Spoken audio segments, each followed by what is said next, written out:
Becoming a ninja starting from Naruto. Greetings, fellow multiversal adventurers. It's an honor to have you back in this saga that has us all hooked. Official channel statement: this story is 100% epic fiction, so please don't attempt real magic. The results aren't guaranteed and insurance won't cover it. The rights to this masterpiece belong entirely to its brilliant original author. We are just a barge sharing it with you. Do you want to keep being part of this amazing community? Join our ninja army of subscribers on YouTube and give this content a like. And for true fans, our Patreon has exclusive ninjutsu waiting for you. Chapter 151: Danzo's Ambition. Really? That's perfect. Lee has always wanted to be a great ninja. The girl with the bun in her hair wasn't questioning the man's daring to judge Tsunade, but rather reassured that her teammate would be healed. You're such a caring friend. The man raised his eyes slightly, gazing at the girl sitting on the porch chair, and asked softly, "What's your dream?" "I used to want to be a legendary ninja like Tsunade-sama." Tenten looked up at the hospital ceiling and spoke weakly, "But I don't have the talent to be a medical ninja, and I can't learn to drink and gamble like Tsunade-sama. I thought mastering ninja tools would allow me to become a ninja like Tsunade-sama, but the Chunin exams had once again made her realize the gap. She was just an ordinary person. The gap between her and those geniuses was so great. Whenever she watched Rock Lee spar with his prodigy teammate, Niji Hyuga, she'd witness the disheartening gap between ordinary people and geniuses. Yet, she managed to adjust her mindset and strive to find her own path. But in the recent trials, she'd lost to Temari, a female ninja from the Sands village. However, the young woman's dismay was brief before she quickly regained her composure.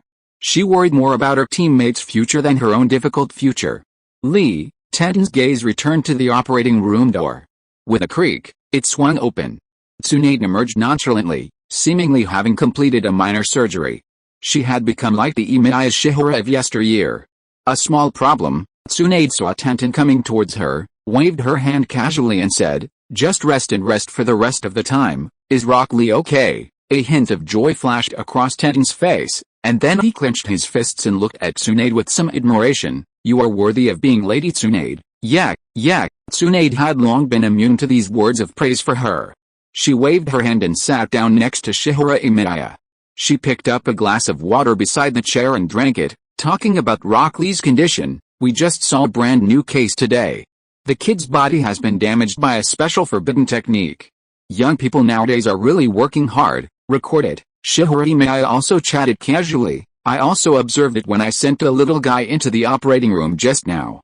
The forbidden technique opened the acupuncture points in his body, but the acupuncture points he penetrated were not enough, but it has already damaged his body." Tenten became curious.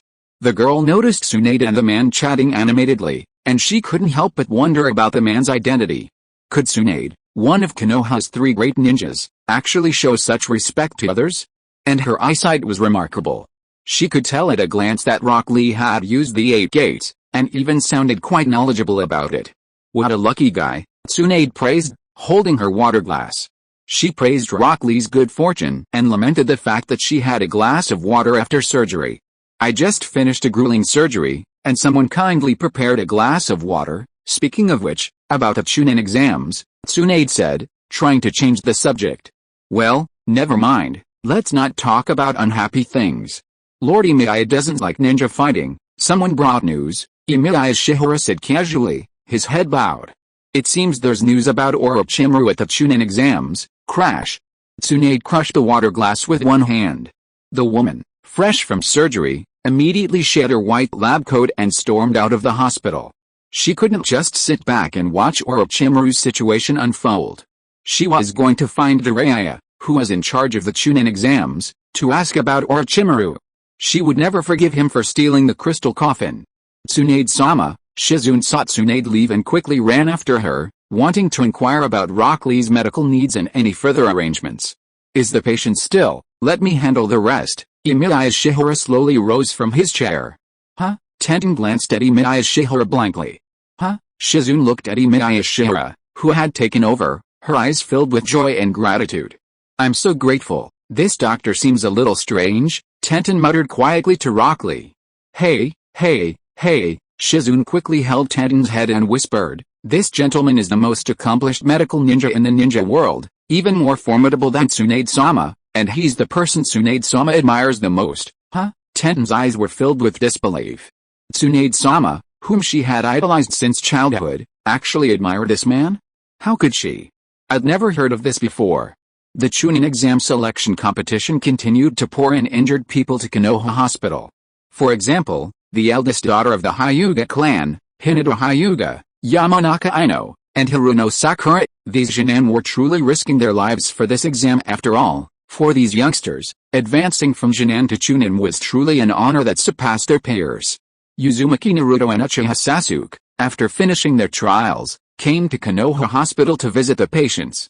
They also boasted to Emiya Shiyuan about their and Sasuke's advancement to the third round of the exam and invited him to watch.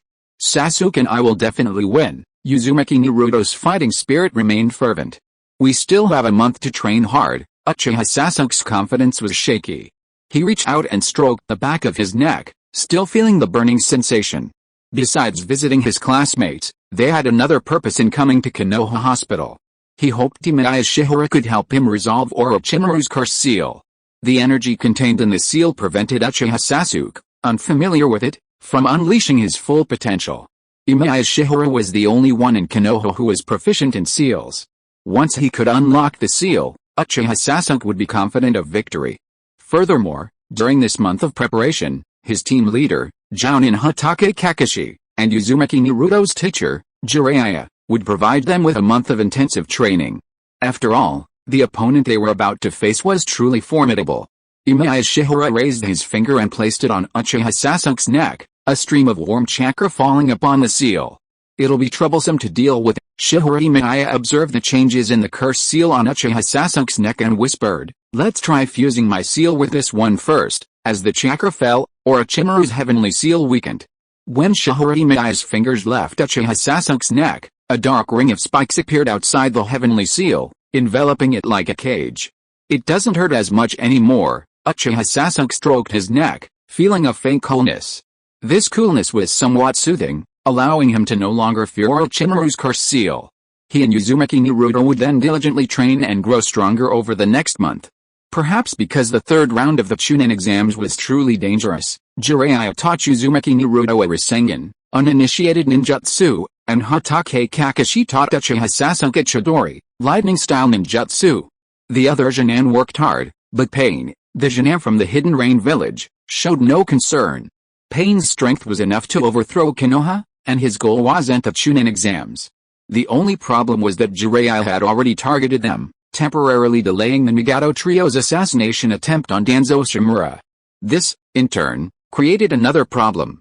Konoha was constantly wary of Orochimaru and Uchiha Obito, as well as the Hidden Rain village ninjas, leaving them with insufficient energy to guard against another village seeking to cause trouble, the Hidden Rain village.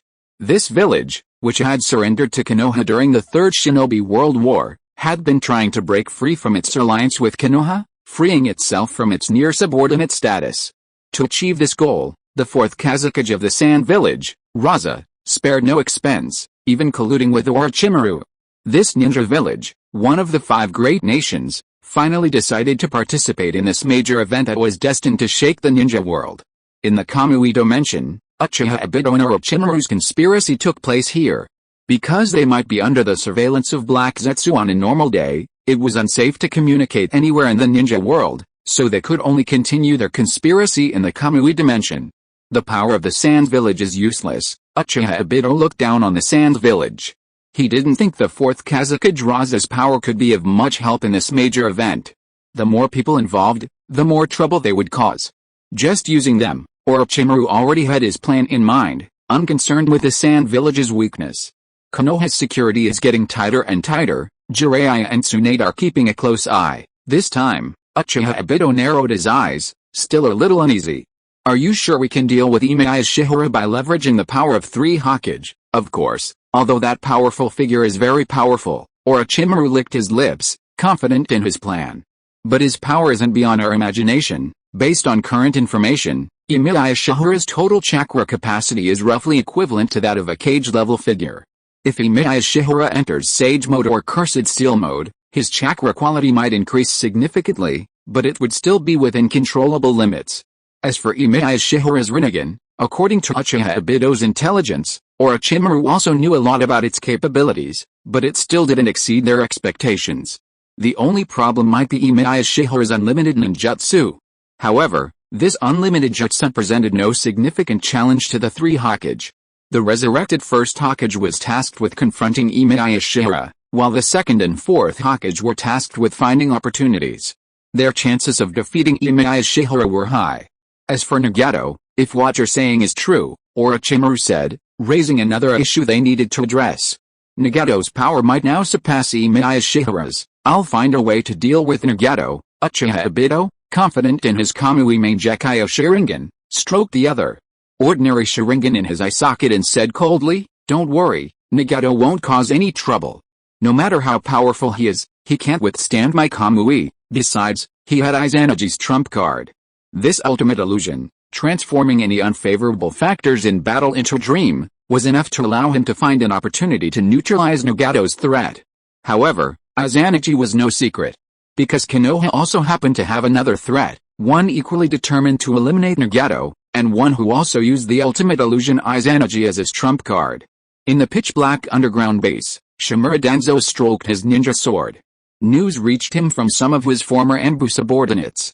A team of Omega Cure ninja performed well in the Chunin exams, clearly far superior to the Jinan.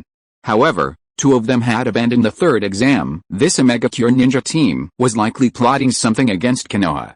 Therefore, the Anbu were ordered to monitor that Omega Cure team.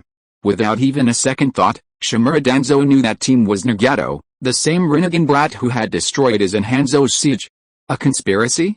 What conspiracy? It was nothing more than a plot to assassinate him and exact revenge. Shimura Danzo wouldn't place his entire hope of protection solely on Sarutobi Hiruzen and his men. He had witnessed firsthand the strength Nagato displayed during that bloody siege. But this was Konoha after all. Based on Shimura Danzo's assessment of the strength of both sides, the outcome of a battle between Nagato and Sarutobi Hiruzen and other Konoha high-ranking officials would most likely be a mutually destructive one. That would be perfect. Shimura Danzo narrowed his eyes and sheathed his ninja sword heavily. Whether it was the Rinnegan or the position of Konoha's fifth Hokage, if Nagato clashed with the Konoha high-ranking officials, perhaps he could secure both this time. Although the situation had become quite complicated, with Orochimaru and Uchiha Obito, the two traitorous ninjas, also plotting to use Konoha to encircle Nagato and obtain the Rinnegan, Shimura Danzo believed he would be the ultimate victor. It's time. Shimura Danzo bandaged his face and left the dark root base with his two personal guards. He was going to visit his two old friends, Utatane Kaharu and Midamanen. Now was the time for him to step out. 4 years had passed since the night of the genocide, and Shimura Danzo had been stripped of his power and forced to remain idle. Now that Konoha village is in trouble and may even be in danger at any time, I, the former assistant to the Hokage, can no longer just sit idly by. At least I have to show some gesture. At the very least, I have to let my two old friends support my future comeback. After all, a terrible storm will soon break out in Konoha. Danzo Shimura believes that he will be able to survive this storm, and even his life will reach its peak after this storm. He has 11 Sharingan on his arms to support his ambition. In addition, there is one in his eye socket. This time, Hiruzen will definitely die. It would be best if Jiraiya and Tsunade also die in this storm. Danzo Shimura looked at the 4 Yanayin on the Hokage rock, and his gloomy eyes slowly darkened. At that time, I can sit safely on the highest seat in Konoha. Chapter 152 I have seen your mother, but in the underworld. Konoha Village. More and more people are arriving. Many are oblivious to the turbulent undercurrents within Konoha Village, often only seeing the surface, the village's prosperity and peace. Inside Konoha Hospital, there's also some unrest. Rock Lee, a critically injured member of Team 3, lies quietly in his ward, still drowsy, waiting for his body to heal. The other Jinan in the village are preparing for the third exam, and Rock Lee's injuries, having been treated by Tsunade, are minor, requiring no special care. The hospital security is clearly lacking. A short figure has quietly infiltrated the hospital. This small figure, resembling a childish brat, carries a large guard on his back as he stealthily slips into Rock Lee's ward. Gaara. Rock Lee's opponent in the trials. Although Rock Lee was severely injured in the trials, even having his leg broken by Gaara, he still managed to give Gaara a hard time. That's why Gaara wants to kill Rock Lee. This child from the Sands village was a murderous maniac. He would ruthlessly kill anyone he disliked, even those he hated.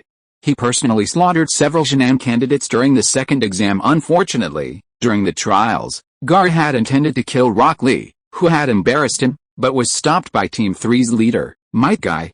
Now, no one in this hospital could stop him. Gaara's face was utterly grim as he gazed at Rock Lee sleeping on a hospital bed, a surge of murderous intent emanating from him. Die? Gaara slowly extended his hand. Clouds of yellow sand floated out, suddenly enveloping Rock Lee's body. In a split second, he could take Rock Lee's life. No one could stop his killing spree. Killing alone brought him joy. Perhaps, in other words, killing was his reason for living. Just as Rock Lee was about to die, a calming voice suddenly appeared behind him, reaching Gaara's ears. "This is where we rescue people who..." Gaara's body instantly stiffened. He hadn't noticed someone lurking behind him. Not even the yellow sand that had protected him since birth could stop the other person's approach. How could this be possible? Someone could actually evade his yellow sand. Gaara's body instantly dodged to the side, and he quickly raised his hand to control wisps of yellow sand and launched a surprise attack on the other person who had appeared in the room. Snap! The wisp of sand was easily dispersed. However, Gaara refused to give up. His eyes bulged as if bloodshot, and he gritted his teeth, controlling the sand once again and attacked. Sand manipulation technique. The visitor's words were faintly nostalgic. He calmly extended his palm, and a stream of water emerged from his fingertips. The water swirled gracefully around the ward, tracking the sand like a dragon, and after it touched the sand, it quickly soaked all of Gaara's sand. The weight of the sand increased dramatically. Gaara could only grit his teeth and try to gather the sand back together bit by bit, but he couldn't control it with his fingertips. The person who came to him scattered it with ease. This Konoha ninja had actually managed to defeat his sand manipulation technique. "Lee, I've come to see you." Just then, Uzumaki Naruto opened the door to the hospital ward. Upon seeing what was happening, he screamed in shock. "Gaara, what are you doing?" "Gaara," the person who had rescued Rock Lee said the name with some surprise. "He's Lee's opponent." Uzumaki Naruto rushed to the bedside, blocking Rock Lee's way and shouting, "Emiya, Emiya." This guy was Lee's opponent in the trials. "He's the one who severely injured him. I'm going to kill him." Gaara's face was filled with rage, as if remembering his own embarrassing encounter at the trials. The nerves in his cheeks twitched violently. "You can't do it now." Uzumaki Naruto's face was stern. He was confident he could stop Gaara, and he also trusted that Emiya Shiyuan, back at the hospital, would not let anything happen to Rock Lee. After all, Emiya Shiyuan had single-handedly defeated Jiraiya. Especially during this period, Uzumaki Naruto had been training with Jiraiya. The more he understood Jiraiya's strength, the more he felt Emiya Shiyuan was formidable. No matter what, Gaara was no match for Emiya Shiyuan. HMPH, Gaara glared at Uzumaki Naruto with anger, then glanced at Emiya Shiyuan standing in the room. He knew that his plan to kill Rock Lee in front of Emiya Shiyuan and Uzumaki Naruto was impossible. But he would not give up. "Wait." Emiya Shiyuan watched Gaara's back as he tried to leave, and suddenly, as if realizing something, called out to him, "Are you Gaara's son?" Gaara's body suddenly trembled. The red-haired boy's face was filled with rage. Because no one dared to mention his mother in his presence, and because his mother had always resented his birth, because it had cost her her life. Did this man actually know his mother? "You know her." Gaara gritted his teeth and looked at Emiya Shiyuan. "I saw her soul in the underworld." Emiya Shiyuan rubbed his brow with a finger, searching his memory. "And her younger brother, Yoshamaru," but he had even more problems than her. He was trapped between life and death, refusing to break free. Perhaps it was because he had met too many people, or rather, too many souls in the underworld. Perhaps it was because he had liberated too many souls from the limbo of life and death. Emiya Shiyuan would often slowly imprint the memories of the souls he had liberated, sometimes forgetting them for ages. Only when he heard the names of those souls once hanging on the edge did his memory linger. But Gaara obviously didn't believe Emiya Shiyuan's words. The red-haired boy snorted coldly. He had originally wanted to know something about his mother, Gaara, and his uncle, Yoshamaru, but when he heard about the souls of the underworld from them, he immediately felt that this guy was lying to him. What a waste of his time. Gaara turned around and left the ward angrily. That guy. Uzumaki Naruto looked at Gaara's departing back with anger and worry. Emiya Shiyuan also looked at Gaara as he left, his expression a little murky. Speaking of which, whose name did Emiya mention? Uzumaki Naruto couldn't help but become curious and asked in a low voice, "That guy seems even angrier. Garuda is his mother, Yoshimaru is his uncle." Emiya Shiyuan didn't hide anything, but continued to speak calmly, telling the story he had heard in the afterlife. On the day he was born, his mother Garuda died in childbirth, leaving him with a powerful power. The yellow sand that has always been by his side to protect him is the remaining power of his mother's body after death. But his father, when Emiya Shiyuan said this, his brows couldn't help but frown. If he hadn't seen so many stories in the past 1,000 years, he would have found this story a bit too difficult. What happened to his father? Uzumaki Naruto looked around curiously, waiting for Emiya Shiyuan to continue telling the story. Because he had received fatherly love not long ago, he was also curious about other people's fathers. His father, Emiya Shiyuan said, shaking his head slightly, as he recounted Gaara's family story to Uzumaki Naruto, even going so far as to describe how Gaara's father, the fourth Kazekage, Raza, had sealed the one-tailed Shukaku into his body as a weapon, and how he had forced his uncle, Yoshimaru, the only one who had loved and cared for him since childhood, to assassinate him, distorting the truth about Gaara's mother, Garuda, who deeply loved her son. How could this be? Uzumaki Naruto clutched his head in shock. As Konoha's nine tails Jinchuriki, Uzumaki Naruto had always felt his life was miserable, even blaming his father, the fourth Hokage, Minato Namikaze, for it. Now it seemed Gaara's life was even worse. Even Uzumaki Naruto couldn't imagine the mental breakdown Gaara would suffer when his uncle, Yoshimaru, who loved him so much, tried to kill him. Shouldn't it be even more devastating than his own? No wonder that guy is always full of murderous intent towards people, as if he is full of malice towards the world, because the world does not seem to be very good to him.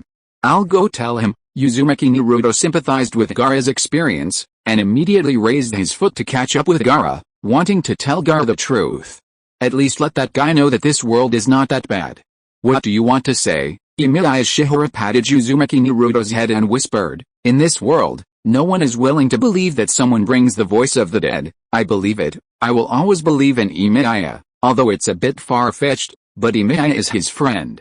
Uzumaki Naruto hurriedly grabbed Emiya Shiyuan's wrist, as if swearing, and he asked curiously, "Has Emiya seen my mother? One day sooner or later you will see her."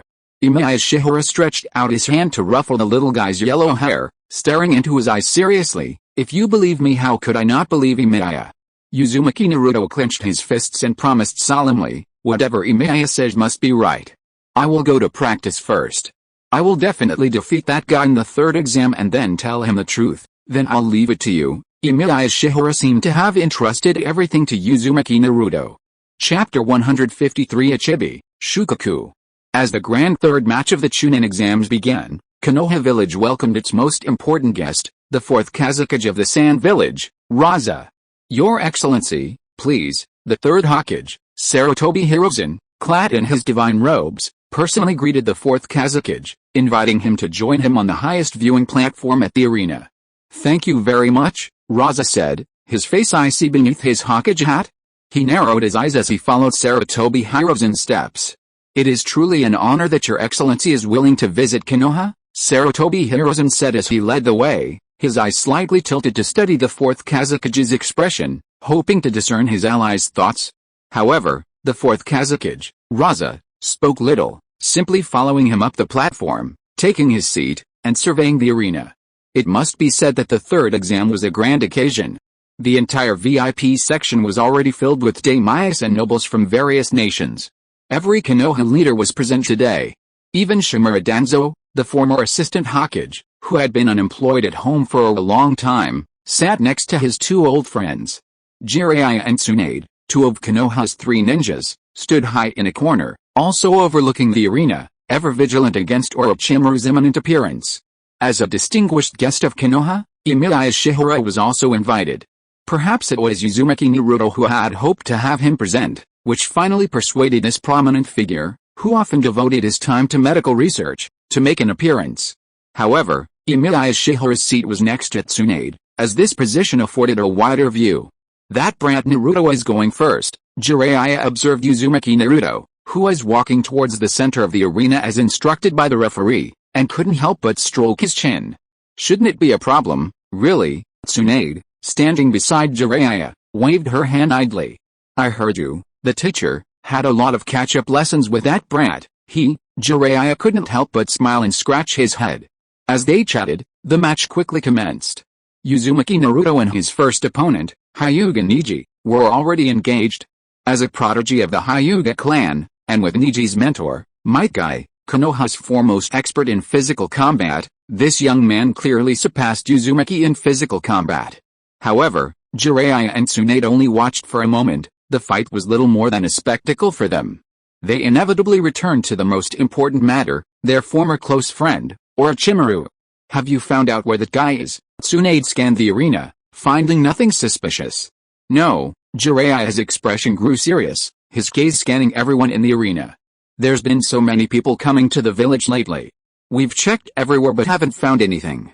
It seems he might have left, but he's unlikely to just give up. If he and Uchiha Obito have some conspiracy, they'll likely do it today, as it's the last day of the Chunin exams." Similarly, today was also the grandest day. If Orochimaru had launched an attack in Konoha today in front of so many distinguished guests, it would have been a major event that would have shaken the entire ninja world. Unfortunately, Orochimaru hid his intentions so well that Jiraiya couldn't find any trace. "I've already notified the village's Jonin." Jiraiya glanced at some of the Jonin in the front row of the audience and said in a deep voice, "There might be an incident today. Tell them to be on high alert." The Anbu, they're also secretly searching for him within the arena, the village's outskirts. They've also received orders to raise the alert level. Jiraiya glanced at Tsunade before continuing, "If that guy really dares to cause trouble today, to be frank, there's a high probability he won't return. All of Konoha's combat power is concentrated within the village. Unless Orochimaru and Uchiha Obito can instantly detonate the Nine Tails within Uzumaki Naruto, it's unlikely Orochimaru will cause any major disturbance. Of course, a single contestant on Uzumaki Naruto's side will certainly attract more attention. Orochimaru wouldn't have the chance to secretly approach Uzumaki Naruto and use the Nine Tails within him to cause trouble without him and Tsunade in charge. Uchiha Obito wouldn't have had the same opportunity either. Although Uchiha Obito's movements were elusive, Hatake Kakashi volunteered to take on the task of confronting him. If Uchiha Obito showed up, Hatake Kakashi wouldn't let him get close to Uzumaki Naruto. Except for that Orochimaru guy, those ninjas from the Hidden Rain village are also troublesome. Jiraiya glanced at the Hidden Rain team he had been keeping a close eye on. "I wonder if they'll cause any trouble today." Something strange was happening. When Jiraiya glanced at the two Hidden Rain ninjas, Zero and White Tiger, in the audience, they seemed to notice something and looked towards Jiraiya. There's always a vague feeling of familiarity and strangeness. Jiraiya's face couldn't help but freeze. He could only attribute it to the fact that he might have seen the other party during his travels, but he couldn't help but harbor a hopeful thought in his heart. He hoped that the Hidden Rain village team would face reality. Now that he and Tsunade were in charge, he hoped that their deeds against the Hidden Rain village leader, Hanzo, would make them give up their conspiracies. Just as Jiraiya was worried about possible problems off the field, the first battle came to an end. Naruto Uzumaki, who claimed to avenge his classmate Hinata Hyuga in this match, defeated Neji Hyuga with a Rasengan. The second match. Uchiha Sasuke vs Gaara. Uzumaki Naruto had just left the field when a confusion suddenly appeared on his face, because he wanted to defeat both Uchiha Sasuke and Gaara. How difficult it was. Why were there so many opponents to defeat? After all, Uchiha Sasuke is the opponent Uzumaki Naruto longs to defeat, while Gaara is entrusted by Emiya Shiyuan to defeat Gaara and tell him the truth about Gaara's mother. However, the referee won't pay much attention. After Uzumaki Naruto leaves the stage, Uchiha Sasuke and Gaara enter. Compared to the battle between Hyuga Neji and Uzumaki Naruto, the battle between Uchiha Sasuke and Gaara is more exciting and obviously more entertaining to watch. Uchiha Sasuke's figure moved at high speed across the field. He had been constantly improving during the Chunin exams, constantly learning from the strengths of others. For example, the taijutsu he learned from Rock Lee. Uchiha Sasuke is indeed a true genius. His rapid progress during this month of training was so rapid that even Rock Lee, a patient in the audience, was stunned. However, physical skills alone were not enough. Uchiha Sasuke continuously attacked Gaara. No matter how much strength he expended and how much sand he broke, he could not completely shatter Gaara's sand defense. The dense sand blocked the two of them like a solid wall. Fortunately, he had also learned powerful ninjutsu from many people. Fire Style, Fire Dragon Flame Bomb, Uchiha Sasuke immediately began to unleash a powerful fire-style ninjutsu. The flames gathered in an instant and rushed towards Gaara like a fire dragon. The dense sands kept exploding in the flames. The entire audience saw the sudden outbreak of powerful ninjutsu in the arena, and warm applause immediately rang out from the crowd. Everyone couldn't help but cheer loudly. "It feels like that kid is also your disciple." Tsunade looked at Uchiha Sasuke with interest and casually complained. No, that's not likely." Jiraiya waved his hands anxiously. He didn't dare accept Uchiha Sasuke as his disciple, especially since this little guy was clearly a friend and foe to Uzumaki Naruto, the supposed child of prophecy. If Sasuke were his disciple, there might actually be a story of conflict among his disciples. As Jiraiya thought of this, he couldn't help but tilt his head slightly, glancing cautiously at Shihara Emiya standing on the other side. This great figure's reputation was too great, and his vision was truly otherworldly. Jiraiya was genuinely terrified. He couldn't ignore Shihara Emiya's terrifying theory that his disciples would slaughter each other until the true child of prophecy was revealed. Humanity's greatest fear. Shihara Emiya turned slightly, his gaze fixed on Jiraiya. It never fails to happen just because of human fear. What is this guy, Jiraiya, afraid of? Tsunade looked at Shihara Emiya in surprise. It won't happen. Jiraiya shook his head quickly, his gaze fixed on Uzumaki Naruto, who had just left the ring. If the Great Toad Sage's prophecy is true, Lord Emiya, then I will definitely prevent this from happening, and Naruto will eventually become an excellent ninja, Jiraiya said, glancing at Shihara Emiya. Don't you think so, Lord Emiya? But Shihara's eyes fell on the players' bench in the arena, and he spoke calmly. You already believe in fate. Then fate won't let you down. The story destined to happen in the prophecy will happen. As they exchanged this conversation, the battle between Uchiha Sasuke and Gaara on the field reached a fever pitch. Blazing flames and flying sand collided constantly. Explosions echoed one after another. However, the true killer moves often lay hidden beneath the flames. Besides fire style, Uchiha Sasuke also learned a new jutsu from Hatake Kakashi this month, a technique he even preferred to Jiraiya's fire style. Lightning style, Chidori. Uchiha Sasuke moved swiftly, his palms flashing with lightning as he charged towards Gaara amidst the dust of yellow sand and flaming explosions. This guy, Gaara hurriedly manipulated the sand into a circular ball, shielding himself within it, but he was ultimately a step too slow. The sharp lightning style, Chidori pierced his shoulder, and blood immediately flowed down. The smell of blood darkened his expression, a murderous intent that seemed capable of tearing anyone apart. His sanity was gradually fading, and even a sinister chakra began to emanate from him. A strange brown cat-like face gradually emerged from his face. This chakra had a faint, ominous aura. Even Uzumaki Naruto, sitting in the reserve, had sensed something was wrong with Gaara. He'd realized that Gaara was about to face a serious problem. Because they were the same. Gaara would become like himself on graduation night. Something sealed within him was about to burst forth. Kakashi-sensei, no, we need to find Jiraiya-sensei. Uzumaki Naruto sprinted towards Jiraiya, hoping he could prevent the ensuing battle between Uchiha Sasuke and Gaara. Jiraiya-sensei, as he rushed over, Naruto didn't even have time to greet Emiya Shihara. He hurriedly said, that guy is different from everyone else.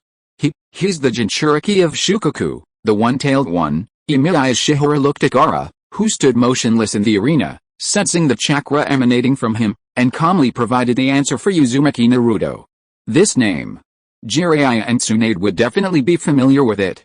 What, after all, the Sand Village has wanted to use the power of the one-tailed Shukaku to attack Konoha more than once in the Ninja World War. The existence of the one-tailed Shukaku is no secret. I will kill you. Gaara in the field slowly raised his head and looked at Uchiha Sasuke in front of him. A crazy smile flashed across his lips, and his fingers slowly raised. I will definitely kill you. Uchiha Sasuke's body involuntarily wanted to retreat. He has also sensed this dangerous aura. What kind of monster is this guy? Crash. Gaara's eyes slowly closed. Suddenly, a terrifying gust of wind began to erupt in the entire field. A huge, fat raccoon cat suddenly appeared under the attention of everyone, and a strange voice emanated from its mouth and echoed in the field. Finally, I'm out again. Chapter 154. The true purpose of the fourth Kazaka Draza. Inside the arena, the spectators were immediately terrified and began to flee. Both the Konoha and Tsunagakure ninjas had witnessed tailed beasts run amok before, And they didn't think the One-Tail's appearance was solely to defeat Uchiha Sasuke. This was terrifying. Why would someone like this be watching the Chunin exams?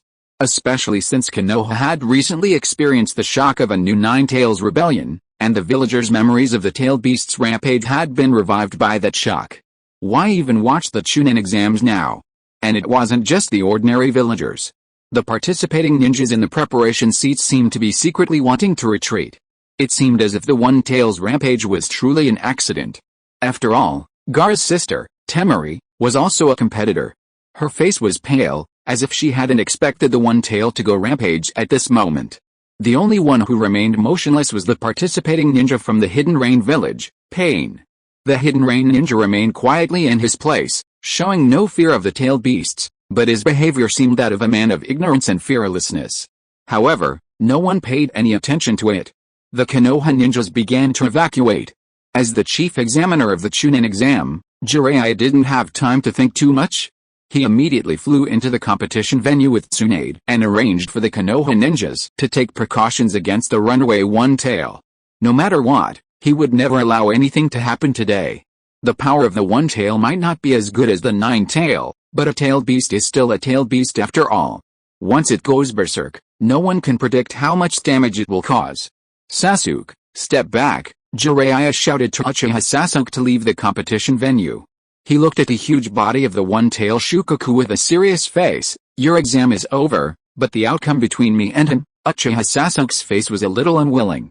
He looked up at the body of the One-Tail Shukaku, and at Gaara sleeping on the chest of the One-Tail. He couldn't help but grit his teeth with some hatred. The exam is over, Jiraiya, somewhat helpless, once again ordered Uchiha Sasuke to withdraw. Leave the arena quickly. The tailed beasts are not a problem you little brats can handle, but, kid, leave now. With this kind of incident, the exam can't continue. What you need to do is help the others evacuate the crowd. Tsunade pinched her wrist, her attitude even more forceful than Jiraiya's. She looked up at Shukaku, the one-tailed beast, and couldn't help but sneer at her own luck. Oh, what a hassle. It's always the nine-tailed beast or the one-tail lately. Over there, old man. Jiraiya glanced towards the viewing platform, where the third Hokage Sarutobi Hiruzen and the fourth Kazekage Raza sat motionless. On the highest platform in the arena, the cages of the two villages remained calm and composed. Even when Shukaku, the one-tailed beast, went berserk, throwing the audience into chaos and panic, the two village cages remained seated, motionless. It was as if they were competing in a battle of willpower. However, the fourth Kazekage, Raza, sat as steady as a rock. He seemed unconcerned that the Sans village's one-tailed Jinchuriki had been exposed, or that the village's one-tailed Jinchuriki was in danger. A sense of unease welled up in the third Hokage, Sarutobi Hiruzen.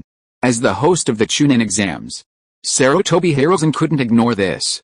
While trying to remain gentle, he questioned, Lord Kazekage, this situation doesn't seem to be happening during the exams. It's not unusual. A chuckle escaped Raza's lips, as if he thought the elder Hiruzen was being overly alarmist. The tailed beast Jinchuriki are weapons in the hands of our villages. It's not surprising that appear in an arms race like the Chunin exams, is it? Or, Raza's gaze shifted slightly, looking at Sarutobi Hiruzen, is Konoha still unable to mobilize your Jinchuriki? Sarutobi Hiruzen was silent for a moment. In reality, Konoha had never yet mobilized its Jinchuriki. Even during the height of the Ninja World War, Konoha still kept its Jinchuriki confined to the village, never considering using the Nine Tails in battle. Of course, the crux of the matter was that once the Nine Tails went berserk, it would be difficult to contain the situation. We are different after all, Sarutobi Hiruzen sighed, his gaze sharpening. Compared to the power of the tailed beasts, I believe your highness the Kazekage is as aware of the trouble they pose as we are. Moreover, the power of the tailed beasts is beyond the capabilities of these little creatures. This itself, is that so? I don't think so. If your highness the third Hokage lacks confidence in the strength of his village's younger generation, you can immediately ask that child to surrender. But it seems you've already given up on the exam. The fourth Kazekage Raza chuckled, his eyes fixed on Shukaku, the one-tails, and Uchiha Sasuke. As for the problem of Shukaku going berserk, as the host, Konoha, you can't even handle the problem of a tailed beast going berserk, right? Sarutobi Hiruzen's face darkened. Yet, the old man couldn't afford to show weakness before the fourth Kazekage. He understood that the Kazekage was deliberately provoking Konoha, seemingly mocking the predicament Konoha faced during the two Nine Tails rebellions. Furthermore, bringing a Jinchuriki to Konoha, potentially even triggering the one-tailed Shukaku's rampage, was an extremely dangerous undertaking, enough to spark war between the two villages. Sarutobi Hiruzen, however, was a pacifist. Although the peace he had maintained over the years had harmed Konoha's interests, making it seem somewhat weak, he was willing to use this weak stance to restore peace and stability to Konoha. Even if this is an arms race in the Chunin exams, Sarutobi Hiruzen glanced at the fourth Kazekage Raza.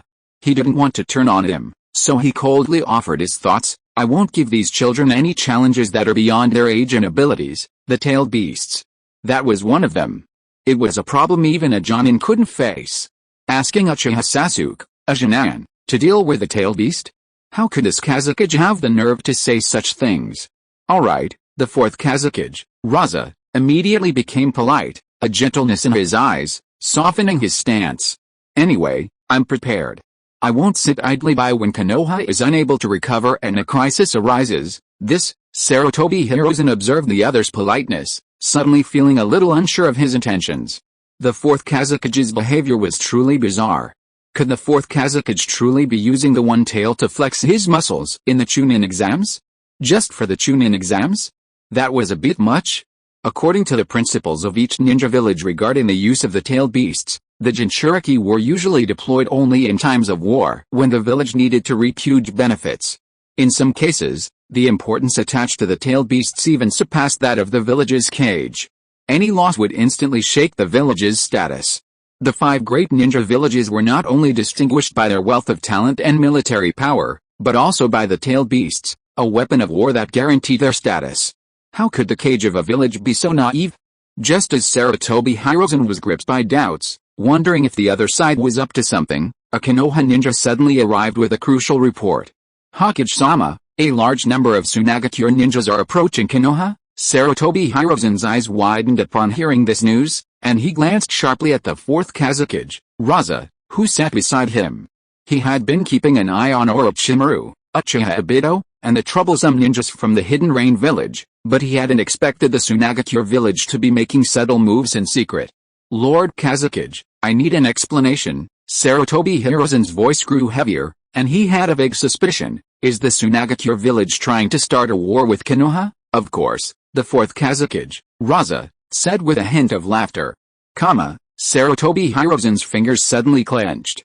No, the fourth Kazekage, Raza, finished his previous sentence, chuckling softly before continuing. Alright, enough joking around here. If nothing unexpected happens, our village's ninjas should have already stopped. Sure enough, news quickly trickled in from outside Konoha. The Sand Village ninja troops had stopped outside Konoha, not engaging in any conflict, seemingly awaiting orders. I need Konoha to cooperate with me in this drama. Seeing Sarutobi Hiruzen's skepticism, the fourth Kazekage, Raza, finally revealed his true intentions. Don't worry, I'll handle the One Tail's rampage, but I need it to create chaos here to disperse the crowds preparing for the Chunin exams. I also need Konoha to allow the Sand Village ninja troops to enter, because there's a real problem our two villages will have to face together. Sarutobi Hiruzen's face immediately darkened. This was no small matter. Did this Kazekage realize the danger of a tailed beast gone berserk? If things got out of hand, how many lives would be lost? The most important thing is to let him allow the Sand Village ninja army to enter Konoha. The Sand Village ninja army approaching the outskirts of Konoha is already a signal of war. Is he going to let the other party into the village and kill them? Even if the other party has 10,000 reasons, even if there are really some difficult to solve problems, the other party wants to use the Chunin exam to make some trouble, they should have discussed it with him, the Hokage, earlier, and did not take action until the One Tail went berserk, or even secretly dispatched the ninja army to approach Konoha. This is something he can't tolerate no matter what. Sarutobi Hiruzen looked at the crowd in the audience below who had begun to fall into chaos because of the One Tail going berserk. His eyes became gloomy, as if he had turned back into the ninja hero who was once a big shot in the ninja world. Everything he did was to protect Konoha. No matter what the purpose of this Kazekage is. Sarutobi Hiruzen does not want to make any deal with the other party at this time. Akatsuki, the fourth Kazekage Raza's words quickly calmed Sarutobi Hiruzen. I don't know if Hokage-sama has heard of the existence of this organization, no, or, I believe Hokage-sama has definitely heard of their existence. What does this have to do with what happened today? Sarutobi Hiruzen looked at the audience below who were organizing the evacuation, and then glanced at the Konoha ninjas surrounding the arena who were ready to take out the one-tailed Shukaku. He said in a deep voice, "Whatever you want to do in Konoha today, you must immediately stop all your actions and order the ninja forces outside Konoha to withdraw from the Land of Fire. If you stop all actions now." Sarutobi Hiruzen stared at the Kazekage, his voice softening. "For now, I can still forgive your actions, and even maintain our alliance. I can pretend that everything today never happened." To be honest, the fourth Kazekage Raza's actions were enough to start a ninja war. However, Sarutobi Hiruzen was still willing to show his tolerance and magnanimity, showing that he was willing to give up pursuing the other party's faults in order to maintain peace. Hokage-sama, the fourth Kazekage Raza's gaze fell on the rain ninja who is still standing quietly in the chaotic crowd, and narrowed his eyes. "What if I say that the leader of the Akatsuki organization has infiltrated Konoha?" Chapter 155, Shimura Danzo, This Idiot. The arena was in chaos. The contestants in the reserve seats were also evacuating. Tendo Pain, still wearing his gas mask, stood calmly in his place, his eyes briefly scanning the arena until they landed on an old man in the audience. Shimura Danzo. The old man also sat calmly in his seat. When the two Hokage advisors, Yutane Kaharu and Madakato En, left their seats to give orders to the Konoha ninjas, Shimura Danzo still did not move. The old man was not worried at all about the one-tail going berserk. As the former manager of Konoha's intelligence, Shimura Danzo had some knowledge of the Sand Village's one-tail Shukaku. He even knew every time the one-tail Shukaku went berserk in the Sand Village, and every time it was pacified by the fourth Kazekage Raza. The tailed beast with the least chakra in the ninja world could solve the problem of the one tail going berserk without much effort. The real trouble has never been these tailed beasts. Shimura Danzo raised his eyes slightly, scanning the chaos within the arena until his gaze rested on the calm Omega-Cure ninja in the reserve seat. Though the Omega-Cure ninja wore a gas mask, Shimura Danzo knew he was watching. "Aren't you going to attack yet?" Shimura Danzo grasped his ninja katana, his gaze flickering around, searching for anyone else. "Where's that Orochimaru?" This question also loomed in Pine's mind. Pine's gaze remained fixed on Shimura Danzo. Meanwhile, his original form, Nagato and Konan, also scanned the arena, searching for Orochimaru's location, but they had received no news from him. When would the right time be for action? Konoha seemed to be in chaos due to the One-Tail's rampage. Wasn't it about time to attack Shimura Danzo? However, Pine had never anticipated this. He was currently being discussed by 2Kage in the viewing platform. The third Hokage, Sarutobi Hiruzen, had a grave expression on his face. He had long been aware of the Akatsuki's troublesome nature after the night of the Uchiha clan's extermination. Based on the information gathered by Sarutobi Hiruzen, he concluded that the 3S-rank rebel ninjas in Konoha were all inextricably linked to the Akatsuki, a group with immense ambitions. At this moment, the fourth Kazekage, Raza, suddenly informed him that the leader of the Akatsuki had infiltrated Konoha, a news that left Sarutobi Hiruzen utterly shocked. The leader of the S-rank rebel ninja organization could not be just any ordinary person, and there was no way he could have infiltrated Konoha without making any move. "I'm just curious." Sarutobi Hiruzen's eyes gradually became sharp, and he still questioned, how did Lord Kazekage know the information about the Akatsuki organization? "This matter, I really don't want to elaborate." When the fourth Kazekage Raza said this, he seemed to sense Sarutobi Hiruzen's dissatisfaction and suddenly changed his words. "However, in order to gain the trust of Lord Hokage, I don't mind sharing this embarrassing information for the Sand Village. I think, before the start of the Third Shinobi World War, the third Kazekage disappeared. Lord Hokage should not have forgotten it." Sarutobi Hiruzen nodded after pondering. He really could not forget this matter. After all, the third Kazekage disappeared not long after the third Kazekage's disappearance, and the third Kazekage suddenly disappeared in his prime, and it has been listed as a mystery. Could it be? Sarutobi Hiruzen immediately realized the connection between the third Kazekage's disappearance and the Akatsuki organization, and asked in disbelief, was it done by someone from the Akatsuki organization? Theoretically, it was the people. Scorpion, the S-rank rebel ninja from our Sand Village, is the murderer who assassinated the third Kazekage. In the process of tracking him down, we found that he had also joined the Akatsuki organization. That's why I have been paying attention to the intelligence of the Akatsuki organization." After the fourth Kazakage Raza finished speaking, he continued, "For example, Konoha's S-rank rebel ninjas Uchiha Obito and Uchiha Itachi are both members of the Akatsuki organization." Even when the fourth Kazakage Raza said this, a strange smile appeared in his eyes. Orochimaru, the disciple of His Excellency Hokage, also joined Akatsuki. Orochimaru Sarutobi Hiruzen's expression suddenly became ugly. He already had a certain degree of faith in the fourth Kazakage Raza's words, knowing that this information wasn't accessible to ordinary people. If it weren't for Uchiha Itachi, Sarutobi Hiruzen wouldn't have learned anything about the Akatsuki, and even later wouldn't have known Uchiha Obito's true identity. That's not all. Seeing Sarutobi Hiruzen's expression, the fourth Kazakage Raza knew his trust was growing, and he immediately added fuel to the fire, and even Hoshigaki Kisame, the S-rank renegade ninja from the Hidden Mist village who assassinated the fourth Mizukaji Agira Kurutaji, has joined the Akatsuki. Even though Sarutobi Hiruzen already knew the Akatsuki's troublesome nature, he couldn't help but be shocked that another Kage's death was linked to the Akatsuki. To be precise, 3 S-rank renegade ninjas who assassinated the Kage were already closely connected to the Akatsuki: Uchiha Obito, who murdered the fourth Hokage; Sasori, who assassinated the third Kazakage; and Hoshigaki Kisame, who killed the fourth Mizukage. This organization was beyond description. It's simply that the other party is constantly recruiting those traitorous ninja who have assassinated the Kage, or it's possible that they have been secretly orchestrating the Kage assassination. The death of a Kage could not only deprive a ninja village of its powerful fighting power, but could even plunge it into long-term political chaos.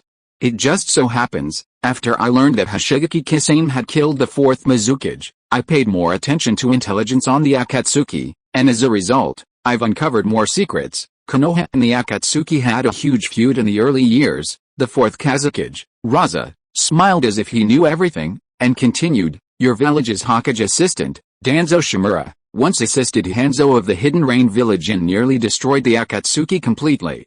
Your feud has long been forged, Danzo." Sarutobi Hiruzen couldn't help but look in Danzo Shimura's direction. This guy really did something big in secret. Even Sarutobi Hiruzen was troubled by Danzo Shimura's ability to cause trouble.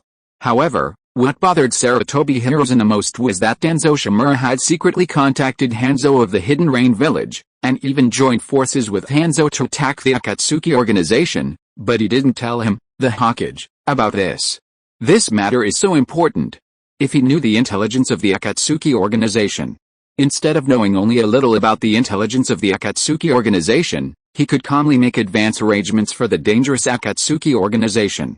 Then Sarutobi Hiruzen asked while looking at the Hidden Rain village ninja who was still sitting in the arena.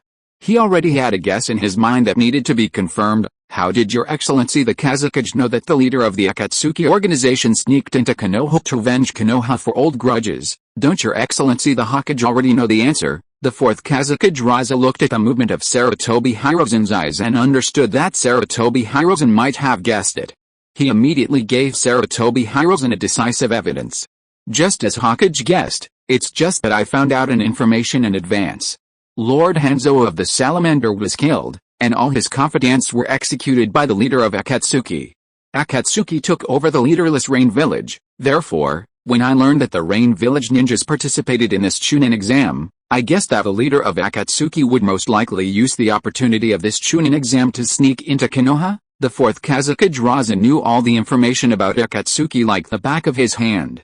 He even glanced at Danzo Shimura who was sitting in his original position. "It's just that I don't know whether the other party is seeking revenge or has other conspiracies." That Danzo guy, Sarutobi Hiruzen took a deep breath and suppressed his anger.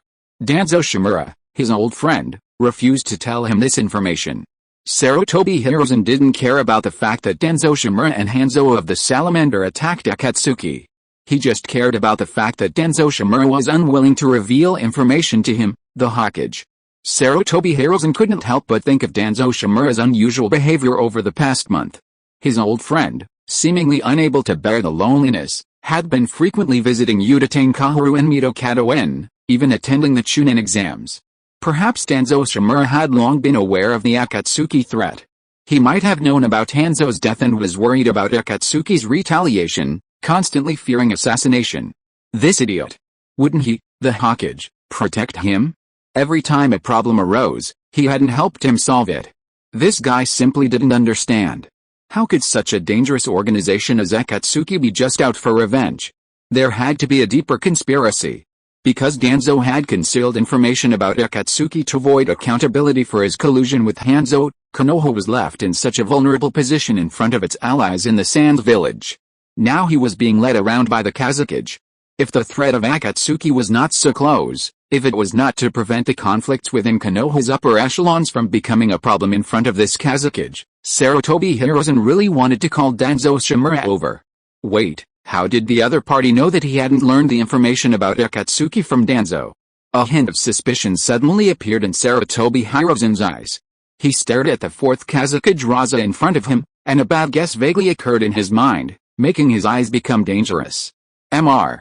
Kazekage, you and Danzo, yes, to jointly deal with the threat of Akatsuki. The fourth Kazekage Raza's eyes curved slightly, and he seemed unable to stop smiling. There is indeed a small connection between us. If you are listening to this novel on a channel other than Fanfic World, it means it was downloaded and re-uploaded without effort. We warmly invite you to visit our channel, Fanfic World. There you will find the original version of this story and many other novels of various genres. We look forward to seeing you dive into a world of incredible novels. Chapter 156, Danzo can do things that humans can't do. Well, as Danzo Shimura's longtime friend, Sarutobi Hiruzen knew him well. This was certainly something Danzo Shimura could do. But was it something a human being could do? Have you figured out who the Hokages? Have you figured out who your trusted companions are? Sarutobi Hiruzen's chest nearly exploded with rage at Danzo's actions, his mind racing with countless curse words to accuse and insult Shimura Danzo. As Konoha's former Hokage's assistant, a Konoha leader for nearly 40 years, he was secretly colluding with the Kage of a rival ninja village. Furthermore, they were sharing Akatsuki intelligence with him, the Hokage, without his knowledge. This behavior infuriated Sarutobi Hiruzen even more than defection. That idiot. Sarutobi Hiruzen's cheeks twitched with anger, but his expression at that moment made the fourth Kazekage, Raza, sitting beside him, look particularly pleased. The Kazekage seemed to enjoy seeing Sarutobi Hiruzen's anger. Fortunately, Sarutobi Hiruzen's fury lasted only a moment before he quickly became distracted by the situation below. He needed to focus on Konoha's current troubles. As for Shimura Danzo, Sarutobi Hiruzen couldn't help but fumed again, glaring at Shimura Danzo, who was still in the audience. He knew he could only wait until this incident was over before dealing with him. However, Sarutobi Hiruzen could endure it. Nagato's trio could no longer tolerate it. Just as Sarutobi Hiruzen and the fourth Kazekage Raza were gradually reaching a consensus on jointly dealing with the Akatsuki leader, a tall Konoha ninja quietly approached Nagato's side amidst the chaotic crowd and whispered something to them. Lord Orochimaru said, "It's almost time to retreat. This chaos was caused by the Sand Village Ninja. The purpose is to disperse the people in the competition venue. The fourth Kazekage of the Sand Village, Raza, has learned of Lord Pain's identity. They intend to join forces with Konoha to capture Lord Pain and torture him into revealing information about the S-rank rebel ninja, Scorpion, and the whereabouts of the third Kazekage." Clearly, this Konoha ninja was Orochimaru's subordinate. Or perhaps upon Orochimaru had left in Konoha. After saying this, the Konoha ninja hurriedly retreated, seemingly unwilling to linger in this dangerous situation. What? Nagato and Konan were both shocked. The idea that the Sand Village knew their information and even set a trap for them was something they had never expected. Perhaps no one could have imagined it. After all, the Sand Village was weak, with a low profile among the 5 major ninja villages in the ninja world. Even the daimyo of their own country disliked the village. "We must retreat immediately." Konan didn't have time to react, and her first thought was to retreat with Nagato. Her voice was filled with anxiety. Konoha is already a trap. Nagato remained silent. Nagato had already begun to control pain and looked up at the entire stadium. The Konoha ninjas were methodically calling on the people in the audience to retreat. Jiraiya and Tsunade had even suppressed the rampaging one-tailed Shukaku. The third Hokage Sarutobi Hiruzen and the fourth Kazekage Raza were still sitting on a high viewing platform, looking down at the ordinary ninjas from above. Where was Shimura Danzo? Shimura Danzo's eyes were also on Pain. It seemed that Konoha and the Sand Village had already known their identities and had used the Chunin exams to set a trap specifically for them. But at this point, would retreat be so easy? And did Konoha and the Sand Village really think they could keep him here? In this world, apart from the powerful figure who also possessed the Rinnegan, observing everything from the corner of the arena, Nagato was confident that no one in the ninja world could rival him. Not even his former teacher, Jiraiya, could stand a chance. Of course, Jiraiya certainly didn't think so. Because at this moment, Jiraiya felt a bit overconfident.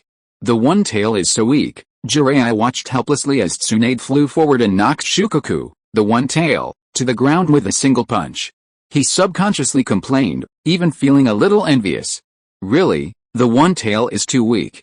The night when the Nine Tail within Uzumaki Naruto nearly went berserk, he and Tsunade teamed up to fight the Nine Tail, which hadn't yet fully manifested. They were both so overpowered by the Nine Tail that they were practically unable to raise their heads, even facing the risk of death in that battle. Now, he and Tsunade were teaming up to take on Shukaku. No, perhaps they didn't need to team up, because Tsunade seemed capable of suppressing Shukaku single-handedly. The Sand Village's possession of such a weak-tailed beast is truly enviable. If Minato Namikaze had faced the One Tail instead of the Nine Tail 12 years ago, given his strength, he and his wife would surely not have sacrificed themselves. Hatake Kakashi stood behind Jiraiya, watching Tsunade suppress the One Tail single-handedly, unsure whether they should ask for help. Don't let your guard down, Kakashi. Jiraiya glanced at Hatake Kakashi.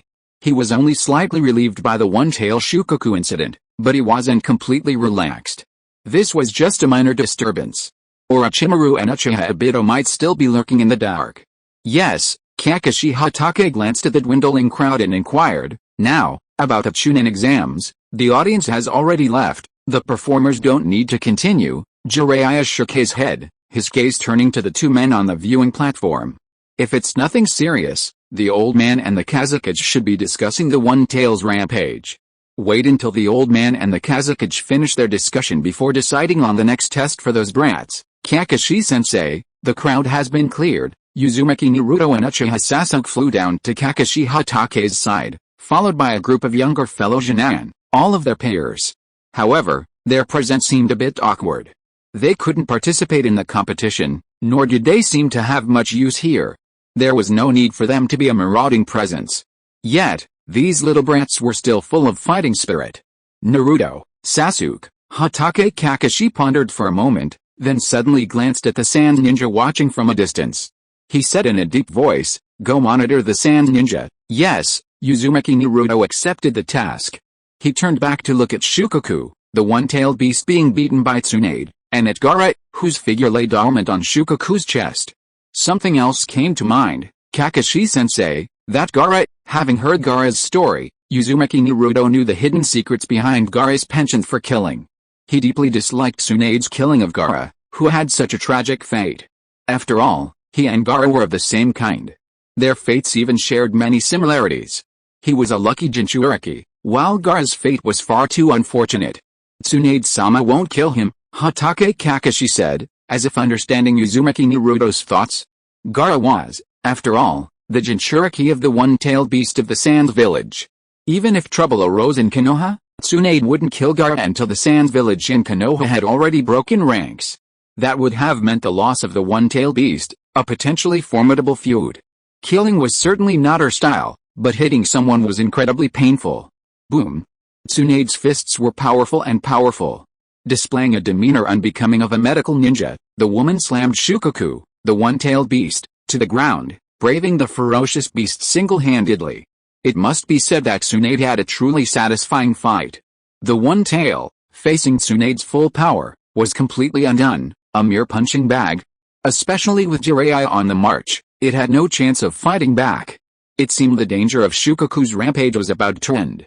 However, Jiraiya sensed something strange. Until this moment, neither the third Hokage Sarutobi Hiruzen nor the fourth Kazakage Raza had spoken out. Whether it was the One-Tail's rampage or their evacuation of the crowd, what were they thinking? After watching Tsunade secure her victory, Jiraiya began to survey the arena. He saw that besides the Konoha and Tsunagakure ninjas, the empty arena held three people who shouldn't have stayed, or rather, they were the most likely to have stayed. Ninjas from the Hidden Rain Village. Three exceptionally powerful Hidden Rain ninjas. Three formidable figures who shouldn't have appeared in these Chunin exams. Pain in the preparation booth. Zero and White Tiger in the audience. The Hidden Rain team remained in the arena. Neither the One-Tail's rampage nor the chaos in the audience seemed to have given them any reason to retreat. They remained. Something was wrong. Jiraiya's body tensed again. But before he could make a move, he saw Pain in the preparation booth suddenly leap up and leap towards the audience.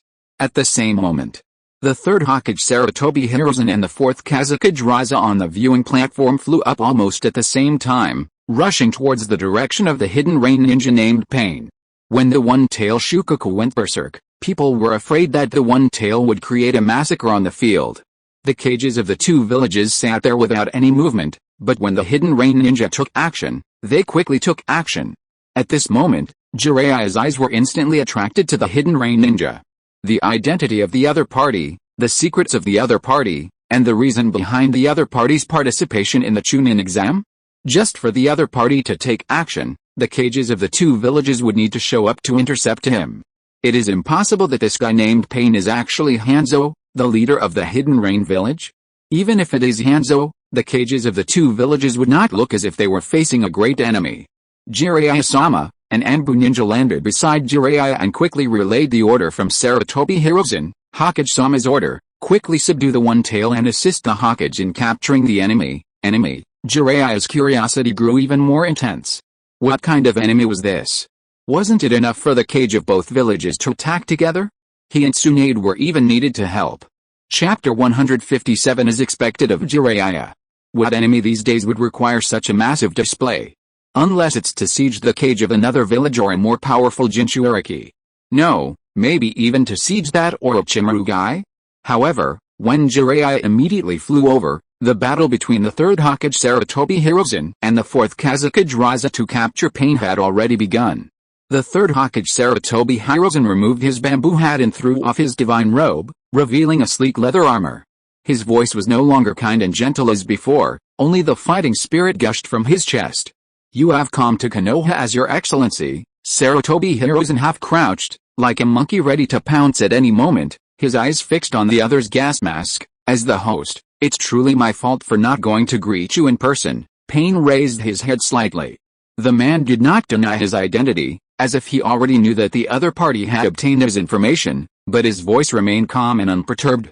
"It seems, you all know, this is also a trap for me." "Yes." A smile aced the fourth Kazekage Raza's voice, as if he was extremely pleased with the agreement he had reached with the third Hokage Sarutobi Hiruzen to jointly capture the Akatsuki leader. Or perhaps, he was also very pleased with his successful guess at Pain's identity. No secret in this world can remain hidden forever. The fourth Kazekage Raza smiled with great pride, gazing at Pain's gas mask. "No matter how mysterious your identity, no matter how many secrets you hold, as long as you remain in this world, they will inevitably be exposed." Pain stared at the two village leaders in silence. While it was inevitable that they would be exposed sooner or later, being exposed now was still beyond his expectations. Even if he wanted to leave with Konan and Nagato, it seemed that Konoha and the Sands village had already spotted them, making escape relatively difficult. So, a battle was inevitable. Fire style, fire dragon flame bullet. Sarutobi Hiruzen immediately noticed what Pain was doing. He quickly joined his palms together, forming seals, and opened his mouth, gathering fire attribute chakra and condensing it into a ball of flame. Wind style, great breakthrough. The fourth Kazekage Raza also formed seals at a brisk pace, and from his mouth, he exhaled a gust of wind in Pain's direction. The wind instantly fueled the fire. In an instant, the battle erupted. The two cages simultaneously unleashed a gust of wind and fire that swept towards Pain. "What's going on?" The other ninjas present couldn't help but look pale. What had just happened? How could they turn around and see cages from two villages fighting a ninja from the Hidden Rain village? They were even joining forces. But before they could react, they saw the jutsu of the gust of wind and fire dissipate in an instant. The Hidden Rain ninja simply raised his palm, and in an instant, the jutsu released by both cages was dissipated. Jiraiya's eyes narrowed. This moment seemed vaguely familiar to him. Old man Jiraiya looked at the mask on Pain's head and hurriedly asked for information. "What's going on? Who is the other party? Capture him first." Sarutobi Hiruzen was very aware of the threat posed by the Akatsuki organization. He already knew how dangerous the Akatsuki leader was, who was able to subdue the Akatsuki's group of S-rank rebel ninjas. The fact that the ninjutsu released by the cage of the two villages was actually dispelled by the other party without any harm was simply unheard of to him, which only showed how difficult the other party was. Moreover, in order to obtain information, they'd better capture the other party alive.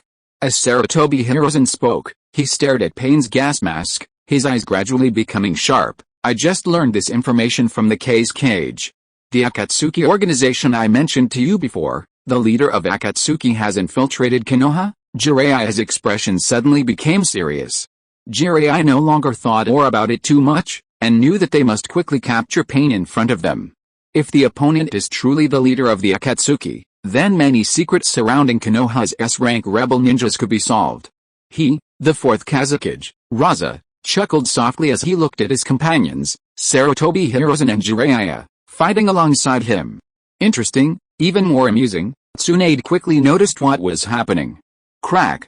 Under Tsunade's fist, the floor of the arena cracked like an eggshell.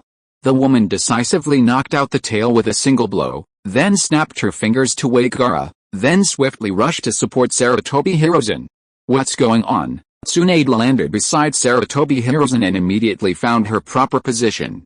However, she still had a vague feeling that something was amiss. Tsunade gazed at their battle formation in surprise, then glanced at the fourth Kazekage, Raza's position, and a frown formed on her face. No, why is this Kazekage standing in Orochimaru's place? Shouldn't I say, worthy of being the Kazekage of the Sand Village? He actually found the most suitable fighting position so quickly? Not to mention that the combat instinct of this Kazekage is quite sharp. If you look at it seriously, the four of them are all cage-level combat forces. The tacit cooperation of this battle formation will not hinder the attacks of others. Moreover, this battle formation will not let the opponent escape because of the failure of one person. Unfortunately, in just a moment, Tendo Pain broke away from their encirclement. Shinra Tensei, Tendo Pain looked at the four figures rushing towards him, and suddenly raised his palm. A strange repulsive force surged out of his hand. In an instant, this repulsive force hit the four people who surrounded him. Sarutobi Hiruzen and others spit out blood from their mouths at the same time, but compared to the injuries they suffered, what made them even more unbelievable was the opponent's moves. This feeling immediately determined the opponent's ability. This is the Rinnegan. Jiraiya suddenly remembered the time he'd been pinned down during his battle with Emiya Shiyuan. His gaze darted in Shihara's direction, and when he saw the man still standing, a strange feeling washed over him. Another pair of Rinnegan. How had he encountered them again? His deceased disciple, Nagato, the ancient medical ninja, Emiya Shiyuan, and the man before him, Jiraiya realized he'd already seen 3 pairs of Rinnegan. Could the eyes of the six-path sage be so commonplace that he'd encountered them? However, Jiraiya didn't have time to dwell on it. He knew what he needed to do, seize the moment after the Shinra Tensei to launch an attack. Fire style, Fire Dragon Flame Bullet. Having fought the Rinnegan before, Jiraiya knew some of its intel. The moment he landed, he quickly formed hand seals and breathed the ball of flame at Tendo Pain. No, that was wrong again. He should have used ninjutsu. Ninjutsu is ineffective against Rinnegan users. The user of the Rinnegan can absorb ninjutsu as chakra. However, the strange thing is that Pain did not make any movement to absorb ninjutsu. Even the user of the Rinnegan could not have expected that when Jiraiya was pushed out by the repulsive force of Shinra Tensei, he actually thought of launching a counterattack immediately. Shinra Tensei lasts for at least 5 seconds. Pain could not have expected that Jiraiya's counterattack would come so quickly. He only had time to dodge hurriedly, and was caught off guard when the edge of the flame of the Fire Dragon Flame Bomb burned his body. The flames burned the gas mask on Pain's head. The counterattack is very fast. Pain could only reach out and throw the burning gas mask on his head to the ground. He also knew that he could no longer hide his true identity. He raised his eyes slightly and looked at Jiraiya, praising Jiraiya's fierce counterattack. You are worthy of being teacher Jiraiya. Chapter 158 Orochimaru. This was an unforeseen situation. No one present could have imagined that the Akatsuki leader would suddenly call out Jiraiya's name, even referring to him as his teacher. You? How could it be possible? Jiraiya's pupils widened subconsciously. The enemy before him had a mane of unkempt orange hair and a familiar young face, adorned with facial studs. So familiar, yet so strange. Jiraiya tried desperately to identify him, but the Rinnegan and his aura made it impossible to identify him. Or perhaps Jiraiya simply couldn't believe it. The enemy before him looked so much like his deceased disciple, Yohiko, that it even made him dazed for a moment. In that land of constant rain, he had once accepted 3 disciples, only to receive news of their deaths in the war. Look familiar? Tsunade frowned, pondering. She had also seen Jiraiya's disciple, Yohiko, before. Yes, Jiraiya's heart instinctively tightened. He took a deep breath, then finally, as if to confirm, asked back, Yohiko, is that you, teacher? You still remember me? Pine's eyes fell on Jiraiya, and he spoke calmly. I thought you'd only recognize me when the two of them appeared together. Them. Jiraiya's brows furrowed. The next moment, 2 figures appeared beside Pine. With Pine's true identity exposed, Nagato and Konan's hiding seemed unnecessary. Or perhaps, at this moment, Nagato no longer wanted to hide. Because they no longer carried the burden. Nagato was no longer the true leader of the Akatsuki organization, no longer concerned about revealing his true identity to the ninja world. He was no longer the most important person. Long time no see, Jiraiya-sensei. Nagato stood behind Pine, reaching out to remove his gas mask, revealing a head of bright red hair. His demeanor seemed to still retain some of his former reserve. Long time no see, Konan's figure landed behind Pine at the same time. She slowly took off her gas mask, revealing her light purple hair that had been tied up. The 3 people, the 3 former disciples, seemed to have traveled through time and stood in front of Jiraiya again, allowing Jiraiya to finally identify them completely at this moment. His own disciple turned out to be the leader of the Akatsuki organization. Jiraiya's brain was a little dizzy for a moment. The toad from Myaboku Mountain had clearly passed on the news to him, and these 3 disciples had already died. It's those 3 brats from the rain country. Tsunade's face also flashed with disbelief. Jiraiya, Tsunade, do you know each other? Sarutobi Hiruzen couldn't help but look back at Jiraiya and Tsunade, hoping to get information about them from Jiraiya. It's more than just acquaintance. Tsunade's eyes couldn't help but become a little complicated. She turned her head slightly to look at Jiraiya, whose face still showed shock, and explained softly, during the Second Shinobi World War, Jiraiya accepted the 3 of them as his disciples. This kind of master-disciple relationship is actually more troublesome than a strange enemy. Tsunade looked at her companions, and couldn't help but feel a little sad for him. The disciples who were close to him in the past have now become his enemies. Jiraiya's disciples. Sarutobi Hiruzen's face gradually became serious. Because he remembered the scene when his disciple Orochimaru defected. Perhaps now he is the only one who can understand Jiraiya's feelings. Yohiko, Nagato, Konan. Jiraiya adjusted his breathing. The mentality of a mature ninja allowed him to quickly wipe away the sadness in his heart, leaving only suspicion and cold questioning. What the hell is going on? How did you end up joining that Akatsuki organization filled with renegade ninjas? And how is Yohiko the leader of it? Is there something wrong? Pain stood before Nagato and Konan, shielding them from his teacher's questions like Yohiko had once shielded his companions from the elements. Jiraiya-sensei, our dream has always been to change this world rife with war and slaughter, and the Akatsuki organization is the perfect place to help us achieve that ideal. Wait, change the world? Jiraiya's body trembled suddenly. This ideal didn't seem strange at all. After all, Yohiko had once wanted to change the world, to mediate and end all wars. Having suffered through the ravages of war as a child, it wasn't surprising for Yohiko to have such a desire. But Jiraiya's mind was already subconsciously reminiscing about the Great Toad Sage's prophecy and Emiya Shiyuan's prediction about the Child of Prophecy. Not good. Even more than the resurrection of these disciples, Jiraiya was even more terrified by the prospect of Emiya Shiyuan's prophecy coming true. The Great Toad Sage predicted that a child would appear in this world who would bring about change. He would take that child in as his disciple and guide him down the right path. As he accepted each disciple, they would harbor desires to change the world. They would fight each other for their own visions, until finally, the only child who fulfilled the Great Toad Sage's prophecy emerged. What are you going to do? Jiraiya looked at his disciples, hoping to gauge their opinions and inquire about the Akatsuki organization. I've heard some things about the Akatsuki organization. They're gathering dangerous and rebellious ninjas. It doesn't seem like they want to change the world through peaceful means. No comment. Pain shook his head, unwilling to elaborate. He wasn't the true decision-maker for the Akatsuki organization, so he couldn't rely on his own judgment to decide whether to leak information. But there was one other thing he wouldn't hide. Anyway, that's something Jiraiya-sensei absolutely cannot accept. You, born in the great ninja village of Konohagakure, always yearn for mutual understanding. You, too, cannot possibly understand the means by which we seek to change the world. The former master and apprentice were destined to be on opposite sides.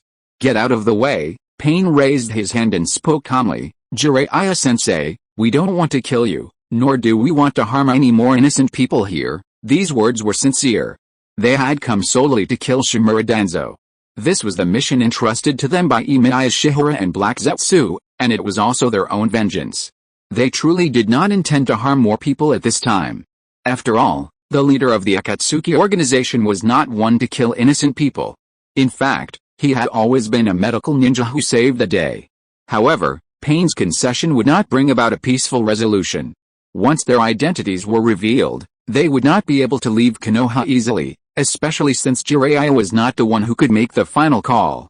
Hokage-sama, the fourth Kazekage, Raza, glanced at Sarutobi Hiruzen and smiled. While both our villages desperately need to capture the Akatsuki leader to gather intelligence, it seems Konoha and Akatsuki have a strong connection. The agreement between Sans Village and Konoha needs to be reneged on. Should we clear the way for them? Jiraiya, you step aside first. Sarutobi Hiruzen's expression was solemn. He waved his hand, signaling Jiraiya to withdraw from the battle between master and disciple. The old man's gaze remained stern as he glared at Pain. Leave this to me and Kazekage-sama. Of course, they wouldn't back down. This opportunity was truly rare. They had to capture the Akatsuki leader, even if he was Jiraiya's disciple, even if it would displease Jiraiya.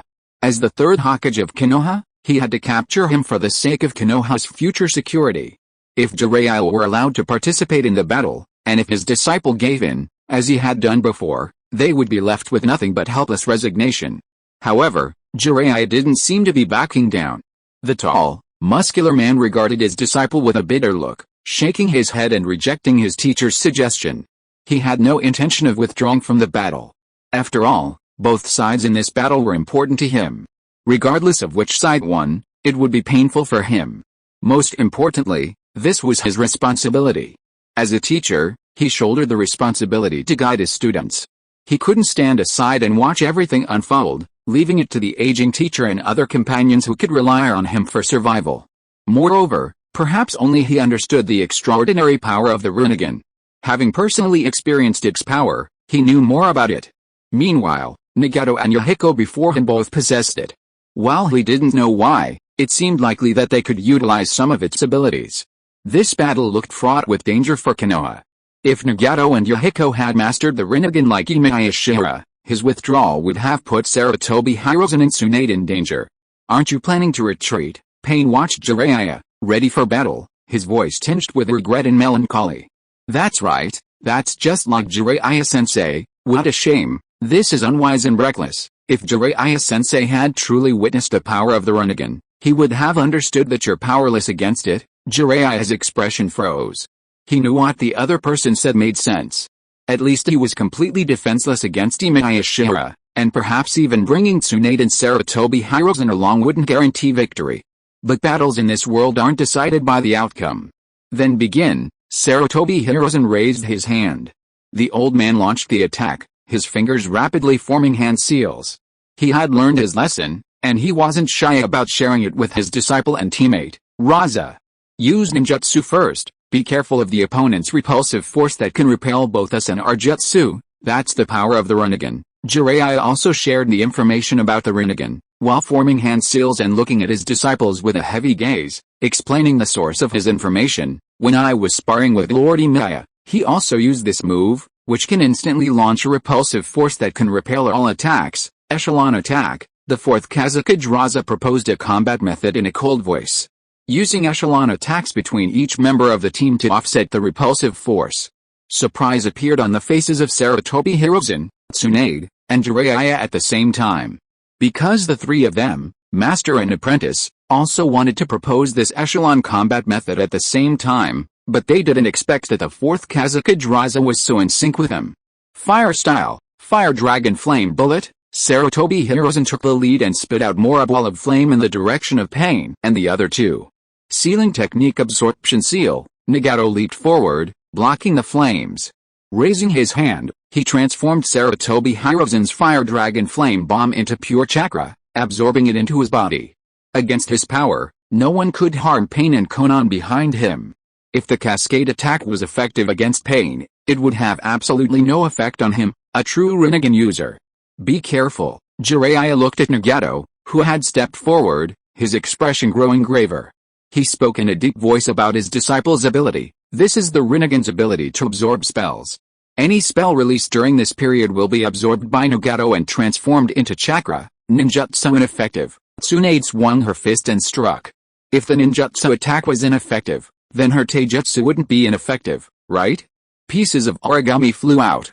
As Tsunade attacked, Konan did the same. Konan raised her palm, and pieces of origami wrapped in detonating tags flew towards Tsunade, ready to blow her body apart. At that moment, Tsunade only had time to spread her yin seals throughout her body. At least her yin seals and the seal-free self-healing ability of her curse seal mode should be able to block the blast from the detonating tags. Wind style, Cyclone. At that moment, the fourth Kazekage, Raza, suddenly clasped his fingers together and unleashed a gust of wind, instantly carrying all the origami high into the air. This wind style easily broke Konan's technique and instantly rescued Tsunade from her predicament. Thank you, Mr. Kazekage. Tsunade quickly landed back on the ground. Raza's move was crucial. It made Sarutobi Hiruzen and Jiraiya feel a little more favorable towards the Kazekage. At least it seemed that the Kazekage truly wanted to fight alongside them. Thank you, Sarutobi Hiruzen said solemnly to the fourth Kazekage. Thank you, it's okay. The fourth Kazekage, Raza, accepted the thanks with a smile, saying softly, after all, we're allies who need each other's support. However, we haven't yet unleashed that strange repulsive attack, so it seems unlikely we'll be able to hit the opponent's true form. This isn't even a warm-up fight. Does that make you feel at ease? Just as the fourth Kazekage, Raza, and the third Hokage, Sarutobi Hiruzen, were about to discuss tactics after their offensive failed to unleash the strange repulsive attack, Pain's voice reached them, sending them into a state of alert. However, this alertness was meaningless. Pain raised his hand indifferently towards them, uttering 4 words calmly, as if unleashing a simple spell. Shinra Tensei. The next moment, the air density was suddenly compressed by the repulsive force. The entire ground began to tremble violently under the pressure. All the Konoha ninja present witnessed a shocking scene. This time, Pain showed no intention of holding back. Shinra Tensei unleashed a near full-strength attack. Instantly, half the field's tiles were lifted by Pain's repulsive force, leaving a barren, flattened field like a plow. Sarutobi Hiruzen and the others had no time to react before being blasted back by the powerful repulsive force, some even falling halfway across the field. Before they could even hit the ground, they began spitting blood, evidently having been severely injured by the sudden blow. Summoning technique. Tsunade, the least injured among them, immediately formed a summoning seal upon landing. She could gauge the injuries of the others based on her own injuries. A pitch-black summoning circle suddenly descended to the ground, summoning a massive slug. The slug, with a tender, childish voice, looked at the blood-spitting Tsunade with a hint of surprise. Tsunade-sama, slug, heal them first. Tsunade hurriedly pointed at the equally seriously injured. Her body must have been the strongest among those present, allowing her to react in time to the immense impact of the Shinra Tensei. Yes, the slug's body instantly shattered. As the 2 clones of the slug crawled to Sarutobi Hiruzen and Jiraiya, wrapping them in their bodies to heal them, they also assessed their condition. No danger to life, the slug's gentle voice reassured Tsunade. Cough, cough, cough. Sarutobi Hiruzen and Jiraiya coughed simultaneously. They felt the slug's healing, but their hearts weren't as relieved as they'd imagined. The enemy was far too strong. Although neither of them had yet to exert their full strength in this battle, they were both severely wounded before they could do so. Look at the injuries to the Kazekage, Sarutobi Hiruzen warned Tsunade. In the previous battle, the fourth Kazekage, Raza, had aided Tsunade, and Konoha couldn't sit idly by while this loyal ally suffered severe injuries. I've sent the slug to help. Tsunade's palm glowed with emerald chakra. She looked at Jiraiya's injuries and said in a deep voice, I'll go get Lord Emiya to help. It's best not to send that important figure here. A familiar yet strange, cold voice suddenly reached Tsunade's ears. While Tsunade was still confused, the voice of another slug clone made her heart leap. Tsunade-sama. This is, when Tsunade turned around, She saw the fourth Kazekage, Raza, lying in the distance, his body shrunken. This sight made her heart sink. It wasn't because of Raza's death, but because the move was so similar to her former teammates. This is the Orochimaru-style substitution jutsu. Tsunade recalled the voice she had just heard with some horror. She looked around in disbelief, but Orochimaru was nowhere to be seen. However, Tsunade also noticed another thing. Sarutobi Hiruzen and Jiraiya had blood flowing from their mouths, but they ignored their injuries and sat up at the same time, looking nervously behind her. What a pity, you didn't even recognize me. Chapter 159 The Resurrected Hokage. In the empty space, Orochimaru's voice was vague. A cold and icy aura also emerged from behind Tsunade. Neither Sarutobi Hiruzen nor Jiraiya nor Tsunade had noticed that he was impersonating the fourth Kazekage Raza, which made Orochimaru seem quite dissatisfied with his teacher and former friend. Long time no see, I thought I had done enough. Orochimaru looked at the three most important people in his life with a smile, his face full of regret and sorrow. There are so many traces, but you didn't realize my identity. What's even more regrettable is that you were powerless in front of Nagato. However, the response he received was not a welcome. No Konoha ninja would welcome him when they saw him. Orochimaru, you bastard. Jiraiya subconsciously wanted to stand up.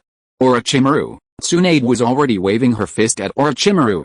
Orochimaru. Sarutobi Hiruzen's expression deepened. He gazed at his former defector, and a sudden realization dawned on him. No wonder the Kazekage's fighting style always seemed familiar to me. So you've been impersonating him all along. The fourth Kazekage, Raza, was renowned for his ability to manipulate gold dust. However, during this battle, the fourth Kazekage had been employing ninjutsu, never once using gold dust on the battlefield. Perhaps he should have noticed. Of course it was me. If it weren't me, Orochimaru smiled, dodging Tsunade's attack. He whispered, who'll help you resolve the Akatsuki threat? Are you counting on that Kazekage who harbors ill intentions against Konoha, you bastard? Tsunade narrowed her eyes, unwilling to hear his explanation. Orochimaru Sarutobi Hiruzen seemed to understand what Orochimaru meant, and said in a deep voice, have you always wanted to use our power to deal with the leader of Akatsuki? No. Orochimaru raised a finger and shook it, chuckled and continued, I never thought of relying on you to deal with Akatsuki, because I knew from the beginning that you could not be Nagato's opponent, or your power is a little weak for them after all. But teacher, you are not useless. Orochimaru's snake eyes narrowed, revealing an extremely dangerous look. At least your defeat can put Konoha into the most dangerous situation. In this way, he can use real means. Only when Konoha falls into danger can it force those former Konoha Hokage to be willing to fight for Konoha again. Everything was just a sloppy appetizer. Orochimaru slowly raised his finger, a mocking sneer curling his lips. Now, it's time for the real feast. To bring them back to life, I sacrificed 3 children capable of wielding the power of cursed seals, ninjutsu, summoning technique. Orochimaru suddenly slammed his palm to the ground as he spoke. His expression became extremely serious and solemn, and he stared intently at the smoke rising from his palm. Under everyone's gaze, 3 coffins suddenly rose from the ground. Impure World Reincarnation technique. Sarutobi Hiruzen's heart suddenly felt heavy. What troubled him most was that the situation was spiraling completely out of control. Whether it was their defeat at the hands of Pain or Orochimaru's sudden appearance.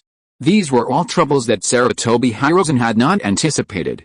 Now something even worse was about to happen. What exactly did Orochimaru intend to do with the Impure World Reincarnation technique? With a crash, the 3 coffins slowly opened.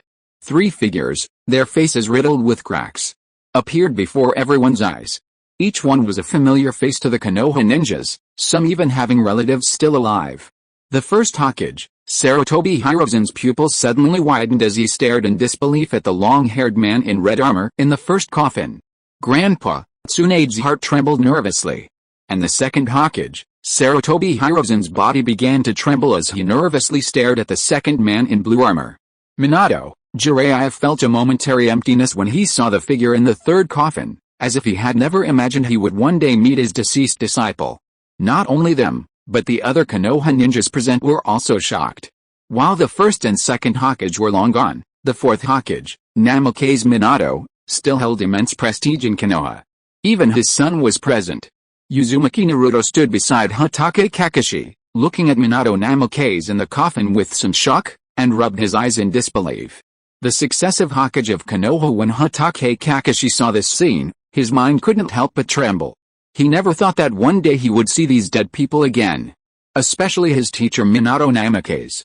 Minato Namake's eyes suddenly opened. He looked at the seriously injured Sarutobi Hiruzen and Jiraiya and others in front of him, and a hint of surprise appeared on his face. Third Hokage? Jiraiya? Why are you here? What's going on? No, that's not right, but why is he here? The Impure World Reincarnation technique, the second Hokage, Senju Tobirama, said in a gloomy voice, as if he had anticipated the use of his technique.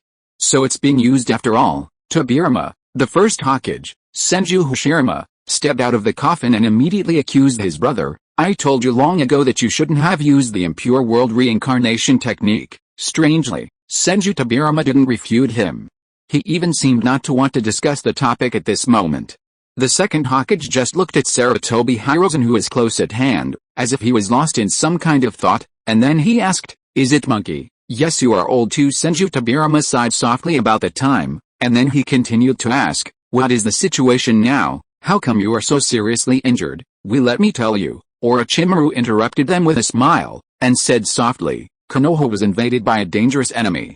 I had to use the Impure World Reincarnation technique left by the second Hokage to resurrect you at this critical moment." "Shut up, don't listen to his nonsense." Tsunade quickly interrupted Orochimaru's words and retorted in a deep voice, "That bastard Orochimaru is a traitorous ninja in the village. Don't believe what he says." Tsunade. Orochimaru glanced at Tsunade with a playful smile, then nonchalantly recounted a lie he'd told in the past. "My original intention in becoming a traitor was a secret conspiracy between Danzo and me, aimed at finding an opportunity to eliminate the Akatsuki, the most dangerous organization in the ninja world." Tsunade held her forehead. "No. How dare this bastard lie? Who would believe such a lie?" "Is that so?" The first Hokage, Hashirama Senju, rubbed his chin and glanced around, searching for Danzo. "I remember Danzo was always very clever. Where is he? Why isn't he here?" Tsunade's cheeks twitched, and she quickly explained, "Grandpa, don't believe his lies. Everything he says is a lie, but there's one thing that's true." Tobirama Senju turned his head slightly, scanning the battlefield before gazing in the direction of Nagato's trio. He could sense their immense chakra. "Konoha, it looks like we've encountered a troublesome enemy." No one could deny that. Even Tsunade fell silent. Pine's strength truly exceeded their expectations. With a single blow, he had severely damaged them, yet he seemed to still have some strength left. "What's going on?" Nagato's eyes narrowed as he watched the three coffins emerge from the distance. He sensed three incredibly powerful streams of chakra, one of which was noticeably more powerful than the others. Immortal reincarnation technique. Pine's voice was calm, as if soothing, as he observed the drama unfolding on the other side. Orochimaru must have betrayed us. After all, Orochimaru had been impersonating the fourth Kazekage and fighting them, even resurrecting three former Hokages during Konoha's defeat. It was unlikely he was targeting Konoha. This was all a trap set by Orochimaru, likely targeting them, or even more likely, Emiya Shiyuan, who stood behind them. "We must retreat," Konan had to remind Nagato, hoping to use Emiya Shiyuan's name to persuade him to leave this dangerous place. She was a little worried about Orochimaru's trap. "Emiya-sama has not given any orders for us to go to war with Konoha. The last time they stepped into a trap, it had already cost Yahiko his life." Konan didn't want Nagato to risk his life here, especially since they knew it was a trap and the enemy had the help of the Impure World Reincarnation. "Let's retreat first," Konan suggested, knowing Nagato would obey Emiya Shiyuan's orders. "Let's go back and discuss with Emiya-sama how to deal with Orochimaru's betrayal." But Nagato's expression turned slightly grim, and he shook his head slightly. "It seems that our retreat may be a bit difficult now." Whoosh! Two kunai flew towards them. Pain raised his hand and condensed a black rod, trying to knock the two kunai away. However, the next moment, two figures suddenly appeared beside the kunai, grabbed them, and stabbed Pain almost simultaneously. So fast, Pain stared in disbelief at the two figures who appeared beside him at once. He didn't even have time to react, not even seeing their appearance. Pain, Konan's body instantly began to disintegrate into origami. Shinra Tensei, Nagato had no time to control Pain, so he could only use his main body to unleash a repulsive force, pushing the two enemies that had suddenly appeared like a flash away. However, the moment the repulsive force touched them, Both enemies disappeared without a trace. This ghostly, high-speed attack shocked both Nagato and Konan. Chapter 160 Super God Luo Shiansen. How is that possible? Nagato gritted his teeth.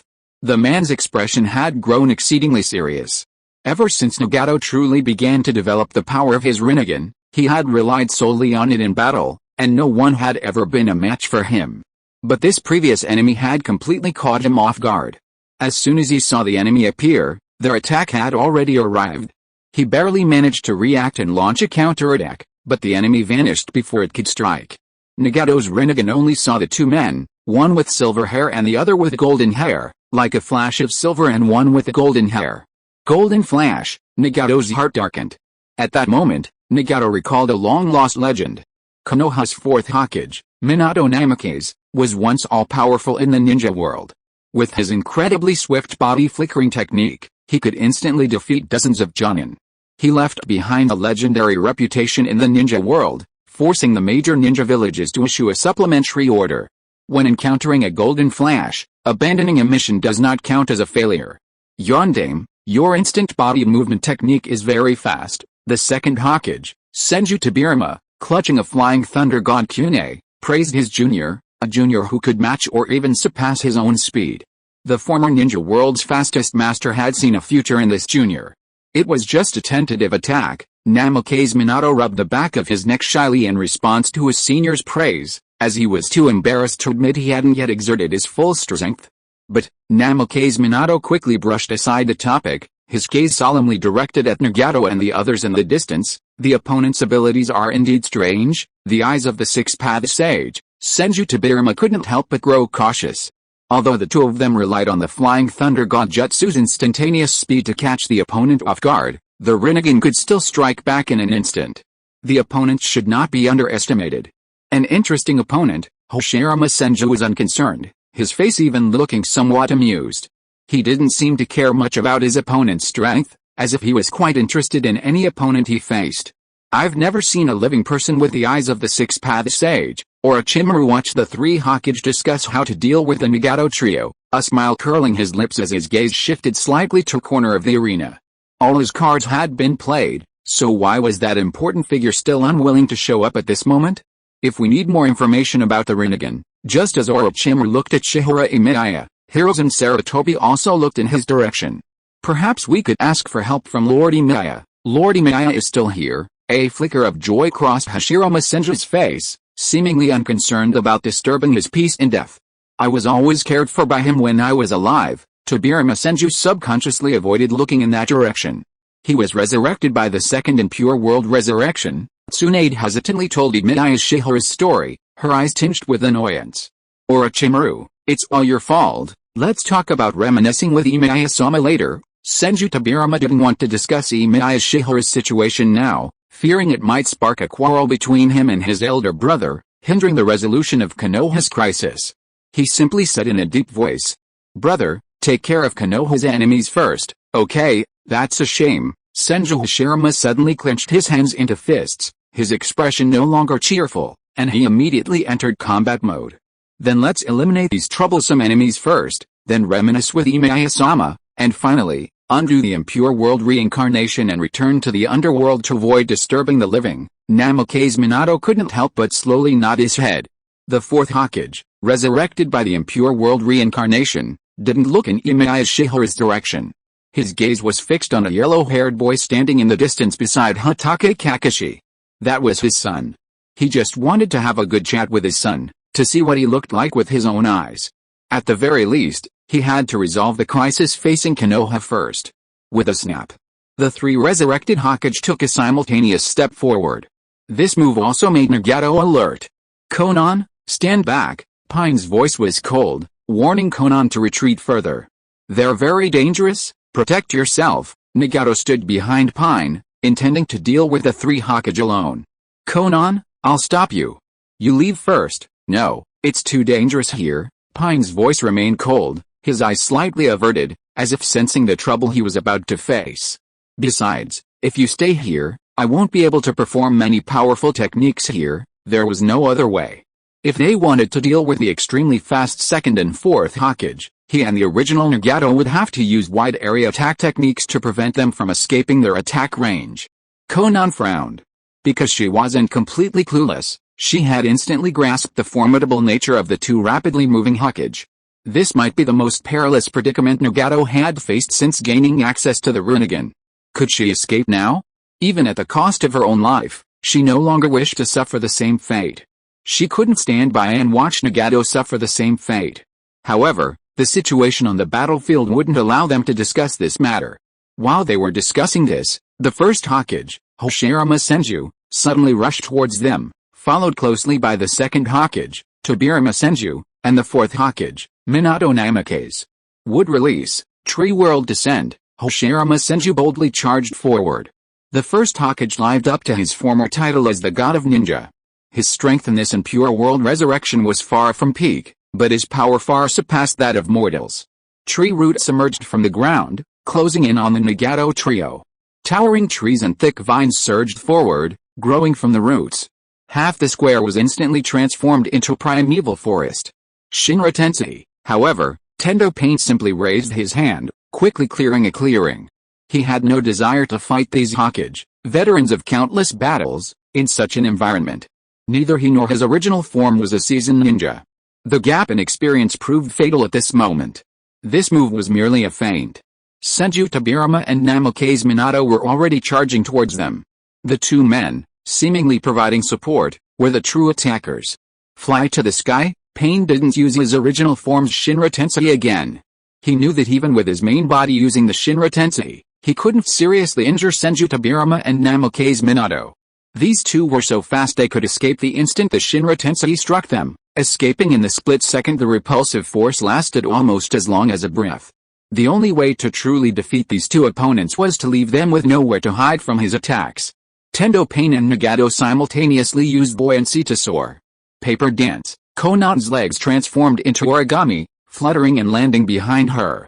Like angelic wings, she soared rapidly upwards. Her gaze swept over the two figures coming towards them, and the origami between her wings suddenly transformed into countless razor-sharp paper shurikens. A dense stream of paper shurikens shot out from between her wings, shooting out at a rapid speed like dense bullets, sending dust flying everywhere and even creating tiny holes in the ground one after another. However, Namikaze Minato and Senju Tobirama's bodies were incredibly agile. The two Hokage darted swiftly through the paper shuriken. They didn't fling their flying thunder god kunai into the dense rain of paper, but instead sought the perfect opportunity. Water style, water dragon bullet, Senju Tobirama suddenly formed a water style hand seal. Sealing seal, Nagato immediately raised his hand, transforming the water dragon bullet into chakra and absorbing it. He rapidly channeled his own chakra towards Tendo Pain. Only his original form could protect Pain and Konan in this situation. The Pain created from Yahiko's corpse possessed only the abilities of Tendo, mastering only powerful combat techniques, and was unable to use other supporting techniques. Water style, Heaven's Cry, Senju Tobirama continuously unleashed ninjutsu upon them. Even Minato Namikaze and Hashirama Senju were simultaneously searching for an opening to attack. Nagato could only use his six-path abilities to interrupt the enemy's attacks. He had to create an opportunity, a chance to unleash a terrifying technique. Something strange, Senju Tobirama looked up at Tendo Pain and Nagato in the sky. He sensed something strange. Pain's chakra was rapidly increasing.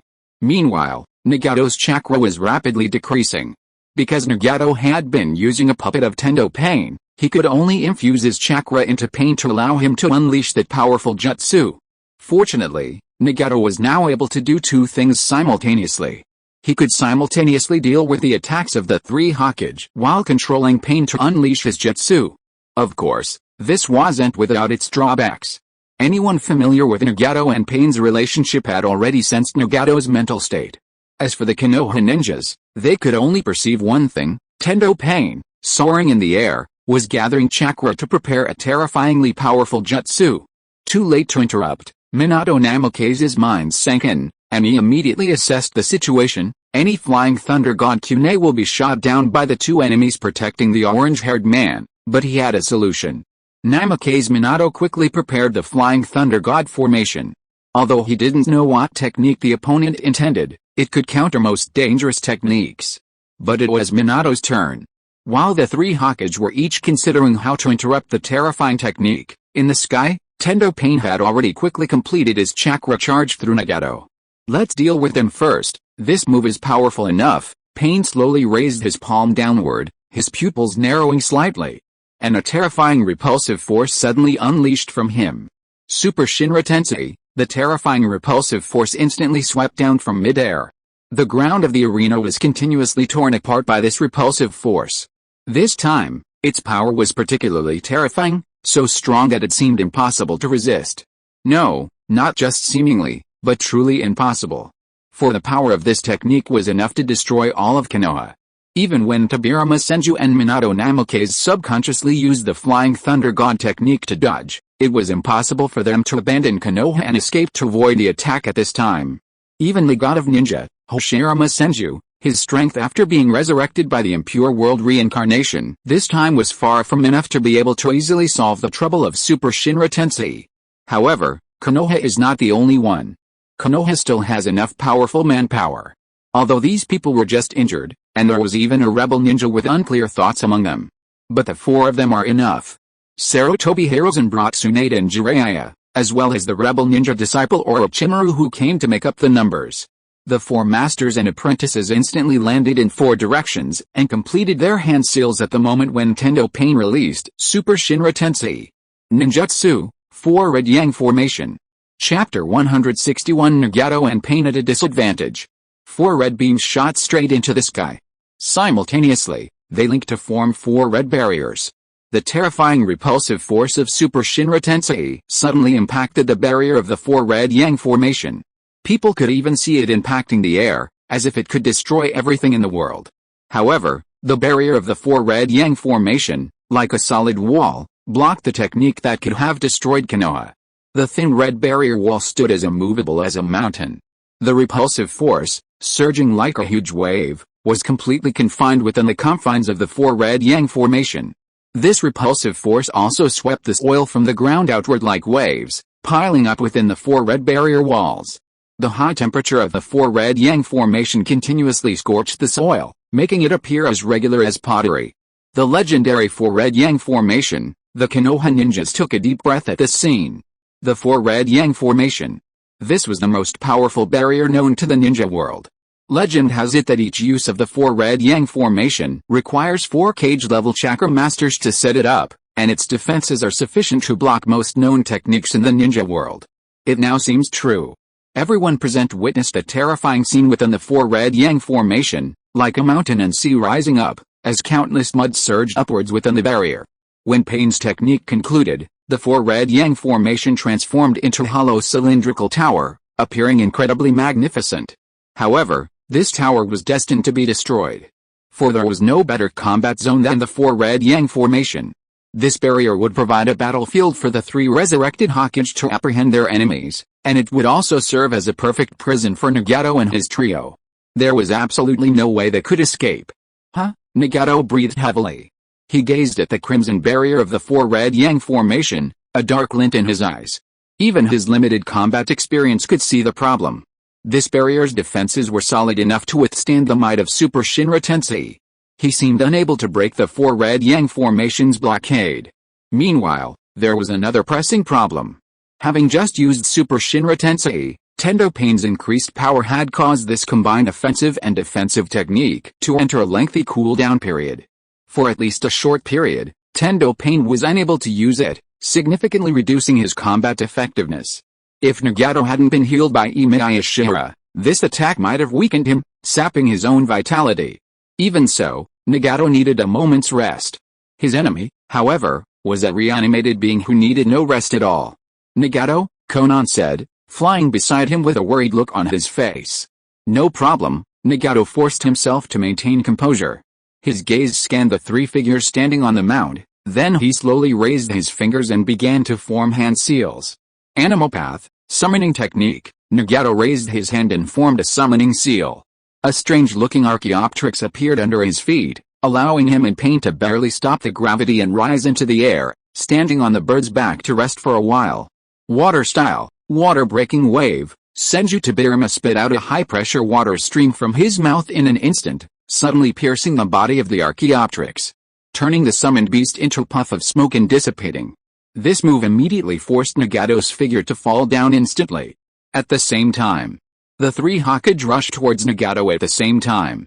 Summoning technique. Summoning technique. Summoning technique. While gritting his teeth and watching his body falling, Nagato quickly formed the summoning hand seal again, and tall summoned beasts emerged from the void summoning circle. A tall and ferocious wolfhound roared and proudly appeared. A huge one-horned rhinoceros also landed on the ground, and a long giant centipede also crawled out. These summoned beasts have all received the summoning amplification of the Samsara Eye. They all have a pair of Samsara eyes, and their bodies are also extremely strong and hard. Three summoned beasts rushed towards the three Hokage. If it were any other enemy, these summoned beasts with unique bodies would be powerful enough to put anyone in a tough fight, but this time the enemy they are facing can no longer be described as generally powerful, and even describing one of them as powerful would be a bit of an underestimation of the other party. Wood release, Minotaur technique. Senju Hashirama raised his palm. Huge wooden palms kept emerging from where the summoned beasts passed.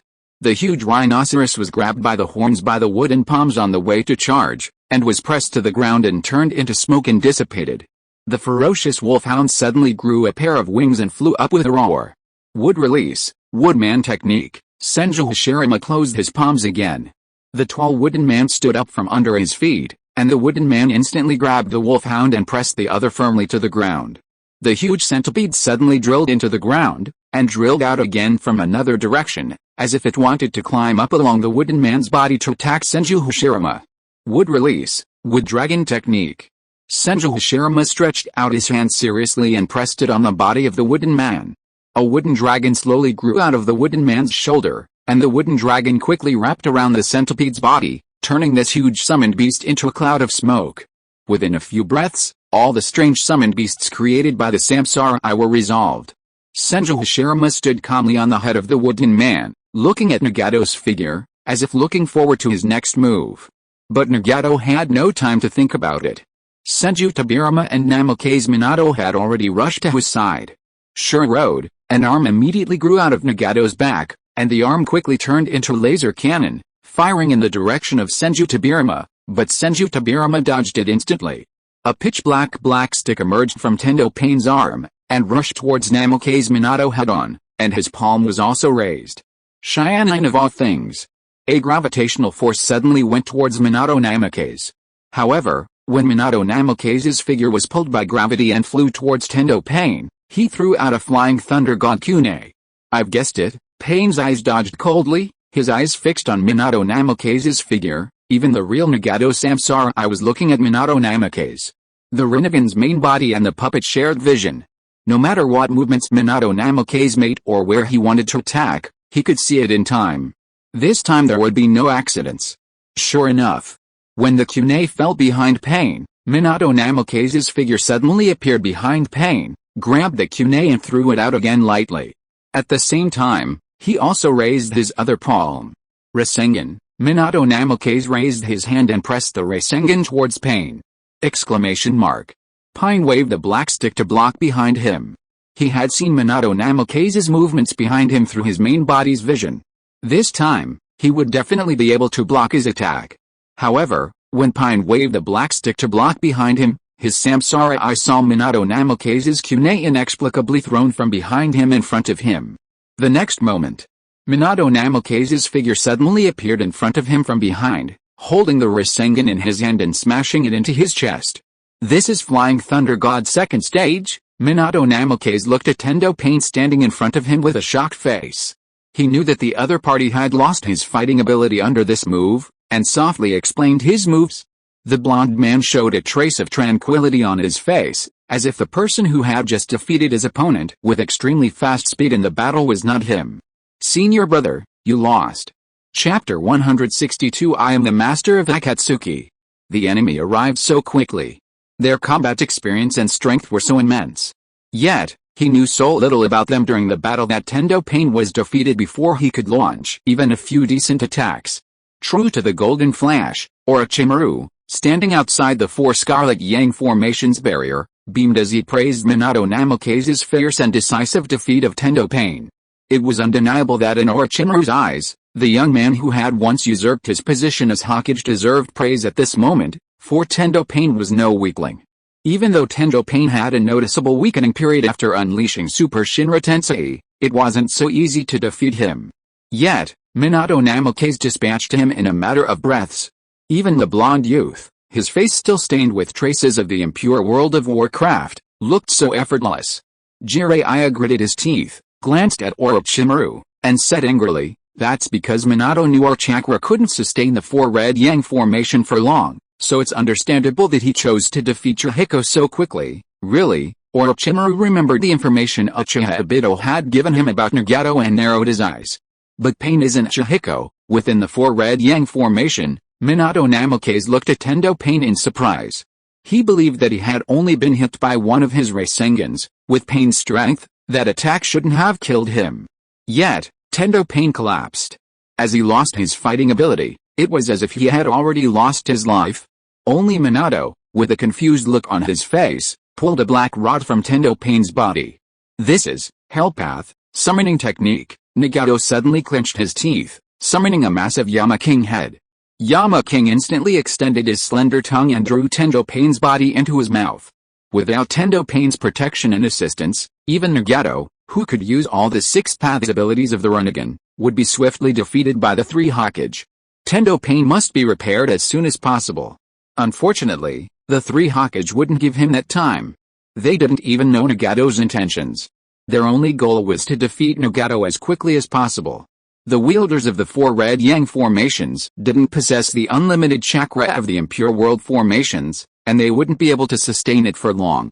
Nagato, Konan, dancing in the sky, flapped her wings and flew towards them. She raised her palms simultaneously towards the three Hokage, and pieces of origami flew from her palms. At this moment, she had to take Pain's place and protect Nagato. Konan's palm transformed into countless sheets of white paper, which fluttered across the battlefield, each one wrapped with a detonating tag, as they flew towards the three Hokage. What greeted her was a simple kunai. This kunai, adorned with a detonating tag, flew into the sky, ablaze with white paper. Without turning back, Tobirama Senju continued charging towards Nagato, his fingers slowly raised in a simple hand seal. Multiplication detonating talisman. The next moment, countless detonating tags suddenly exploded. A huge ball of fire erupted from the sky, and the shockwave spread upwards and downwards. The fierce shockwave forced Konan to spread her paper wings and fly back into the sky. "Konan?" Nagato instinctively looked up. However, the first Hokage, Hashirama Senju, leaped forward and punched him. Nagato could only control the Shirato laser cannon to launch a strike, but a massive force instantly slammed into his body. This was a supernatural power technique. Nagato was thrown backward, spitting blood. He had never imagined the first Hokage's power could be so immense. While Nagato quickly gathered his chakra and tried to resist, two kunai had already landed at his sides. The second Hokage, Senju Tobirama, and the fourth Hokage, Namikaze Minato, simultaneously used the Flying Thunder God technique to instantly appear beside Nagato. Shinra Tensei, Nagato raised his hand, sending the two Hokage flying. Unfortunately, this move was futile. Hashirama Senju, Konoha's most powerful Hokage in history, the ninja god who brought an end to the chaotic Warring States period, had already rushed towards him. Nagato, who had hoped to single-handedly defeat the three Hokage, was ultimately forced into a difficult and bitter battle. Pine, the mouth of the King of Hell, Yama, opened wide. The figure of Tendo Pain emerged from Yama's mouth, a black rod emerging from his palm. He grasped it, blocking the onrushing first Hokage, Senju Hashirama, and giving Nagato a moment to breathe. "What's going on?" Senju Hashirama's face showed no sign of panic. Instead, he gazed with curiosity at Tendo Pain, who had suddenly regained his fighting strength and stood in his way. "What? Like he's been resurrected? That might be a puppet." Minato Namikaze's voice echoed across the battlefield. The blonde man, who had just defeated Tendo Pain, had already sensed something.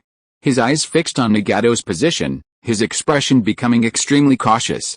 He also held a black rod in his hand, a black chakra sensor. "Pain, no, Yahiko. Not a real person, but a puppet. A puppet controlled by Nagato.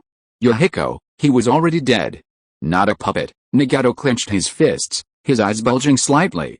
He desperately channeled his chakra into Tendo Pain, controlling him to fight the first Hokage, Senju Hashirama, like a living being. Now, he's still alive. Nagato's eyes flickered, his voice quickly shifting from excitement to calm, as if trying to convince everyone before him, and himself. We're all still alive. A touch of sadness crossed Minato Namake's face. Despite Nagato's arguments, everyone understood at that moment. What's going on? Jiraiya's heart trembled as he listened, watching the exchange within the four red yang formation in shock.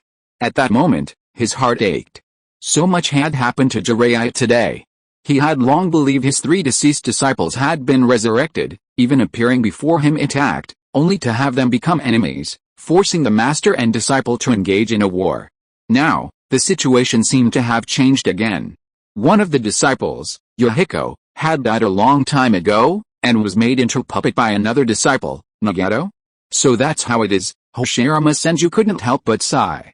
He looked at Tendo Pain in front of him, and suddenly grabbed Tendo Pain's black stick with his hand, and slammed Pain to the ground. Pa! Tendo Pain's body fell down powerlessly again.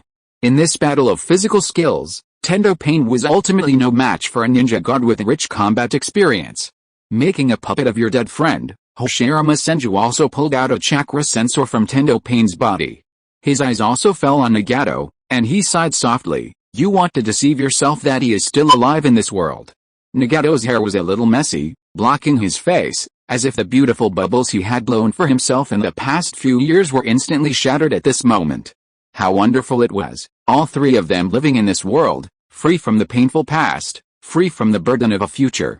Clearly, all they needed to do was stay in the Akatsuki, live in their old friendship, and follow the man they once admired.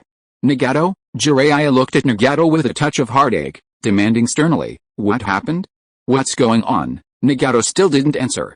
Perhaps he was too lazy to answer, or perhaps there was no point in answering. The red-haired man stood there dejected, his eyes vacant, his Rinnegan peeking through his tangled hair. Want to fight to the bitter end? Senju Tobirama's eyes narrowed. By this point, it was clear to everyone that Nagato was no match for them.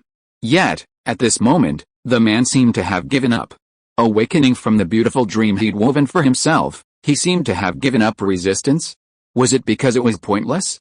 After all, trapped within the four Scarlet Yang formation, he couldn't escape. Under the siege of three Hokage, even with his Rinnegan, he couldn't win. What should we do now? Namake's Minato couldn't help but glance at everyone present. Whether it was the first Hokage, Hashirama Senju, or the second Hokage, Tobirama Senju, or even the third Hokage, Sarutobi Hiruzen, and his teacher, Jiraiya, they all seemed to have a better solution. Capture them alive? If they were to be captured alive, it seemed they had already given up resistance. Or kill them now? Killing them would be easy, as long as they found an opportunity. Should we kill them? Tobirama Senju gripped his kunai. As Konoha's second Hokage, Tobirama Senju's style was always the same. He would never give his enemies a chance to strike back, and he would find a way to deal with all potential risks beforehand. If we kill him, Tobirama Senju looked at the third Hokage, Sarutobi Hiruzen, would that dangerous organization you're worried about, a collection of renegade ninjas, be disbanded? Sarutobi Hiruzen paused in thought. In a sense, the death of the Akatsuki leader seemed to spell the end of the entire organization. However, the Akatsuki rebels were quite dangerous, and if they were to scatter, they would be even more dangerous, especially with the thorny figure of Uchiha Obito among them. Sarutobi Hiruzen pondered for a second, ready to offer his own proposal. He hoped to gain more information about Akatsuki's members from Nagato. However, Orochimaru spoke first. Of course we can't disband. A smile tugged at Orochimaru's lips, finally allowing him to unleash the dagger he had hidden in his heart. After all, the true master of Akatsuki has always been in control. The one I truly wanted to target with my Impure World Reincarnation technique was never Nagato. Nagato's expression suddenly changed. The dejected red-haired man suddenly looked up, but within him, the truth suddenly dawned on him. Orochimaru had already betrayed them, so how could he not reveal the true core of Akatsuki? The master of Akatsuki isn't Nagato. Jiraiya looked at Orochimaru in surprise. Then who else could it be? Tsunade also looked at Orochimaru with some doubt. Because Nagato's performance in this battle was so formidable, he practically single-handedly defeated the four masters and apprentices. It shouldn't be said that a single puppet alone had instantly defeated them. If it weren't for the four red yang formation, perhaps all of Konoha would have been shattered. Nagato had only been defeated by 3 former Hokages, and even then, he wasn't completely defeated. The enemy still had the strength to fight. How could such a formidable Nagato be merely a pawn obeying orders? "It's me," a familiar voice suddenly reached Tsunade's ears. It was a voice so familiar that it had comforted her countless times in the past. Whenever it spoke, a weight seemed to lift from her heart.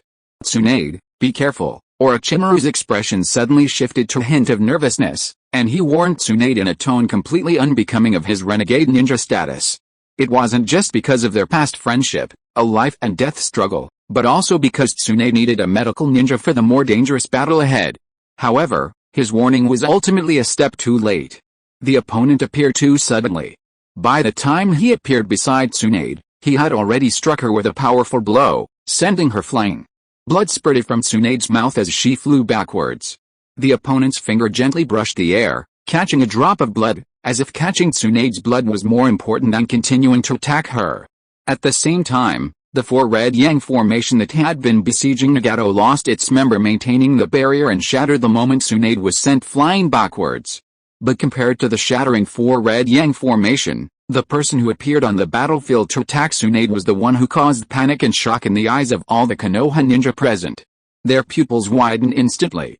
Even the first Hokage, who had been resurrected by the Impure World Reincarnation. How is this possible? Jiraiya watched the man appear. His mind went blank. The moment he saw the other man's attack, he was even more shocked than when he saw the Nagato trio. How is this possible? Tsunade's mouth was covered with a trace of blood, and she clutched her chest and abdomen in disbelief. The moment she saw the man, no, it should be said that the moment she heard that familiar voice, her heart suddenly turned cold and quickly fell into an endless abyss.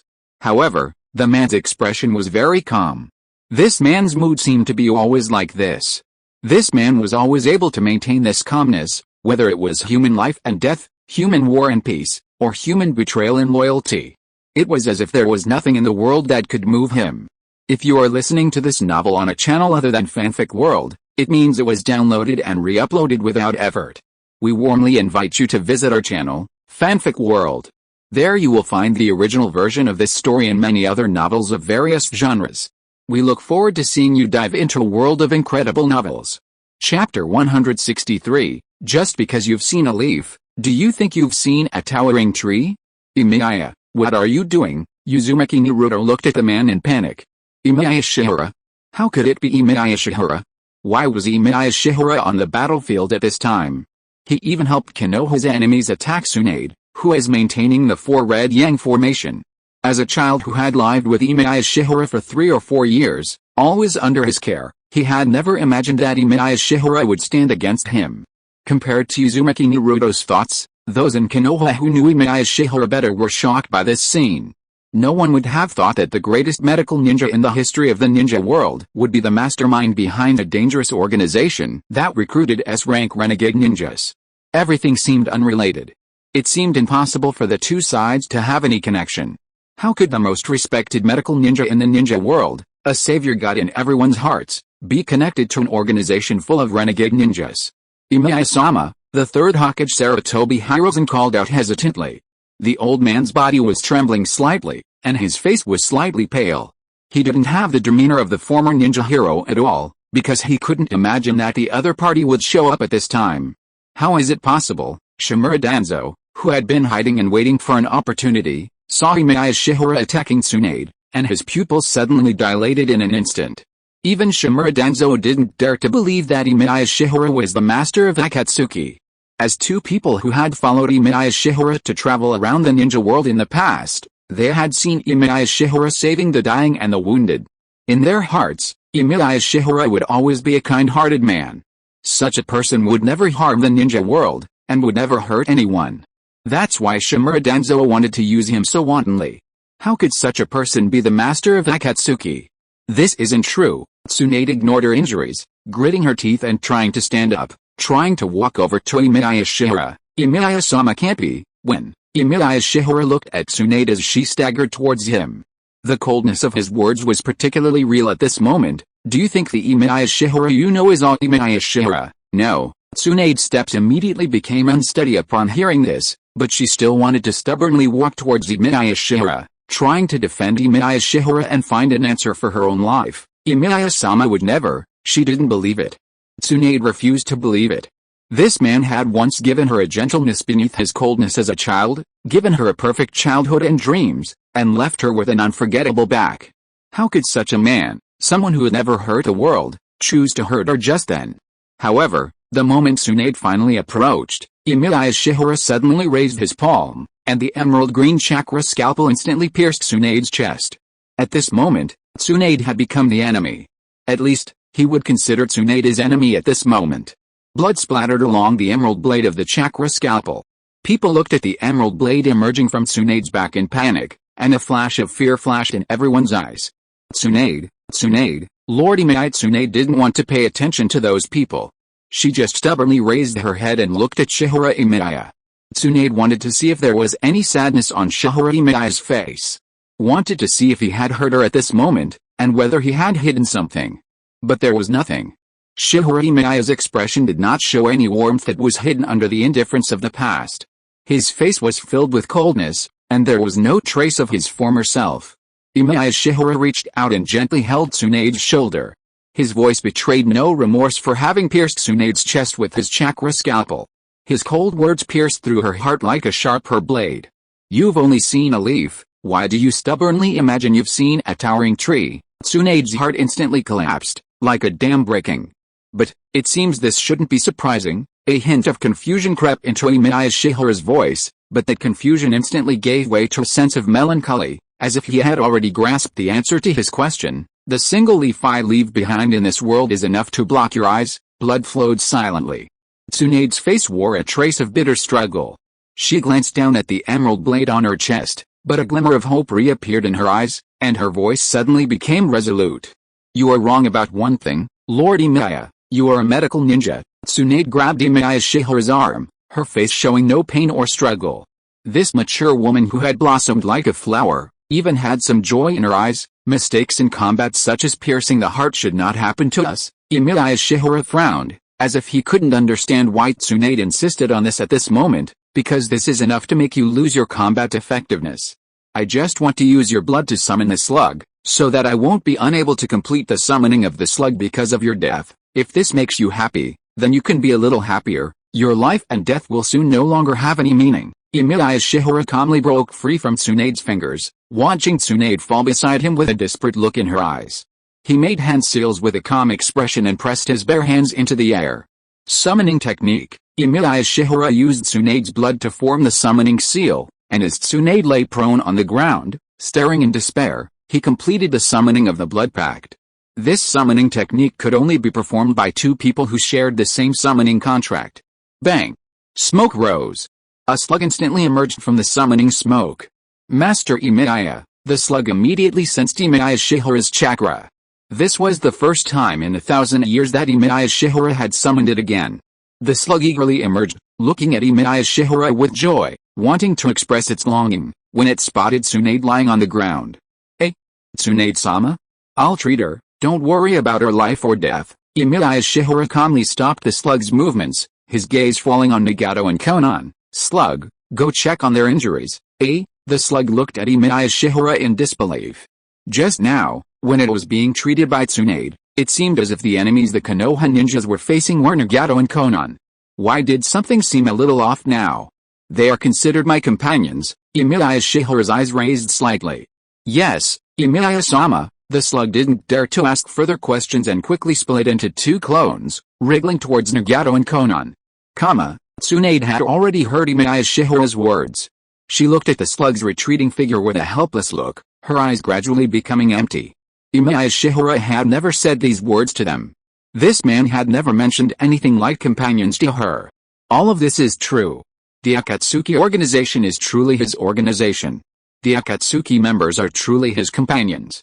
Now, your life or death truly doesn't matter. Emiya Shihara looked at Tsunade lying on the ground and slowly raised his arm. The emerald green chakra scalpel seemed about to emerge again. Tsunade, Hashirama, Senju and the others were shocked and wanted to rush towards Emiya Shihara. If the attack just now was an accident, no one would doubt that Emiya Shihara wanted to kill Tsunade anymore. However, they were too far away. Even the Flying Thunder God technique requires a medium. The closest person had already rushed over when Tsunade was injured. Tsunade, Jiraiya's figure flew towards Emiya Shiyuan. He looked at Tsunade, whose face was full of confusion and pain, and his heart was filled with anger and pain. "You bastard!" Jiraiya glared at Emiya Shiyuan, clenching the Rasengan in one hand and slamming it directly into Emiya Shiyuan's chest. "You know what? Tsunade has always admired you." Jiraiya gritted his teeth, his face filled with anger towards Shihara Emiya. The Rasengan in his hand was filled with his fury. Tsunade had always regarded the great medical ninja Shihara Emiya as her spiritual support, even as the most important person in her life. How could this guy treat Tsunade like this? How could he? This was destroying Tsunade's world. However, when Jiraiya and Shihara Emiya fought as an enemy, he would truly feel the difference between him and Shihara Emiya. Shihara Emiya dodged the Rasengan and reached out to grab Jiraiya's wrist. His elbow instantly struck Jiraiya's chest hard, and he swung his hand again, slamming him to the ground. Puff! Jiraiya immediately spat out a mouthful of blood. However, the tall and strong man ignored his injuries and slammed his palm to the ground. His eyes burned with anger, as if he had returned to the boy he once was. The man glared at Shihara Emiya angrily and demanded, "Tsunade has dreamed of becoming a medical ninja like you since she was little, and has always tried to imitate you. Unfortunately, I'm no longer the person I used to be." Shihara Emiya refused to even raise his eyes, even sparing Jiraiya a glance. "A narrow-minded person who can't understand my true thoughts, do I need to praise her for her half-truths?" Jiraiya forced himself to suppress the blood threatening to spit from his chest. Tsunade's lips curled into a strange, bitter smile.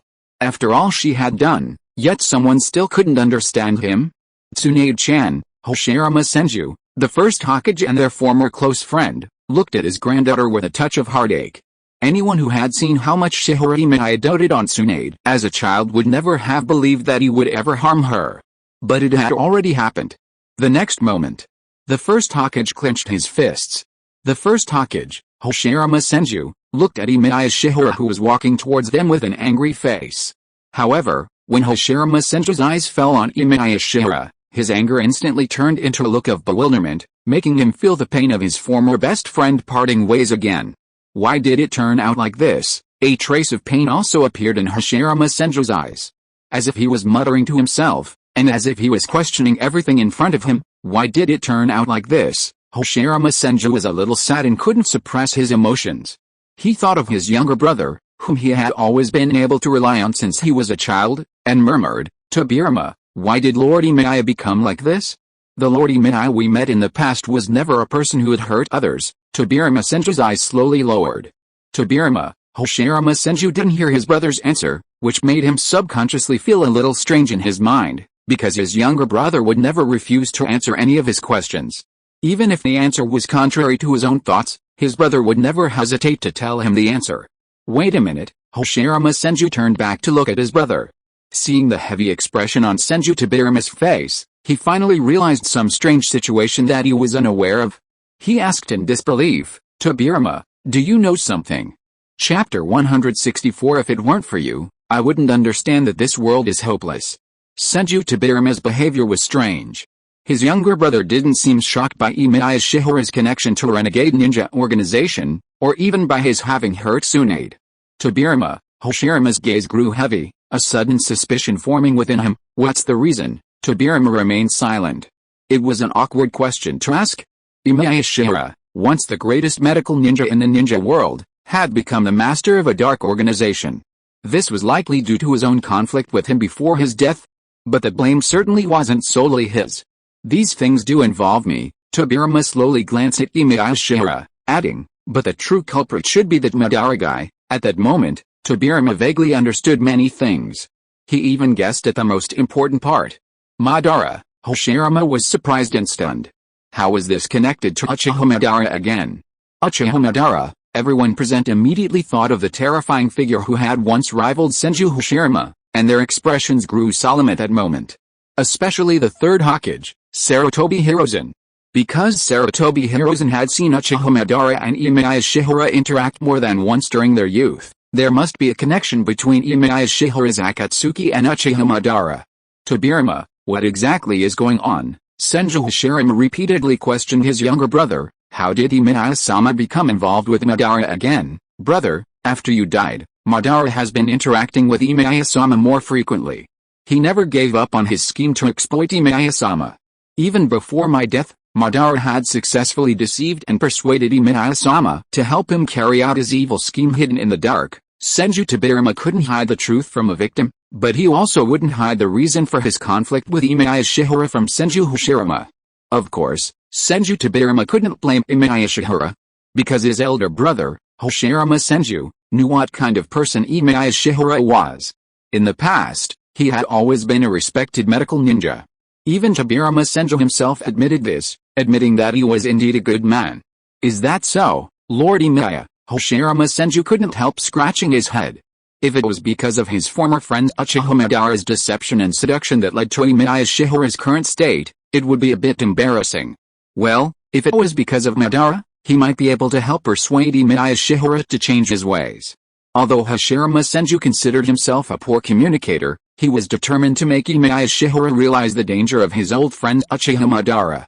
That's not the case. Madara didn't choose to deceive me. Emiya Shiyuan shook his head calmly, actually defending the absent Uchiha Madara. To be precise, it was me who guided Madara to the path to eternal peace, and it was because of this that the Akatsuki organization came into being. The path to eternal peace. Hashirama Senju frowned.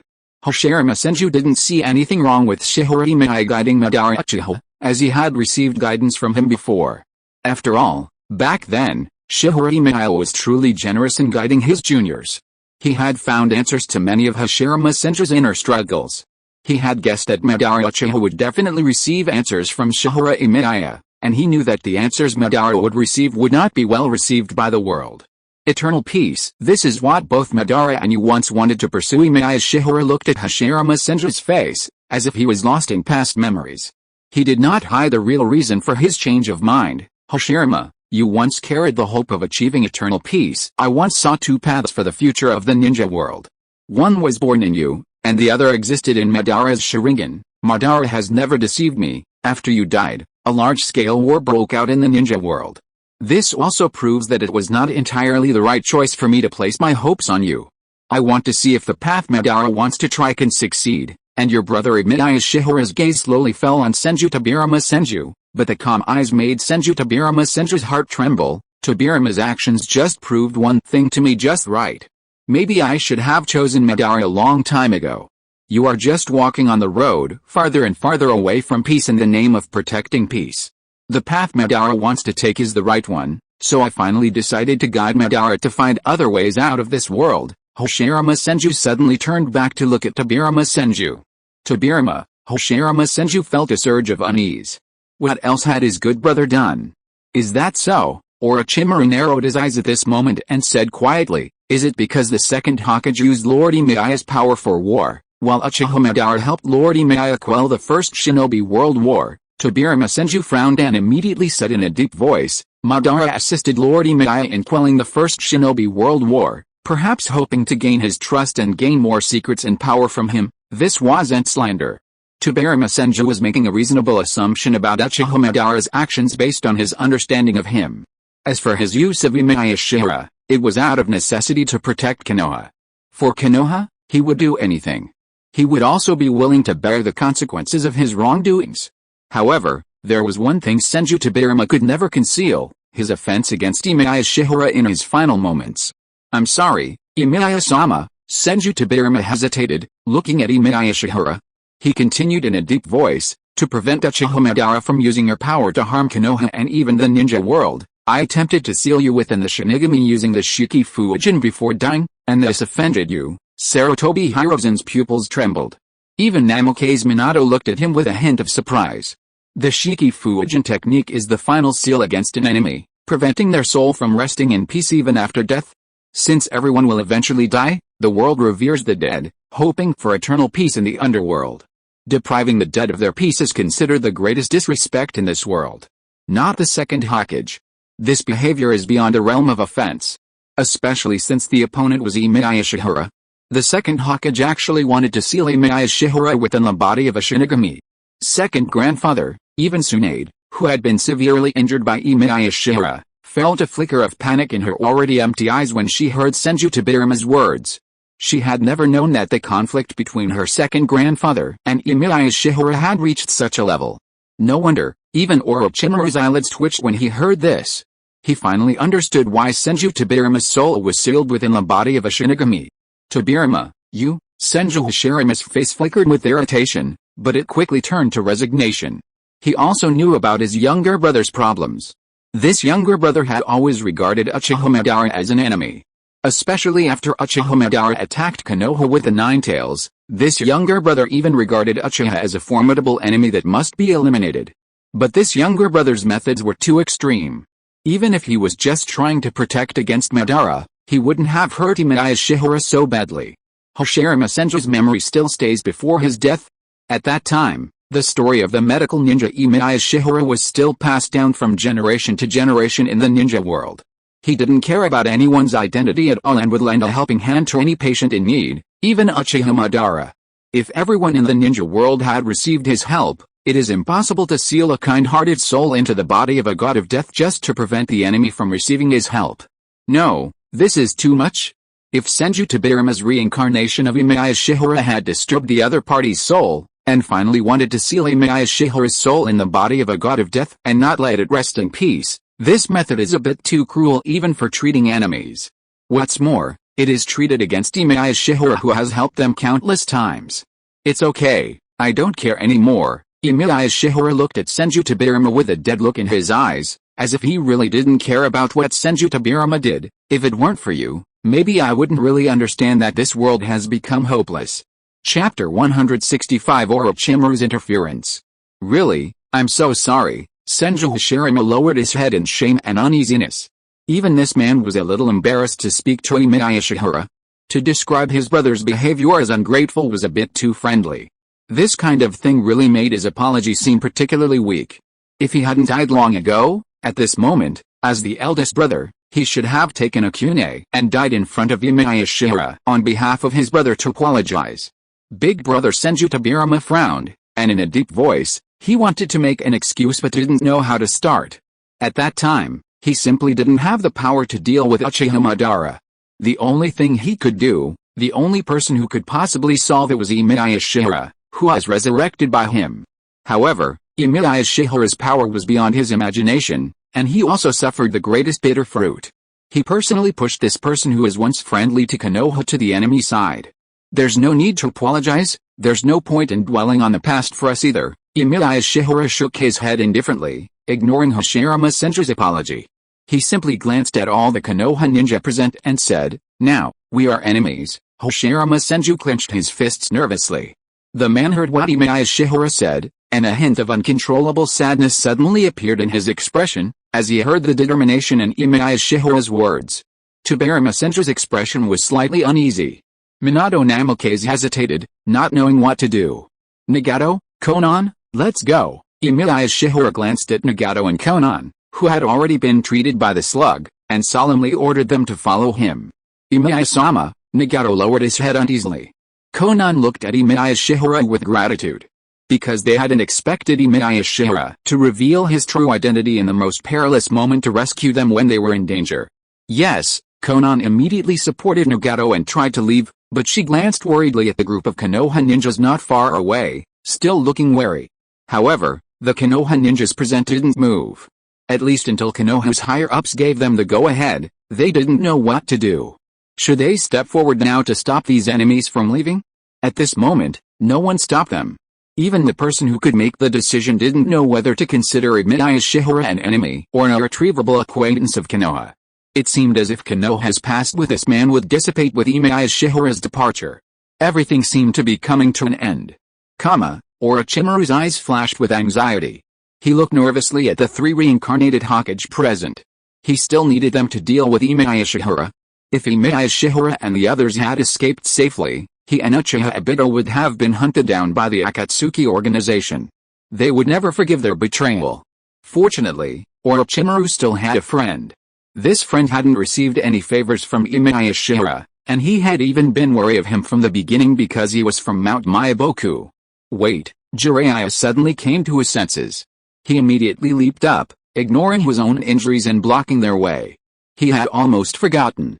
The Great Toad Sage had once reminded him of the threat posed by Emiya Shiyuan. If Emiya Shiyuan wanted to change the situation in the ninja world, he must not let him succeed, or even have the thought. I'm a little sorry. Jiraiya stood alone between Emiya Shiyuan and his two disciples, suddenly raising a finger. I can't let you leave here yet, the Great Toad Sage once mentioned. Jiraiya's expression was a little nervous, and he recited the Great Toad Sage's warning in a deep voice. If one day, Lord Emiya wants to change the ninja world and achieve so-called peace, you must be stopped. Although the Great Toad Sage didn't tell me exactly what you would do, he told me that what you are going to do is definitely not what we want, Teacher Jiraiya. Namake's Minato's eyes hesitated for a moment, then he suddenly jumped up and stood beside Jiraiya, his eyes becoming firm. The fourth Hokage had great trust in his teacher. He believed his teacher's judgment was correct. He couldn't just let him go. Actually, what Akatsuki wants to do is nothing. A glint of joy flashed in Orochimaru's eyes, and he casually began to tease. The Akatsuki, led by Lord Emiya, simply wants to gather the tailed beasts and create a weapon of war. A single strike could destroy an entire nation and kill hundreds of millions of people. In order to intimidate the entire world into submitting to their so-called desire for peace, the Konoha ninjas present were all moved.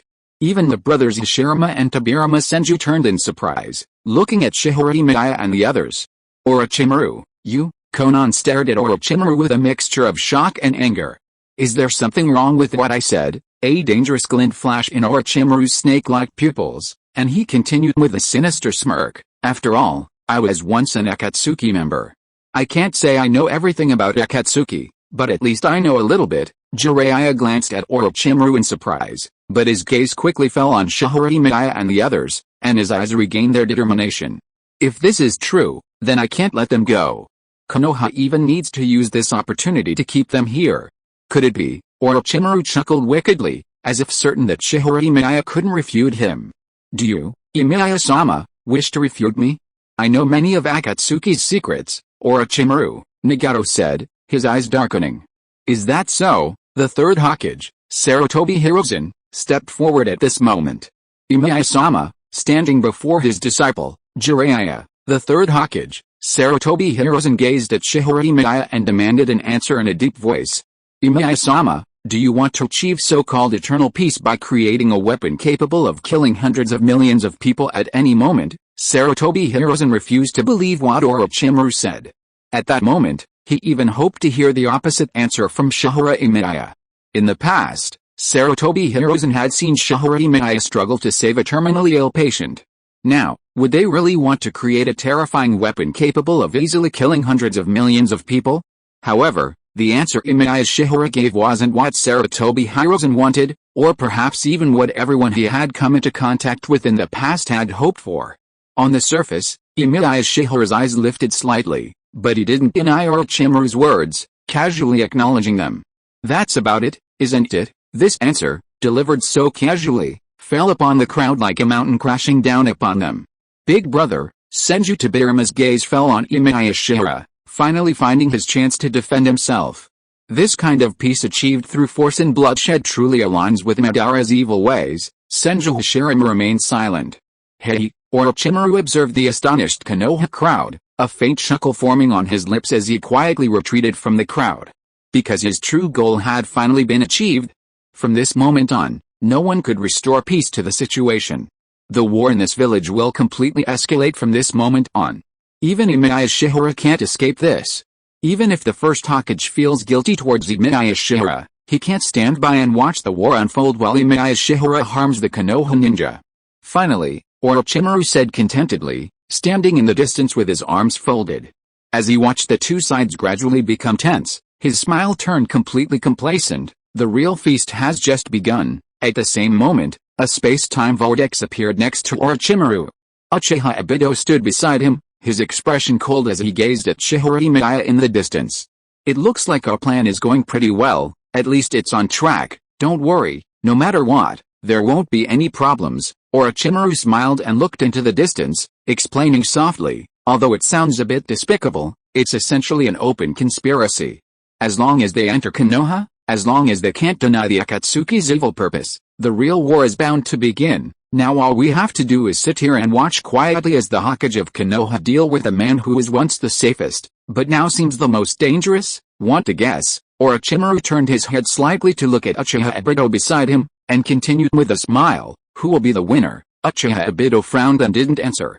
His figure once again disappeared into vortex of time and space. After all, Orochimaru was just a pawn. He was about to take charge of the Moon Eye project again, so he had to find an opportunity to get Nagato's Rinnegan. Similarly, Uchiha Obito wasn't the only one who wanted to get the Rinnegan. At this moment, Shimura Danzo was also hiding in the darkness, ready to make a move. He clenched one of his arms tightly in his hand, quietly waiting for his chance to strike. At the same time, a yin-yang face appeared on the wall high above the arena. Will nothing really happen? White Zetsu looked at the people below who were gradually surrounding Emiya Shiyuan with some uneasiness, and carefully reminded them, Lord Emiya has too many enemies to face, isn't he? And his opponents are not weak at all. We can't do anything to many of them, don't worry, it won't happen. Black Zetsu looked at the predicament that Emiya Shiyuan fell into with satisfaction, and a sinister and evil smile appeared on his face. It's finally time to start. Start making enemies with the whole world, Emiya. All humans in this world have their own selfish desires and ties. I am the only companion who will stand with you wholeheartedly. Chapter 166 for Konoha. For Black Zetsu, he can finally feel a little relieved. When Emiya Shiyuan truly admitted that the Akatsuki organization wanted to intimidate the entire ninja world, it was destined to become the enemy of the entire ninja world. The ninjas would not tolerate the birth of such a destructive war weapon. Compared to Emiya Shiyuan's crazy plan to revive the ancient goddess of the rabbit, Kaguya Otsutsuki, to dominate the world, the Akatsuki organization's war weapon plan seemed so gentle and cute, but it would definitely not be accepted by anyone. In this world, if a war weapon that can destroy a country is not in one's own hands, then no one would want this war weapon to appear. Especially Emiya Shiyuan must really be able to manufacture war weapons. This ancient ninja knows too many secrets of the past and possesses extremely powerful power. He must really have the method to manufacture war weapons. As expected, Jiraiya said gravely, looking at Minato Namikaze and Hirozen Sarutobi beside him. It's exactly as the Great Toad Sage said. Someone like Emiya-sama's desire to change the ninja world is truly too extreme to accept. It doesn't matter, people are always foolishly focused on the so-called future that's right in front of them, unable to transcend time and see the rise and fall of millennia of history. Emiya Shiyuan, unconcerned with Jiraiya's thoughts, waved his hand, and an emerald chakra scalpel emerged. He turned his gaze on Jiraiya. However, established fate cannot be changed, nor can it be rewritten by one's will, just like the Great Toad Sage's prophecy. When Jiraiya heard the word fate, he subconsciously recalled the child of prophecy. He glanced at Nagato and Konan standing behind Emiya Shiyuan. This man had long known his disciple was still alive. He even knew that Nagato, still alive, would inevitably clash with his other disciples. Alright, get out of the way, you should know you can't be my opponent. Emiya Shiyuan calmly raised his gaze to Sarutobi Hirozen, who stood in front of him. And until my plan is complete, I have no interest in meaningless slaughter. Sarutobi Hirozen remained silent, standing there. Both he and Jiraiya were well aware of Emiya Shiyuan's true strength. They were indeed no match for him. In terms of swordsmanship, ninjutsu, and bloodline, they were all top-notch. Honestly, the pressure of the battle was immense, even greater than against the Nagato trio.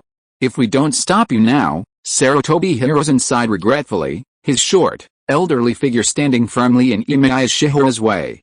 I'm afraid that by the time that war weapon is completed, we won't have a chance to stop you this way. This was the best opportunity. Konoha was at its strongest. It was even the moment when he, the Hokage, most wanted to burn himself out. Prepare for battle. Sarutobi Hirozen quickly formed hand seals, his eyes fixed on Emiya Shiyuan, and he loudly declared his own declaration of war. Although I never thought that I would one day fight Lord Emiya, now that things have come to this, I, who bear the title of Hokage, cannot retreat. Ninjutsu, summoning technique. Sarutobi Hirozen formed the hand seals of the summoning technique, and the sturdy monkey demon king suddenly appeared from the summoning smoke, transforming directly into golden rod and falling into Sarutobi Hirozen's hands. Sarutobi Hirozen rushed forward with the golden rod in hand, while issuing his own battle orders. Minato, you go and deal with Lord Emiya's subordinates. Jiraiya, cover me. Yes. Namikaze Minato's figure instantly disappeared from the spot. I understand, Jiraiya quickly began to form hand seals at the same time. This battle order was not without preparation. After all, Sarutobi Hiruzen had witnessed Minato Namoke's defeat Tendo Pain and Tobirama Senju cornering Nagato. Putting Minato Namoke's, master of the Flying Thunder God technique, against Nagato was the most likely scenario for a quick outcome. As for Sarutobi Hiruzen himself, the old man already had his own plans. Clang! The chakra scalpel and the golden rod collided instantly. Emiya Shiyuan's chakra scalpel swiftly slashed across the golden rod, striking directly at Sarutobi Hiruzen's grip on the rod. Sarutobi Hiruzen's gaze tightened, and he was forced to release the rod under the pressure of the blade. In an instant, Sarutobi Hiruzen lost his weapon. As if the chakra scalpel in Emiya Shiyuan's hand possessed an inexplicable magnetic force, with a slight flick of his wrist, he swiftly lifted the golden rod, the incarnation of the Sarutobi Demon King, and swung it in a circle, hurling it straight at Jiraiya, who was in the process of forming a hand seal. What kind of swordsmanship is this? Jiraiya, witnessing this kind of fancy swordsmanship for the first time in the ninja world, was completely stunned by the sight. He could only hastily kick the golden rod back into Sarutobi Hiruzen's hand. Got it, Sarutobi Hiruzen leaped up, the golden rod in his hand suddenly extending 3 feet, and suddenly thrust it towards Emiya Shiyuan's chest. The emerald green blade in Emiya Shiyuan's palm simultaneously extended, and his arm, like a chakra scalpel, slashed the golden rod aside. Fire release. Jiraiya pressed his fingers together to complete a hand seal, and opened his mouth to spit a wave of fire at Emiya Shiyuan, to support Sarutobi Hiruzen's attack. Fire release. Emiya Shiyuan suddenly raised his other palm. A fireball suddenly burst out from his palm and hurled itself at Jiraiya. The ground suddenly appeared, forcing Jiraiya to tumble and evade awkwardly to the side. That move again, Jiraiya hurriedly watched as the fireball fell to the ground and exploded. Another powerful, completely unpredictable ninjutsu. While he and his teacher were in a state of disarray, Minato Namoke's was making good progress. Minato's figure moved at high speed beside Nagato, dazzling even his Rinnegan, completely unable to capture his presence. Space-time techniques truly dominated the battle. Nagato felt a tingling sensation on his scalp as he watched Minato. Minato's kunai pierced Nagato's feet, and he swung a Rasengan at him, only to vanish the moment Nagato struck. Honestly, dealing with a Rinnegan user was difficult. Opportunities to launch a counterattack after dodging a Rinnegan attack were especially difficult. However, Minato had gained some experience and even observed the gaps between Nagato's attacks. Opportunity. Minato dodged Nagato's attack and launched his Rasengan, mentally preparing for the possibility that Nagato would deflect it. But someone was even faster. Emiya Shiyuan wielded his chakra scalpel, forcing Sarutobi Hiruzen back. His figure landed beside Nagato, his eyes calmly gazing at the fourth Hokage. With a single blow, he instantly severed Minato Namoke's arm. Minato quickly retreated in shock. How could this happen? Minato didn't care about his severed arm, knowing his impure world form would soon heal. He simply watched with a touch of uncertainty as Emiya Shiyuan, who had instantly appeared beside Nagato to protect him, felt a faint sense of familiarity.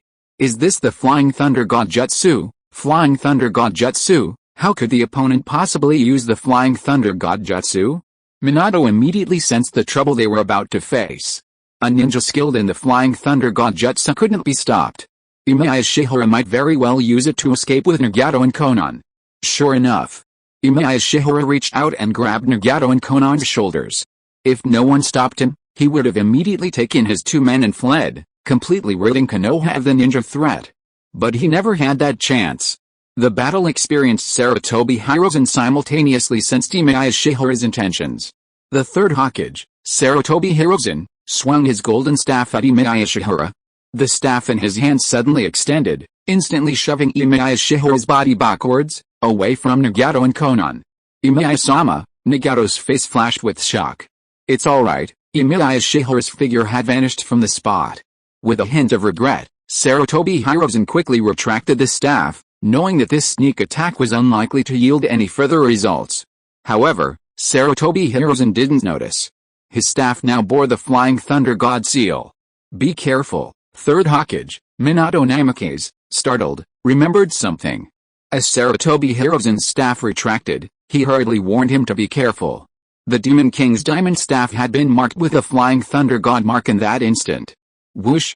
Sarutobi Hirozen had barely reacted, about to lower the staff when Emiya Shihara appeared before him, his emerald green chakra blade suddenly sweeping towards the third Hokage's neck. One strike would have severed the third Hokage's head and body. However, someone saved the elderly Hokage. The second Hokage, Senju Tobirama, instantly landed beside Sarutobi Hirozen, dragging his elderly disciple back a few steps, dodging the chakra scalpel. At the same moment, Emiya Shihara relentlessly pursued him with his blade. At the same moment, a man, barehanded, blocked Emiya Shihara's attack, grasped Emiya Shihara's chakra scalpel, and kicked him in the chest, forcing him back. Emiya Shihara, with a calm expression, crossed his arms and blocked the kick. "I don't want to fight Lord Emiya." The first Hokage, Hashirama Senju, had some sadness in his eyes. He seemed to have returned to the moment when he and his old friend Uchiha Madara faced each other for life and death.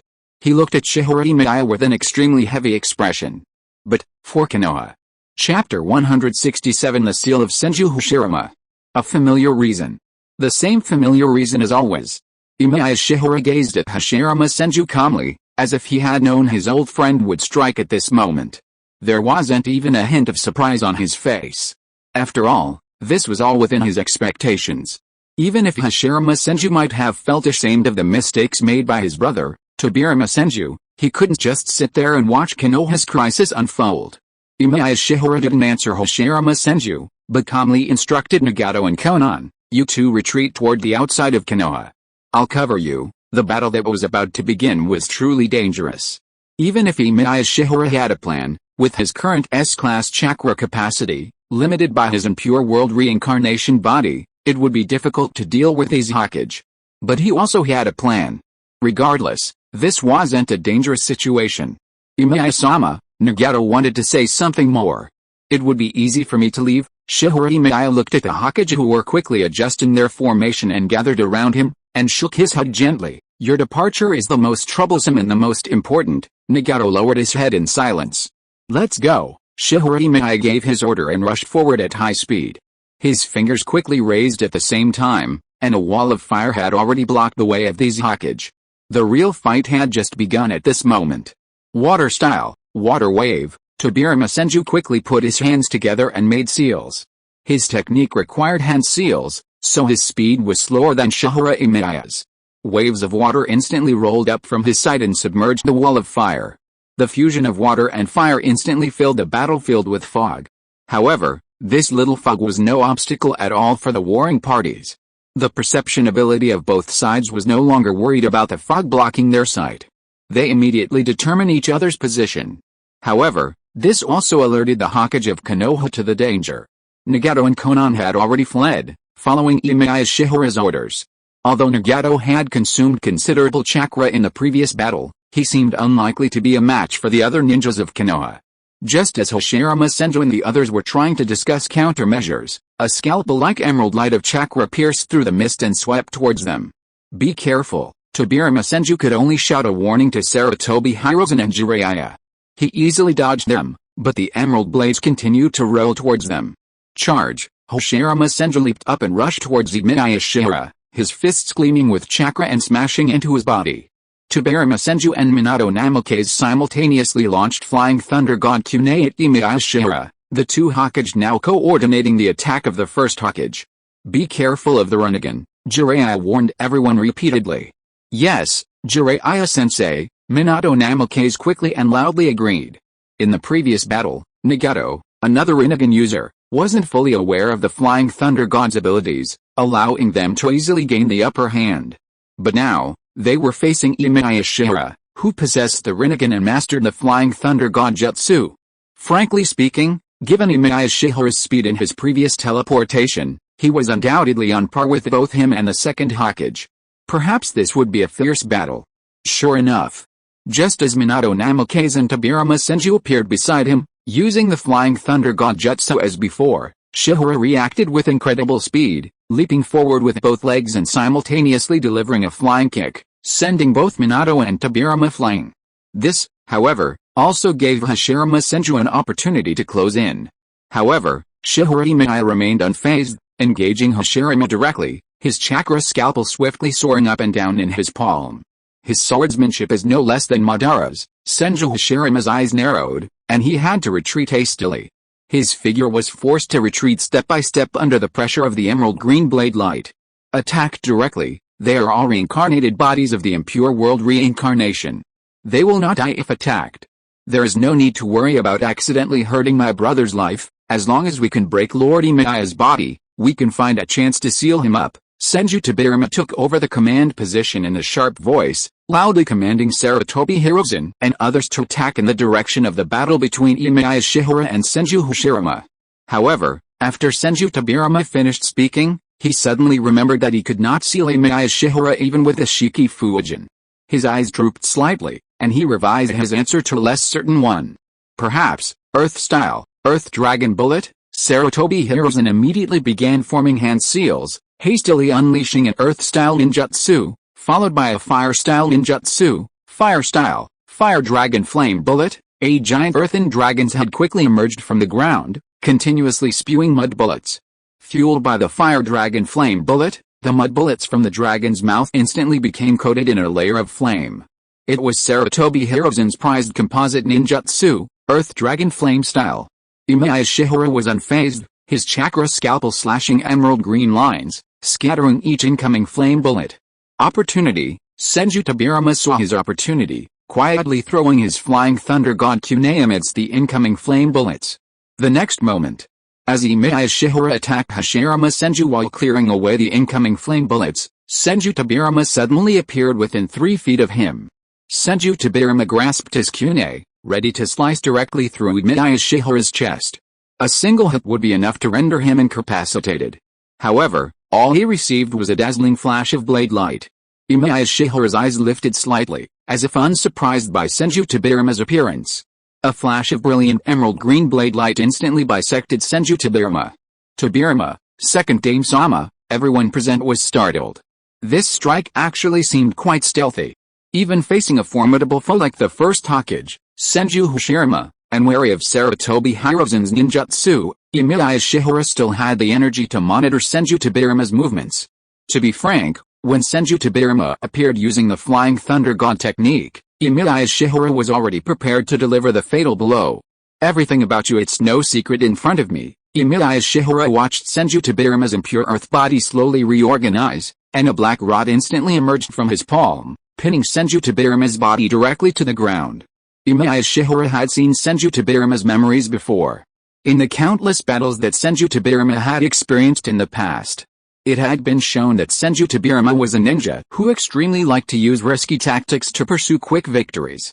Perhaps it was because his chakra was not as good as his brother's, or perhaps it was because he could die if he was not careful during the Warring States period, so Senju Tobirama had been deeply accustomed to this risky fighting style.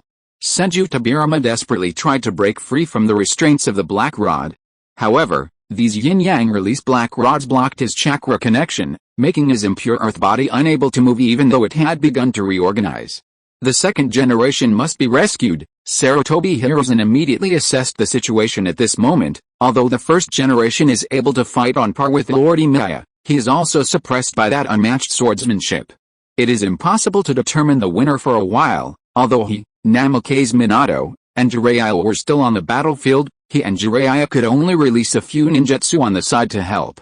Their ninjutsu could not be the opponent of Emiya Shihara, and it was hard to say whether they could do anything significant.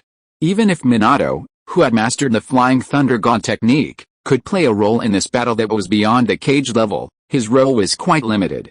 After all, Minato's fighting style often relied on the Flying Thunder God's high-speed teleportation for surprise close combat, and he did not have any powerful techniques, which was restrained by Emiya Shihara. Sage Mode, on. Namikaze Minato was very aware of his shortcomings, and immediately put his hands together to enter Sage Mode. A gleam appeared in his pupils. Although I am not good at using Sage Mode, the blessing of Sage Mode on the body should be able to make up for it in battle. That blonde kid, help me a little. Senju Hashirama immediately noticed a change in Namikaze Minato, and loudly urged Namikaze Minato to help him delay time. I thought of it. Help me delay time. I have found a way to deal with Lord Emiya. Yes. Namikaze Minato immediately flew up, and a Rasengan condensed in his hand in an instant, meeting Emiya Shihara's chakra scalpel. Sage technique, Rasengan. It's meaningless. Emiya Shiyuan didn't care about Namokaze Minato's sage mode. He suddenly raised his fingers, and the soil was instantly turned up to trap Namokaze Minato in it.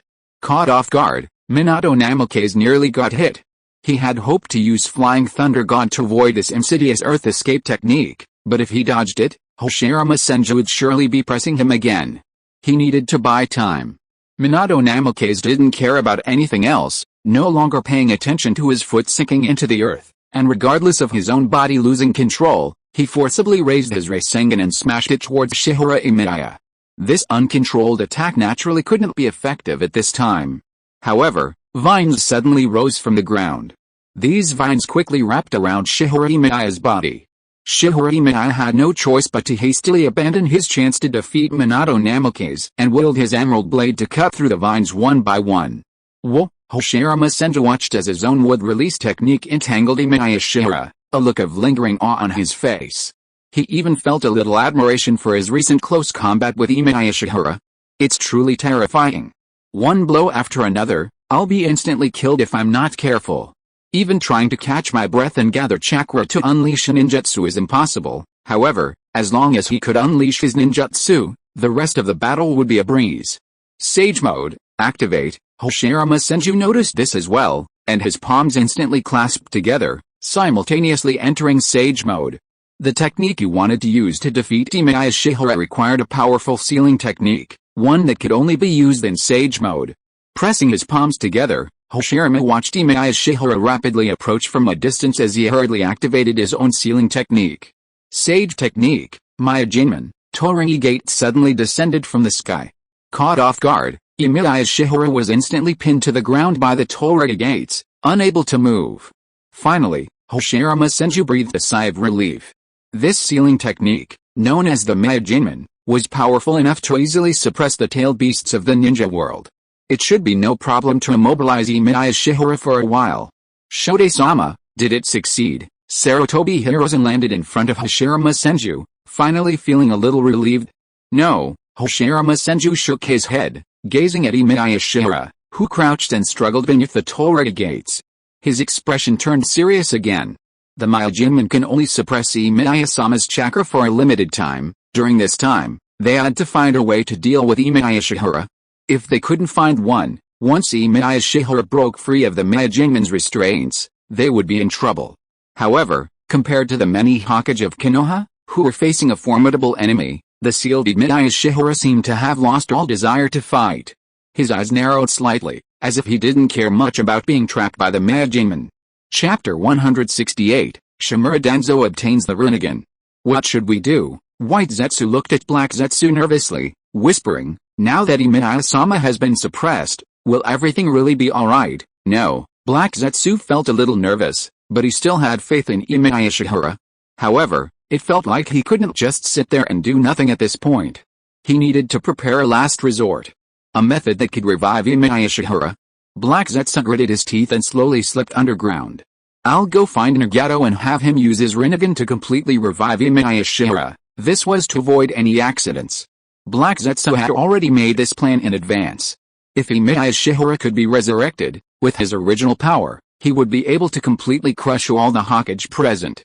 However, by the time Black Zetsu saw Nagato, he was already in great trouble. As Nagato and Konan fled Konoha, Shimura Danzo quietly followed them, and Orochimaru and Uchiha Obito also caught up at the same time. They had barely left Konoha village. Uchiha Obito and Orochimaru blocked their way at the same time. Hand over the Rinnegan. Uchiha Obito looked at Nagato with contempt and said nonchalantly, that was not the treasure you should have.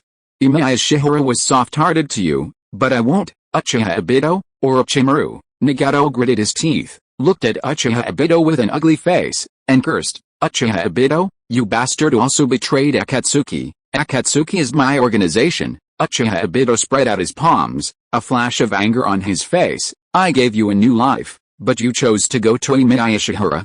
It was you bastards who betrayed me first. If it weren't for this, he wouldn't have taken action to take away Nagato's eyes at this time. It seems you are determined to take action. Nagato knew that it was useless to use words at this time. He immediately began to adjust his breathing, and his chakra gathered quickly, entering a combat state. Orochimaru wasn't a big deal. Aside from his ability to escape, he wasn't a significant threat. However, Uchiha Obito's Kamui Hollow ability was too uncanny. Even with a Rinnegan, defeating him wouldn't be easy. "Nagato," Konan said, her expression extremely nervous. She had some understanding of Uchiha Obito's abilities and had even considered taking him down, but the appearance of Emiya Shiyuan had made her abandon the idea. Konan did, however, have a battle plan in mind. It was just that it wouldn't work here. She needed to find a suitable location and set up the battlefield in advance. "Don't worry," Nagato shook his head, reassuring her in a deep voice, trying to bolster his spirits for the upcoming battle. "I'll finish him off in no time." "Before you say that," Orochimaru smiled at Nagato, but he took a step back and shouted, "Do you want to look behind you?" Nagato turned slightly and saw the figure of Shimura Danzo. The bloodline of the Rinnegan, Danzo Shimura slowly unleashed the seal on his arm while leisurely explaining the reason for his appearance. "It belongs to Konoha? How dare you show up?" When Nagato saw Danzo Shimura appear, he was immediately enraged. Everything today had been about assassinating Danzo. Nagato had thought he had no chance. Unexpectedly, Danzo would show up to kill him and Konan as they were fleeing Konoha. This was also a chance for revenge. However, this was truly a case of a wolf in front and a scoundrel behind. Dealing with old Danzo Shimura shouldn't be a problem. Dealing with the threat of Uchiha Obito was the real problem. But at this point, he couldn't afford to retreat. The people present who wanted to seize the Rinnegan didn't seem to want to waste time either. Kid, Danzo Shimura, confident he had mastered Nagato's abilities and could definitely obtain his eye, quickly charged towards him. Shimura Danzo rushed forward, slashing his ninja sword straight at Nagato.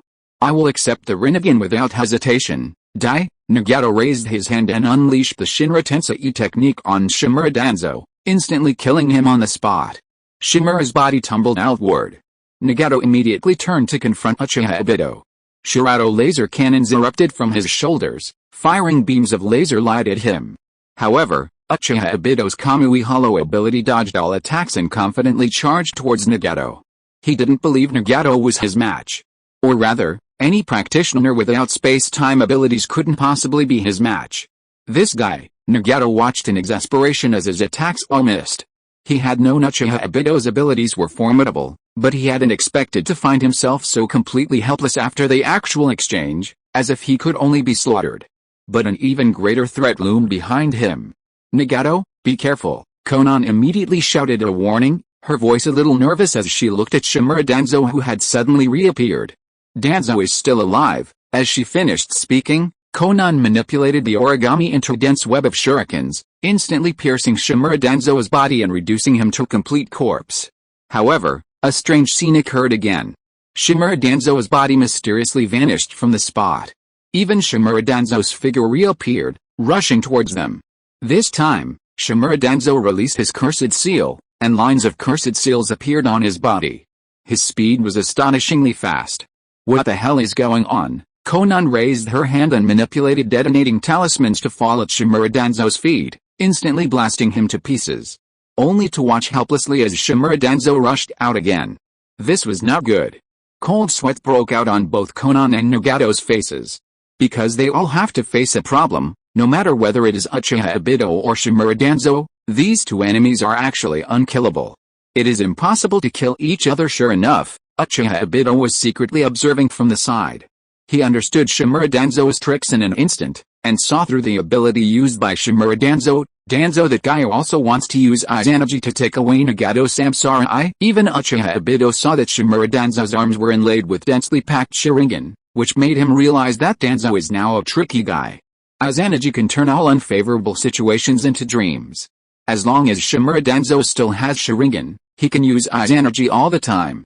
Uchiha Obito naturally would not tell Nagato this information, and he was even happy to see the trouble Nagato encountered at this moment. If Shimura Danzo could severely damage and weaken Nagato, it would be easier for him to get the Samsara Eye. Shinra Tensei. Nagato roared and released a terrifying repulsive force. However, both Shimura Danzo and Uchiha Obito did not care about Nagato's desperate Shinra Tensei and continued to kill in his direction. Until finally, Shimura Danzo's movements were faster. When his body was attacked by Konan and Nagato and turned into a corpse again and disappeared, all the damage to his body turned into dream. And when his body reappeared, it was already very close to Nagato's position. Shimura Danzo raised his hand and forcibly took off one of Nagato's eyes. Without caring about Nagato's pain, his figure quickly fled in the direction of Konoha. At that moment, Shimura Danzo had a good chance to kill Nagato. However, in order to create trouble for Uchiha Obito and Orochimaru, and prevent them from freeing up their hands to snatch the Rinnegan that they had obtained, Shimura Danzo hoped that Nagato and Uchiha Obito would stay here and continue to kill each other. Hashirama Danzo looked at the Rinnegan in his hand, and a hint of pride flashed through his mind. He really needed this Rinnegan to increase his strength. Now I finally got it. Shimura Danzo was very satisfied with the power displayed by the Rinnegan, especially when he saw Nagato defeat Sarutobi Hiruzen and the three ninjas of Konoha single-handedly. It cost 5 Sharingan. Shimura Danzo glanced at the 11 Sharingan on his arm again. 5 of them were completely closed, which meant they could no longer be used. But it was worth it. With a satisfied glance back at the still confronting Uchiha Obito and Nagato, Shimura Danzo joined his hands in a seal, releasing his eye energy. The next moment, Shimura Danzo's body suddenly stiffened. At that moment, Shimura Danzo seemed to be under a Jinjutsu. The 6 remaining Sharingan eyes on his arms flickered with an eerie light, as if the Jinjutsu within them had been activated. A member of the Uchiha clan present might have recognized that the Sharingan eyes had been sealed with a Jinjutsu. The Jinjutsu within the Jinjutsu stipulated that when Shimura Danzo released the effects of the eye's energy jutsu, he would transplant the Rinnegan into his own body. Without further ado, Shimura Danzo dug out his own eye with his bare hands and inserted the newly acquired Rinnegan in its place. Shimura Danzo could only grit his teeth and endure the heart-wrenching pain, feeling a warm chakra rapidly healing the wound in his eye socket. The next moment, the optic nerves began to connect. The moment the Rinnegan was embedded in his eye socket, Shimura Danzo awoke from the illusion. He subconsciously wanted to feel its power, and at the same time, to sense what had just happened to his body. But the transplant of the Rinnegan was only the beginning. Or rather, the end of the illusion within was only the beginning. When Black Zetsu saw Shimura Danzo, who had just received a transplant of the Rinnegan, his thoughts became incredibly complex. What should we do? White Zetsu's face finally lost its composure, and he spoke nervously. Nagato's Rinnegan has already been taken by Shimura Danzo, and the other will soon fall into Obito's hands. Don't panic. Black Zetsu's face remained confident, and he spoke in a deep voice. Shimura Danzo bears the curse mark left by Marihara. Marihara can use this seal's power to control him, allowing him to perform the Rinnegan rebirth technique and revive himself. Now all we have to do is inform Marihara of the news. Chapter 169, the news Emiya Shiyuan finally waited for. Inside Konoha village. Konoha's crisis wasn't completely over. But at least they could rest assured. Hashirama Senju's palms remained closed, his Senjutsu chakra already activated, ready to reseal the suppressed Emiya Shiyuan. Now, what should we do? Sarutobi Hiruzen looked at Emiya Shiyuan, half crouching beneath the Torage gate, then turned to his teacher, the second Hokage, Senju Tobirama. Should we undo the Impure World Reincarnation jutsu on Emiya-sama and allow his soul to rest in the underworld? No. Senju Tobirama shook his head, unconvinced that the jutsu could be undone. The jutsu must have gone out of control. The last time Emiya-sama was resurrected by me, he already knew how to undo it, allowing the resurrected to continue their actions without the caster's control. Crack! The sound of a shattering Torage gate suddenly reached their ears, causing everyone present to grow nervous again. Hashirama Senju immediately recast the spell, unleashing another series of Miyajingman Torage gates, pinning Emiya Shiyuan's figure to the spot. So we're just going to keep the stalemate going. Jiraiya felt a faint unease. Other sealing techniques might not be effective either. Senju Tobirama shook his head, his gaze fixed on Emiya Shiyuan's form, as if he could see the terrifying soul hidden beneath that impure world reincarnation body. Emiya Shiyuan's soul was too terrifying. Even the Shinigami of the underworld wouldn't dare confront it. But the Shinigami weren't completely useless. At least they could force Emiya Shiyuan out of his impure world reincarnation body. Senju Tobirama was certain that his Shiki Fujin technique had failed, but it had achieved its goal of forcing Emiya Shiyuan's soul back to the underworld. There's still only one technique. Senju Tobirama recalled the scene he witnessed before his death. He said gravely, use the Shiki Fujin technique to force his soul back to the underworld, but the Shiki Fujin technique requires sacrifice. Once the Shiki Fujin technique is used, the soul is inevitably consumed and sealed by the Grim Reaper as a price. It's doubtful that anyone will ever be able to use them like Orochimaru did, freeing them from the Grim Reaper's bondage. Fortunately, the Hokage never fears sacrifice. Every Hokage present, not even the second Hokage, Senju Tobirama, once considered the most scheming, is willing to sacrifice their own lives. This is a responsibility. It's also a realization they've long awakened to. Let me do it. Sarutobi Hiruzen suddenly stepped forward at this moment, his expression calm. I've been preparing for this day, and only he could perform this technique. Because the Impure World Reincarnated are essentially dead, they cannot attract the Grim Reaper, who are only interested in the souls of the living. Third Hokage, Old Man, Minato Namikaze and Jiraiya immediately grew nervous. Monkey, a look of relief crossed the faces of Hashirama Senju and Tobirama Senju, relieved that the child they once favored had grown into a qualified Hokage. Sarutobi Hiruzen looked at his disciple Jiraiya. Jiraiya, from today on, you are Konoha's fifth Hokage. To this day, Sarutobi Hiruzen could only entrust Jiraiya with the task. Konoha simply couldn't find another suitable candidate. Huh? Jiraiya was caught off guard. He subconsciously glanced at Tsunade and suddenly offered a suggestion. Tsunade would be suitable, right, of course. Tsunade was indeed suitable. But Tsunade's current condition was problematic. However, the moment Emiya Shiyuan's identity changed, Tsunade's heart nearly collapsed. Sarutobi Hiruzen wasn't sure Tsunade could still take over the position of Hokage. I suggest that Tsunade succeed as fifth Hokage. Jiraiya did not deny this idea, but put forward a very convincing reason. He looked at the distraught Tsunade. If Tsunade shoulders the responsibility of protecting Konoha, she will definitely be able to become strong again. Jiraiya did have his own selfish motives. First, of course he did not want to be bound by the position of Hokage. He still needed to continue to devote his energy to educating Uzumaki Naruto and find a way to guide his disciples Nagato and Konan back on the right path. Secondly, of course he did not want to see Tsunade's future so bleak. He knew how much weight Emiya Shiyuan held in Tsunade's heart. Only by filling Tsunade's heart with another existence of equal weight could Tsunade be cheered up. In the past, Tsunade only carried Emiya Shiyuan's will. Now that Emiya Shiyuan's will has been shattered in her heart, she could only find ways to re-implement a new will in her heart at this time. Coincidentally, in this world, there is nothing more suitable than the will of fire passed down from generation to generation in the Hokage. Sarutobi Hiruzen pondered for a moment, considering Konoha's interests and future. He suddenly realized that Jiraiya's proposal might be the best solution for Konoha. To put it bluntly, Tsunade might no longer be able to face anything about Emiya Shiyuan. Her life was filled with traces of him, and even her mindset was no longer suited to being a medical ninja, or even a proper ninja.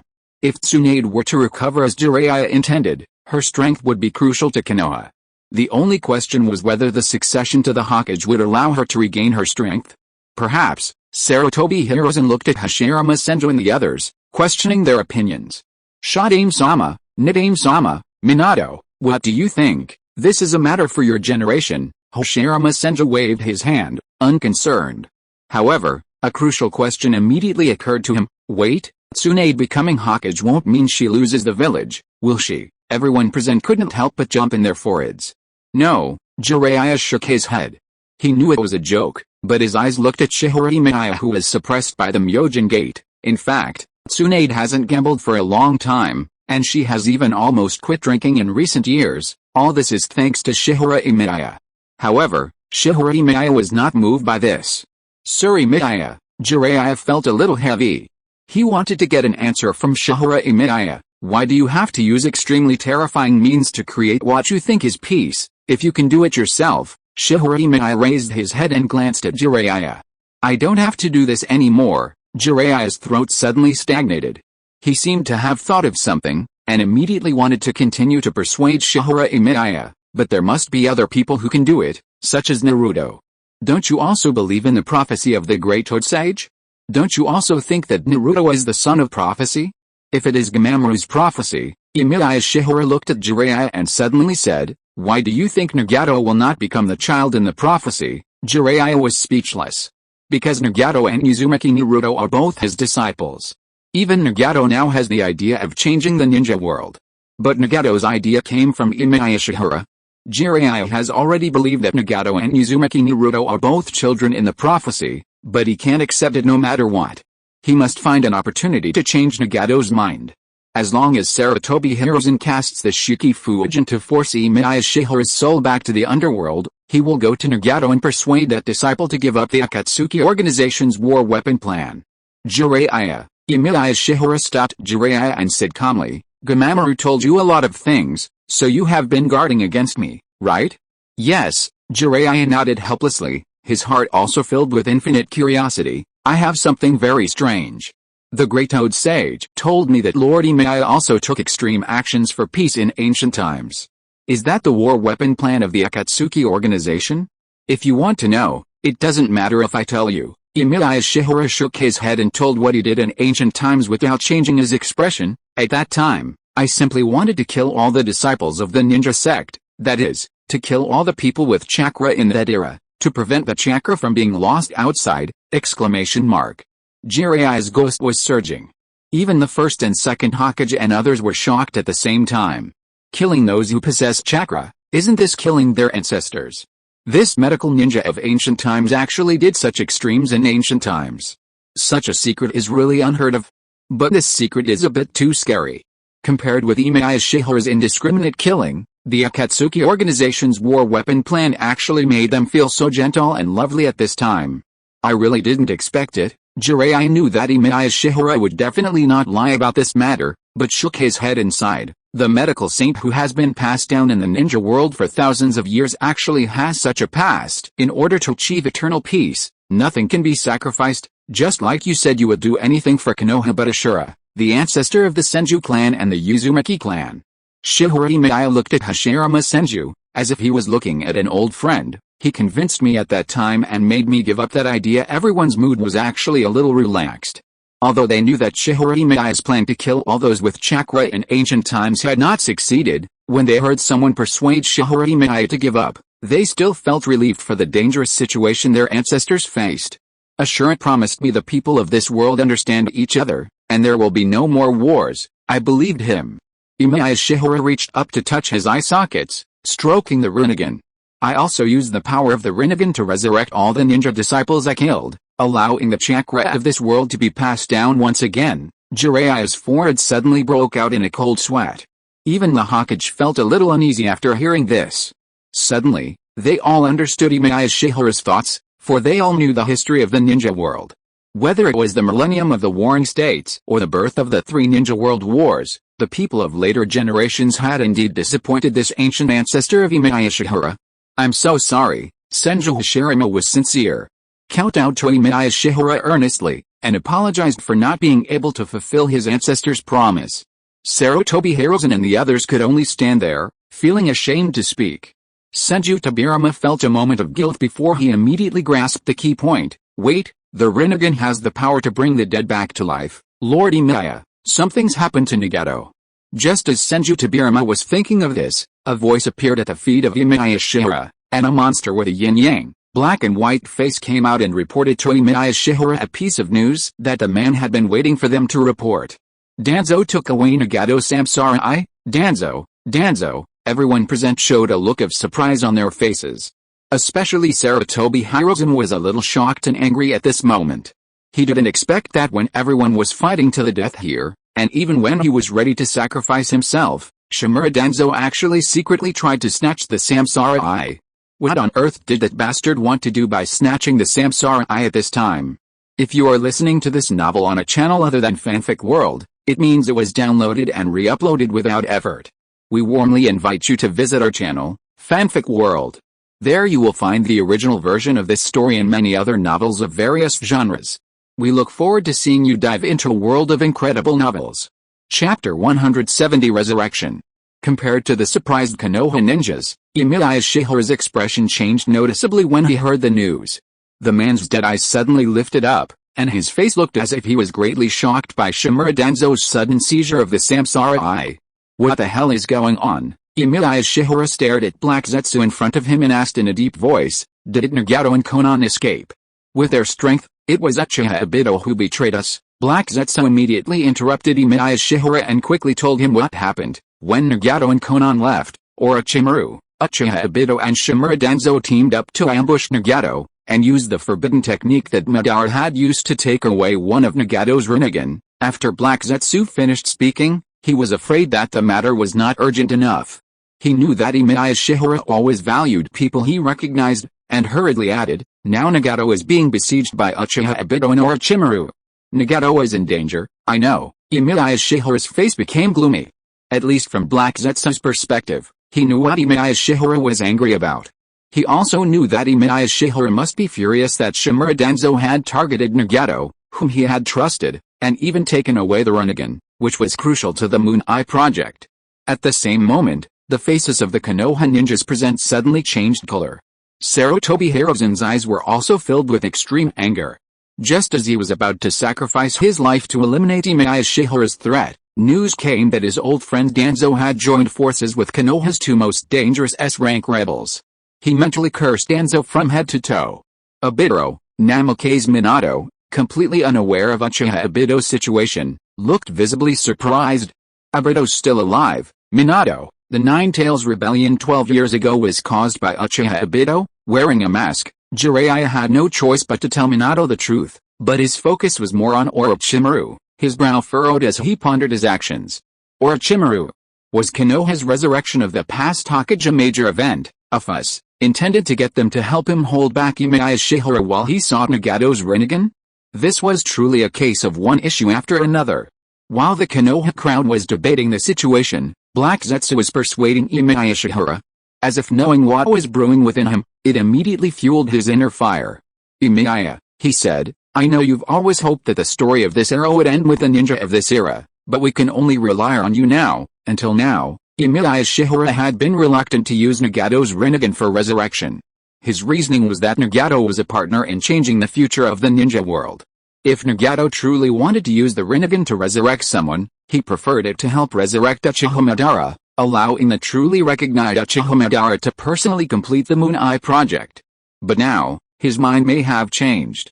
What he should do now is punish Shimura Danzo, use him to complete his own resurrection, and then strike a thunderous blow upon the world.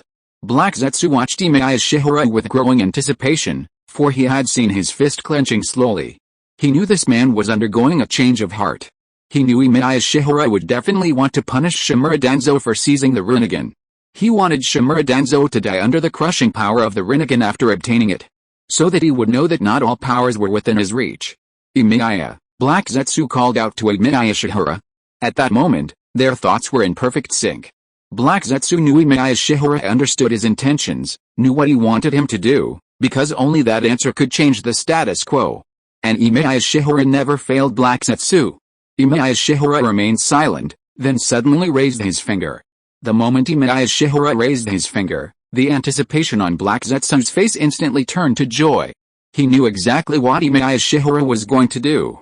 Although Emiya Shiyuan was unwilling to be resurrected, he had always wanted only to be a leader. But now, only if he truly resurrected could he quickly eliminate the group of Hokage around him, reclaim the Rinnegan stolen by Shimura Danzo, and save Nagato and Konan. "Brother, be careful." Senju Tobirama immediately noticed that Emiya Shiyuan seemed to be making some movements, and hurriedly shouted a warning to Senju Hashirama, hoping that Senju Hashirama would quickly strengthen the seal. However, this warning had the opposite effect. Senju Hashirama had never loosened the seal on Emiya Shiyuan. After hearing his brother's cry, he subconsciously turned back to look at Senju Tobirama. And it was this turn back that made Senju Hashirama see the worst possible situation. As Senju Tobirama warned, the cursed seal on his body suddenly began to flow rapidly, controlling his body to form a hand seal. Water-style, water-severing wave, Senju Tobirama opened his mouth and spit out a high-speed stream of water towards the Mythical gate. The water flowed like a sharp blade, instantly slicing through the Torii gates. Tobirama, Senju Hashirama watched the scene with a look of shock. "I'm under the control of the cursed seal." Senju Tobirama's face was extremely grim. The cursed seal on his body slowly wrapped around his entire body, leaving only his mouth to utter with difficulty, "Monkey." Second generation Sama, Sarutobi Hiruzen immediately understood Senju Tobirama's intention. He immediately raised his hands to join the seals of the Shikifu Genjutsu and quickly eliminate Emiya Shiyuan. However, Sarutobi Hiruzen's body instantly froze in place. The cursed seal on his body spread rapidly, making him unable to move at all. He could only watch helplessly as his palms could not close no matter what he did. "Cursed seal." Jiraiya's expression changed again.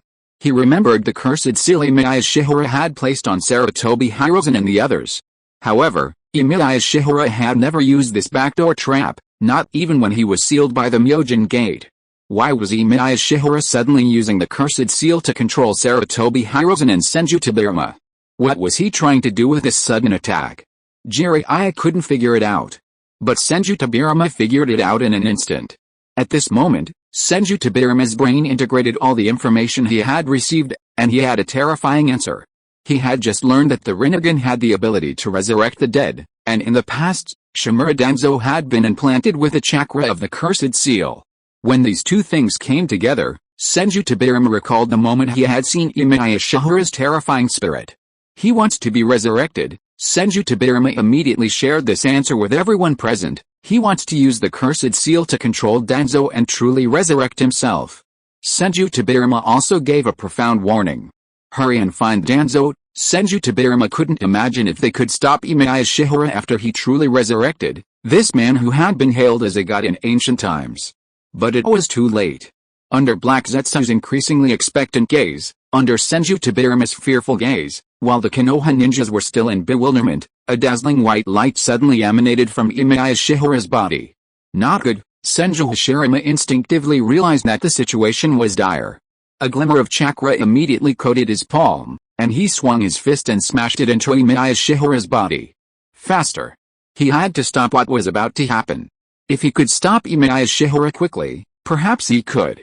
However, all his efforts were in vain. The light on Emiya Shiyuan's body had disappeared. As the white light gradually faded, Emiya Shiyuan's once lifeless body, the Impure World Reincarnation, completely transformed into his original form, its surging chakra rapidly revived. At this moment, the former power has finally returned to the body again. The power that was obtained in ancient times but had to be suppressed by all means can finally be vented unscrupulously in this era. The momentum emitted by a terrifying chakra suddenly swept across the entire Konoha, and countless Konoha ninjas were knocked out at this moment. Those towering trees that once stood tall and unshakable in the village forest were shaken violently by the strong wind brought by this momentum. What the hell is going on? Hatake Kakashi was still thinking about chasing Uchiha Obito, and was almost knocked to the ground by this chakra. Fortunately, Might Guy reached out and grabbed him. Might Guy's feet were stuck in the ground, blocking a group of Shin'an imps, staring at the released chakra with his pupils wide open, and a big drop of cold sweat fell on his cheek. This kind of terrifying chakra, is it really something that humans can possess? Yuhi Kurenai pulled her disciple, her body trembling faintly from the momentum of this chakra. She could swear that she had never seen such a terrifying chakra. Even the chakra of the Nine Tails on the night of the Nine Tails Rebellion could not be compared with this terrifying chakra. What on earth? What happened? All the ninjas in Konoha had the same question in their minds. Everyone was desperately looking for something to rely on, so that their bodies would not be thrown away by the momentum brought by this chakra. The center of the battlefield. The center of this chakra explosion. In this central area stood two figures. Emiya Shiyuan lowered his head slightly, calmly stretched out his palm, and tightly grasped the heavy punch thrown by Senju Hashirama. No, or it was grabbed with extraordinary ease. Because it was so easy for him to catch this punch. Emiya Shiyuan clearly felt the vitality in his body, felt the blood vessels flowing in his body, and felt that his soul was carried by the body again at this moment. Senju Hashirama was in a particularly heavy mood. The first-generation Hokage felt the terrifying chakra from Emiya Shiyuan most vividly in the central area where Emiya Shiyuan was truly resurrected. This kind of chakra was something he had to admit was far from comparable even at his peak. Emiya Shiyuan slowly raised his head and looked at Hashirama Senju. The Rinnegan in his eye sockets shattered like confetti, leaving only a pair of empty eye sockets that looked eerie. However, Emiya Shiyuan cared nothing about his lost sight. The man who had personally drawn a line in his own life 1,000 years ago, had written a new chapter in his life 1,000 years later. Chapter 171. No, the body is a little too strong. It was unimaginable. Humans could never imagine what they had never seen. Just as the Konoha ninjas could never imagine the sheer power of the world's most powerful being, now they were witnessing it with their own eyes. Hashirama Senju, the first Hokage, once hailed as the ninja god by countless ninja, involuntarily stiffened before Emiya Shiyuan. His soul, in that moment, was shaken by the very thought of witnessing such a terrifying ninja. What terrifying chakra! Hashirama Senju looked at Shihara with a solemn expression, his heart refusing to relax even for the loss of his eyes. His inner tension only intensified. Is this the true power of Lord Emiya? Emiya ignored Hashirama Senju, simply closing his empty eye sockets and sniffing the earthy scent of the air. This was a feeling his impure world body had never experienced before. Life was truly beautiful. Compared to Hashirama Senju's shock at Emiya's power, Tobirama Senju had a more intuitive and clear understanding of it. Senju Tobirama also didn't underestimate Emiya Shiyuan just because he'd lost his eye. He knew the gulf between the living Emiya Shiyuan and the reincarnated Emiya Shiyuan was as vast as the universe. The second Hokage's chakra, along with his very soul, instantly tensed. His body still bound by the cursed seal, unable to move, he could only offer warnings to everyone present. Be careful, he's practically a god, we have to give it a try. Senju Hashirama narrowed his eyes, his fist suddenly retracting, transforming into a palm strike that struck Emiya Shiyuan's neck. He was the strongest fighter in all of Konoha, and he was the perfect person to test Emiya Shiyuan's power at that moment. Emiya Shiyuan grasped Senju Hashirama's wrist with pinpoint precision. His body seemed at one with nature, clearly aware of everything around him. The next moment, Senju Hashirama felt his world spinning. By the time Hashirama Senju realized what was happening, he had already been yanked up by Shihara Emiya, flung across the sky, and slammed heavily to the ground. The difference in power between the two was utterly stark. Brother, Senju Tobirama watched his brother being struck down by the blow and hurriedly called out to Minato Namikaze beside him, Yondaime, help me seal the power of the seal. Yes, Minato Namikaze, a master of sealing techniques, knew the situation was critical and instantly rushed to Senju Tobirama's side, raising his hand to form a sealing hand seal. Besides Senju Tobirama, the third Hokage, Sarutobi Hiruzen, also needed to reseal the seal.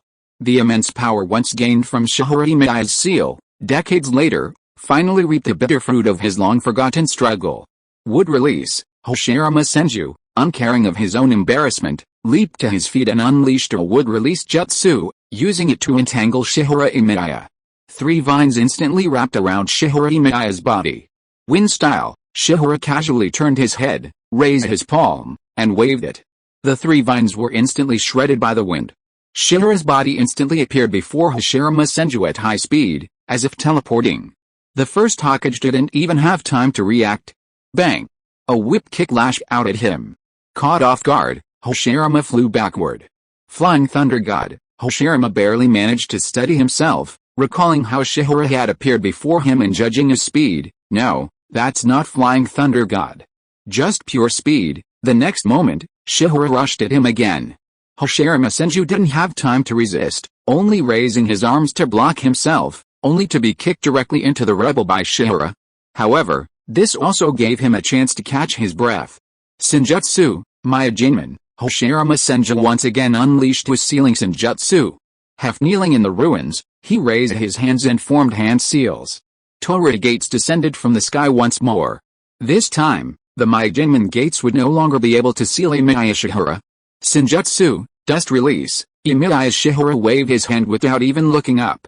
A dazzling white light, a disc in his palm, flew upward. The moment it touched the Myojinman seal, it dissipated the Torah gates into nothingness. Dust release. This was a trophy Shihara Emiya had taken from the second Tsuchikage Mu 40 years prior, when he quelled the first Shinobi World War. No, it should be called Senjutsu, dust release. More strictly speaking, this was the 6 paths Senjutsu, dust release, unleashed with 6 paths level Senjutsu chakra, granting dust release unprecedented power. Dust release. Senju Tobirama couldn't tell what Emiya Shihara's dust release was, so he could only guess based on the technique's effectiveness. However, at this moment, the curse seals on him and Sarutobi Hiruzen were finally resealed, allowing them to participate in the upcoming battle. Yondaime, Senju Tobirama placed a hand on Namikaze Minato's shoulder and formulated a reasonably reliable battle plan. He's very fast now. Let's each imprint the Flying Thunder God mark on our bodies, then instantly flash back and close into attack. If our attacks fail, we'll alternately flash back and retreat. This was the safest strategy. In the previous battle, Senju Tobirama had already witnessed Emiya Shihara's terrifying speed. At least their Flying Thunder God technique could barely dodge his attacks. This was also because both of them were Impure World Reincarnations, possessing unlimited chakra, allowing them to fight without worrying about chakra consumption. However, Emiya Shiyuan might not be without a way to deal with the Impure World Reincarnation. Although we are Impure World Reincarnation bodies, Senju Tobirama said, his brow furrowed as if a thought struck him. But since he has all my memories, he's bound to have sealing techniques. Yes, I'll be careful. Namikaze Minato nodded slowly. He had seen some of the forbidden techniques left behind by the second Hokage, Senju Tobirama, and knew Emiya Shiyuan was also proficient in sealing techniques. However, Senju Tobirama's frown quickly relaxed as he mentioned another matter. Fortunately, the caster, or Orochimaru, isn't here. As long as that evil creature doesn't undo the technique, our Impure World Reincarnation technique won't cease. Even if we're sealed, we can find a way to unseal each other and continue the battle. It was a rather shady tactic. As long as their Impure World Reincarnation technique didn't cease, as long as all three Hokage were sealed away by Emiya Shiyuan at the same time, the battle would never cease. After Senju Tobirama formulated his next strategy, he and Namikaze Minato instantly transformed into two flashes of light, alternating between teleportation and approaching Emiya Shiyuan. This was the ultimate combat method of the Flying Thunder God Jutsu.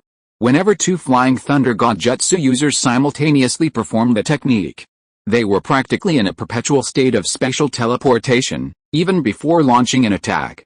To defeat Senju Tobirama and Namikaze Minato, one had to either seize the opportunity to counterattack when they appeared to approach an attack, or take advantage of the moment when someone else appeared as the Flying Thunder God technique flashed back and approached. The Konoha ninjas were dazzled by the sight, unable to determine the two Hokage's direction. Furthermore, Emiya Shiyuan, already blind, could only sense their positions in the fleeting moment of their alternate teleportation. Emiya Shiyuan raised his hand to grasp Hashirama Senju's neck, lowering his head slightly as he sensed the two figures approaching him, his brow furrowing slightly. Trying to break this attack was difficult for the blind man. However, for him, now truly resurrected, it seemed incredibly easy. Even if he simply stood there and allowed Senju Tobirama and Namikaze Minato to attack him, their attacks wouldn't damage him. A six-paths level body possessed formidable defensive capabilities, and even its recovery ability far surpassed even Senju Hashirama's own self-healing abilities. With a snap, Senju Tobirama instantly approached Emiya Shiyuan, his kunai snapping as it attempted to penetrate him. How could this happen? Senjutsu Rasengan, Namikaze Minato's Rasengan struck Emiya Shiyuan, only stirring up a puff of smoke. A flash of surprise crossed the fourth Hokage's eyes. However, Namikaze Minato didn't care. He immediately noticed the effect of his attack, at least his Rasengan had left the Flying Thunder God mark on Emiya Shiyuan's body. As long as he had the mark on his enemy, he could then unleash an endless stream of attacks.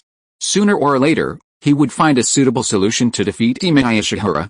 Retreat, Senju Tobirama hurriedly warned Namikaze Minato. The two Hokage immediately used the Flying Thunder God Jutsu again to retreat from Emiya Shiyuan. Unfortunately, they never had another chance. 9 pitch-black spheres quietly emerged from behind Emiya Shiyuan, eerily floating behind him, adding a touch of mystery to his presence. Silently, Emiya Shiyuan entered Six Paths Chakra mode. What's that? The group stared in surprise at the Seeking Truth orb behind Emiya Shiyuan. Because the ninja of this era had never seen it before, no one knew it was a combination of 7 different chakra properties. Similarly, no one knew that the appearance of the Seeking Truth orb signified a leap in chakra quality, and the peak of this world's combat power had quietly shifted. Even in Six Paths mode, Emiya Shiyuan possessed overwhelming power over all ninjas in this world. Your space-time technique is excellent. Emiya Shiyuan shook his head gently. He suddenly raised his palm towards the two Hokage who had teleported away from him. His calm voice echoed throughout the land, but it's meaningless in the face of absolute power. Senju Tobirama and Namikaze Minato froze simultaneously. The two, who had been performing the Flying Thunder God technique to teleport, suddenly stopped uncontrollably as their souls slowly left their reborn bodies. Not good. Senju Tobirama suddenly felt a surge of ghosts. He watched his soul float away and finally realized something extremely terrifying, something he had never imagined would happen. The Impure World Reincarnation technique will be forcibly undone. Once the Impure World Reincarnation technique was forcibly undone by Emiya Shiyuan, these Impure World Reincarnated would no longer be able to remain in the mortal world and continue their battles. this world would be at the mercy of Emiya Shiyuan. The next moment, the two souls simultaneously floated out. Namake's Minato spread out his palms and looked at his soul floating in the air. A trace of worry appeared in his eyes, because he had also considered this problem. That his own child Namake's Minato subconsciously turned his head to look in the direction of Uzumaki Naruto. Because this time he returned to the underworld, he didn't know if he would have the chance to see Naruto again in the future, especially since Naruto's future life would definitely become more difficult in the ninja world under the rule of Emiya Shiyuan. Chapter 172. Madara is also our companion. Minato Namake's soul was still ascending. If a human soul returned to the underworld without regrets, it could face death with equanimity. However, Minato Namake was deeply concerned about the living world. Dad, Uzumaki Naruto rushed towards Minato Namake. Naruto, Minato looked at his son, trying to say something to help him cope with the crisis facing Emiya Shiyuan, but no words came to mind. The only thing he could do was perhaps to instill in his son the belief that he would win. Naruto, Minato Namake could only use the moment his soul ascended to encourage Naruto Uzumaki to face the future. I'm truly sorry that I couldn't help resolve the crisis in the ninja world, but the hope of stopping Lord Emiya in the future lies with you. I will stop Emiya. In reality, the 12-year-old Naruto Uzumaki understood nothing. He only knew that Emiya Shiyuan had clashed with Konoha village. He didn't even know what war weapons were. Seeing his father's eager eyes, the boy gritted his teeth and agreed. I believe Naruto can do it. Namake's Minato looked at his son, encouraging and praising him. Just like my mother, and I believe Naruto will work hard and grow up to be an outstanding ninja. As he finished speaking, the fourth Hokage, Namake's Minato, ascended to heaven. He was the first Hokage forced to withdraw from the battlefield during the battle. Elsewhere, Senju Tobirama had no time for idle chat. The second Hokage immediately manipulated his soul to perform the spirit transformation technique, hoping to remain in the real world a little longer. He refused to give up at this moment. Even so, he was completely powerless. His soul couldn't even get close to Shihara Emiya. When it did, it was only blasted away by Shihara's finger. Senju Tobirama's soul could only watch helplessly as his elder brother, Hashirama Senju, was beaten utterly by Shihara Emiya. There was no trace of the former ninja god's strength, luck, or perhaps misfortune. Even with his spirit transformation technique, Senju Tobirama's soul could not hold out much longer. His soul was finally forced to leave the real world, but his soul could not rest in peace before his departure. The second Hokage departed the mortal realm. The first Hokage, Senju Hashirama, couldn't bear to watch his brother's soul ascend to heaven, unable to vent his emotions at this moment, for he still refused to give up. Even the weakest Hokage, Sarutobi Hiruzen, refused to give up. The third Hokage, Sarutobi Hiruzen, had already begun forming the Shiki Fujin seal. Summoning the Shinigami would spell certain death, and perhaps it was too late for him now. However, his duty as Hokage demanded that he not retreat. Ninjutsu, Shiki Fujin. A flash of determination flashed in Sarutobi Hiruzen's eyes. A towering phantom of the Shinigami appeared from behind him. The instant the Shinigami caught sight of Emiya Shiyuan, he silently opened his maw, brandished his dagger, and lunged at him. Still refusing to learn your lesson, but Emiya Shiyuan simply raised his palm and clasped his fingers, as if grasping a head. Emiya Shiyuan had learned from his previous experience with the Impure World Reincarnation and conducted a brief communication with the Shinigami in the underworld, at least to instill fear in them and prevent the Shiki Fujin from hindering him during this Impure World Reincarnation. While he wouldn't need it after his true resurrection, such a simple solution could still prevent further trouble. It proved effective. When the Shinigami saw Emiya Shiyuan's clenched fingers, he finally remembered the fear of being dominated by a powerful spirit in the underworld and quickly retreated as if encountering a natural enemy. The Shinigami's phantom staggered and dissipated in fear. This time, the Shinigami was so terrified that he didn't even dare to retrieve Sarutobi Hiruzen's soul and left the human world. Unfortunately, Sarutobi Hiruzen's body was no longer able to support him. Summoning the Shinigami had also consumed his remaining life. Sadly, the Shinigami's appearance was disappointing. The deity supposedly in charge of the underworld treated Emiya Shiyuan like a small animal encountering a ferocious beast, unable to cause him any serious trouble. Sarutobi Hiruzen couldn't understand the reason. However, the sight of the Shinigami dissipating caused despair to instantly fill some people's faces. Jiraiya had originally believed that the Shikifu Jinjutsu was Sarutobi Hiruzen's last-ditch effort to defeat Emiya Shiyuan, sacrificing his life at the last moment. To be frank, there was no technique in all of Konoha more powerful than the Shikifu Jin. This technique had once been used to easily cut through the Nine Tails, the most powerful of the ninja world. Unexpectedly, this final trump card was so easily neutralized. Who in Konoha could stand up to Emiya Shiyuan now? Wood Style, Wood Dragon Jutsu, the first Hokage, Senju Hashirama, clasped his hands together. Even though the first Hokage knew he was no match for Emiya Shiyuan and that his defeat was drawing near, he still made a final effort. Hashirama Senju would never give up until the very last moment. However, the first Hokage's unwavering determination ultimately only served to highlight Emiya Shiyuan's strength. A massive wooden dragon enveloped Emiya Shiyuan's body. Emiya Shiyuan swung his arm with all his might, shattering the wooden dragon, enveloping him into pieces. Scattered wood chips rained down on the ground. Emiya Shiyuan dashed towards Hashirama Senju at high speed and slapped him with his palm. Hashirama's body was shattered by Emiya Shiyuan's palm, and his soul was also blasted out, his impure world form instantly freed. Emiya-sama, the first Hokage's spirit, quickly ascended into the sky. He gazed at Shihara's figure, his face filled with nervousness and uneasiness. He tried to offer some advice, choosing killing for peace is never true peace. There's nothing to say. Emiya Shiyuan, unable to see Hashirama's face, understood the unspoken meaning in his words and interrupted him. I'm not interested in wasting time here, his goal had already been achieved. It was a pity that he felt no joy at the success of his plan, nor could he even express his joy. After all, Black Zetsu was still by his side. His current resurrection was only the beginning. It could even be argued that this complex resurrection plan, besides granting him the strength to truly protect himself, was also intended to force Black Zetsu, the ninja world's greatest mastermind, to propose another solution. Black Zetsu, let's go. Emiya Shiyuan's body floated in thin air, 9 truth-seeking orbs hovering at his feet. He walked expressionlessly through the crowds of Konoha ninjas. Each Konoha ninja's face was filled with shock and fear, but the terrifying chakra pressure emanating from Emiya Shiyuan held them in check, forcing everyone present to move. Yes, Black Zetsu said with a sinister chuckle, following suit. However, the smile on Black Zetsu's face was somewhat strange.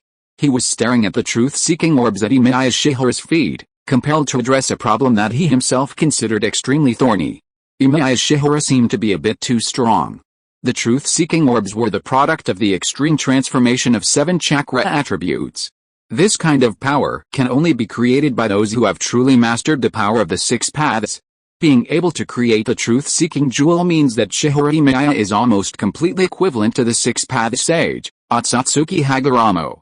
This power may also pose a threat to Kaguya. If Shihara Emiya's power is no different from that of the 6-path sage, it will be difficult for him to control Shihara Emiya in the future and use him as a vessel to revive Kaguya. There is no problem with our plan. Black Zetsu followed behind Shihara Emiya and carefully mentioned his idea. Emiya, after we go back this time, should we find a chance to revive Madara? Madara, after all, he is our companion.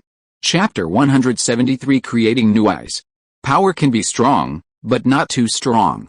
Emiya Shiyuan's strength was a little hard for Black Zetsu to accept. If the chess piece were powerful enough, it could help Kaguya's resurrection. If it was too strong, it might hinder Kaguya's resurrection. Emiya Shiyuan's power was undoubtedly even greater than that of the 10 Tails Jinchuriki. This made Black Zetsu somewhat miss Uchiha Madara. Although in the past, whenever Emiya Shiyuan was resurrected, Black Zetsu would abandon Uchiha Madara for him, always considering him as a backup. However, when Emiya Shiyuan showed even the slightest sign of losing control, Black Zetsu immediately began to prepare his own backup vessel. This guy was a complete jerk. Emiya Shiyuan would definitely not expose Black Zetsu's intentions. After all, Black Zetsu's idea came from Emiya Shiyuan, and Emiya Shiyuan even actively helped to fuel the fire. Okay, start preparing for Madara's matter. Once we get back, go find Danzo's body and retrieve the Rinnegan. Without even turning back, Emiya Shiyuan gave Black Zetsu a command before taking flight. I'll go rescue Nagato and Konan first. Understood. White Zetsu's true form immediately and quietly dived down. When Emiya Shiyuan arrived at Nagato's side, only Konan was left, slumped over with her head bowed, holding a gravely wounded and near-death Nagato in her arms. As for Uchiha Obito and Orochimaru, they had already fled, having sensed the danger.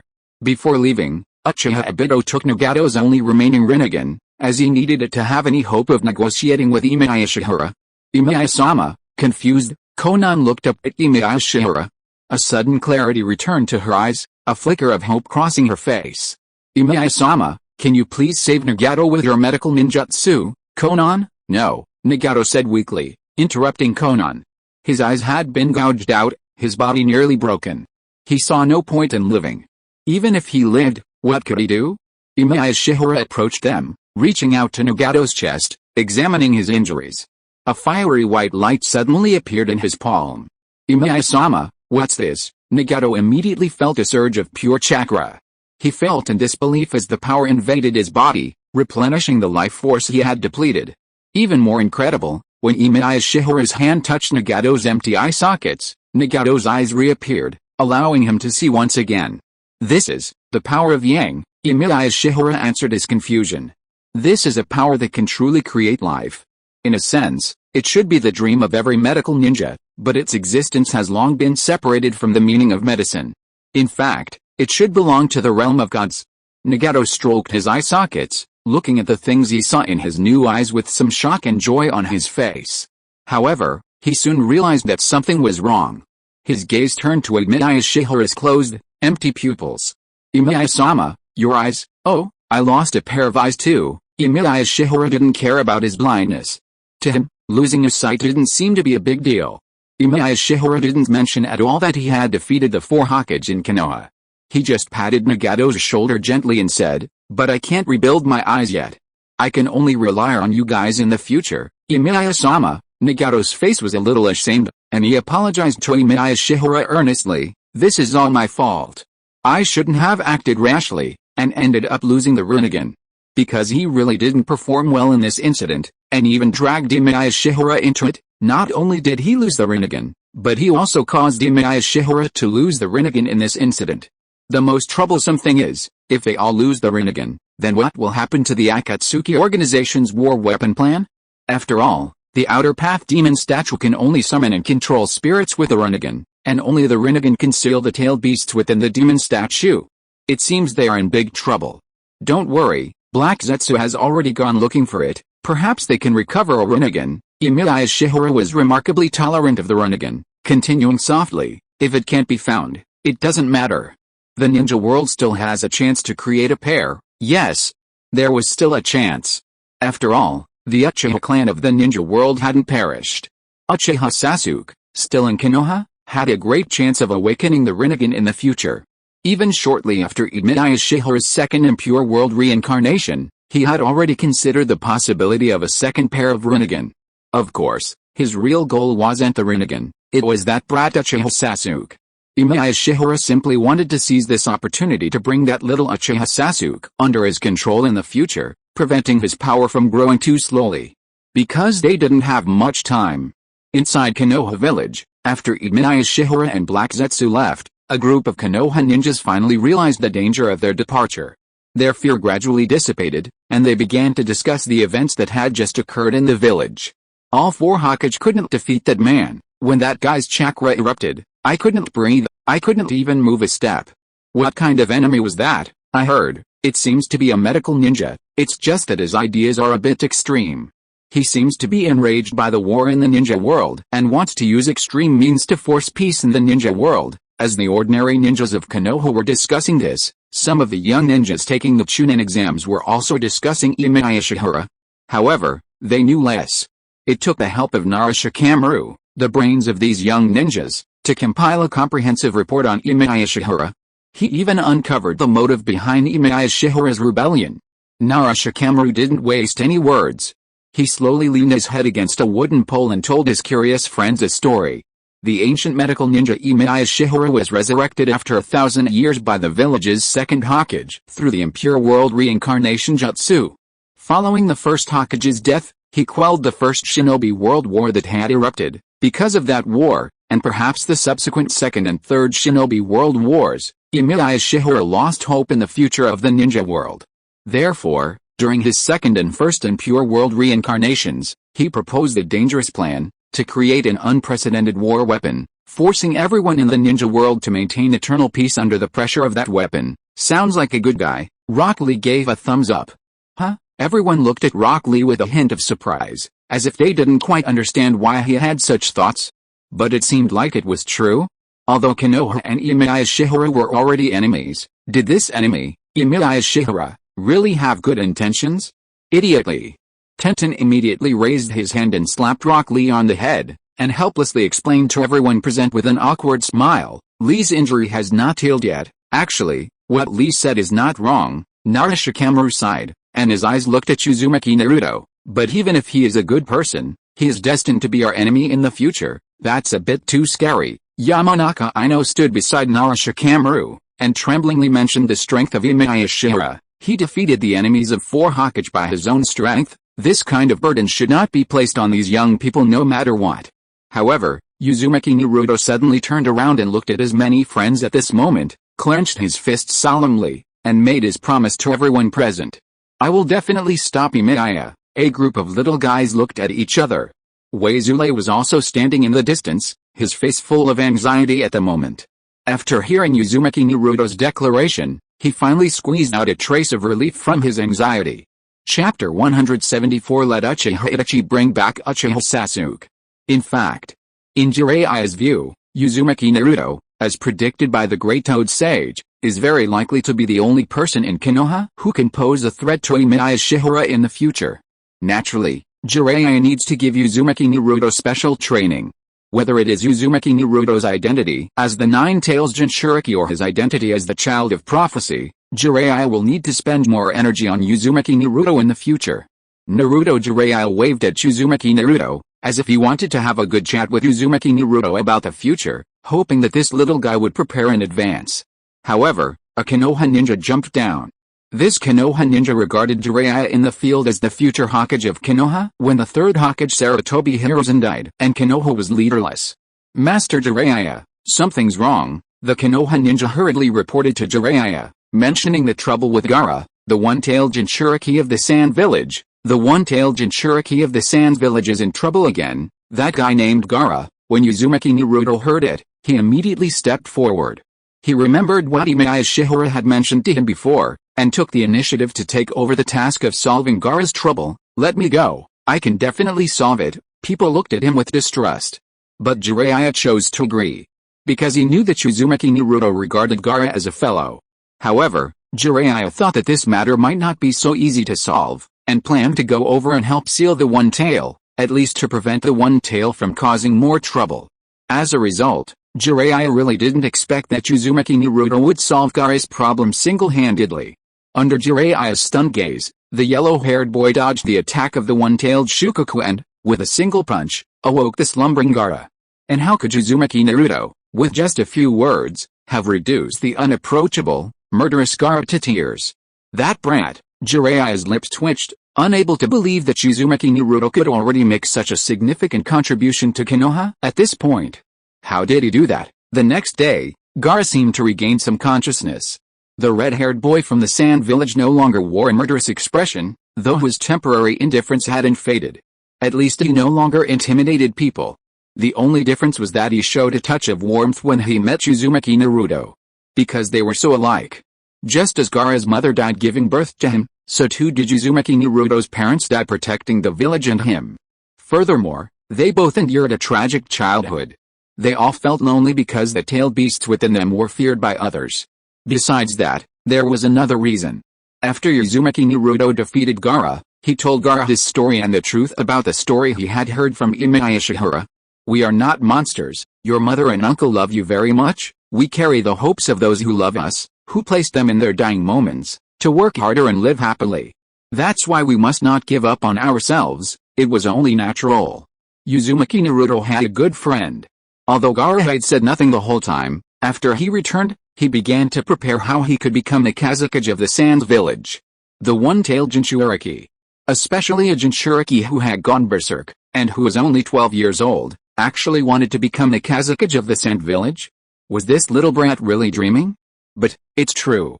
After a thorough inspection of the dilapidated, Impoverished village. The village's leaders immediately singled out Gaara as a candidate for the 5th Kazekage position, even beginning to train him to become a qualified Kazekage.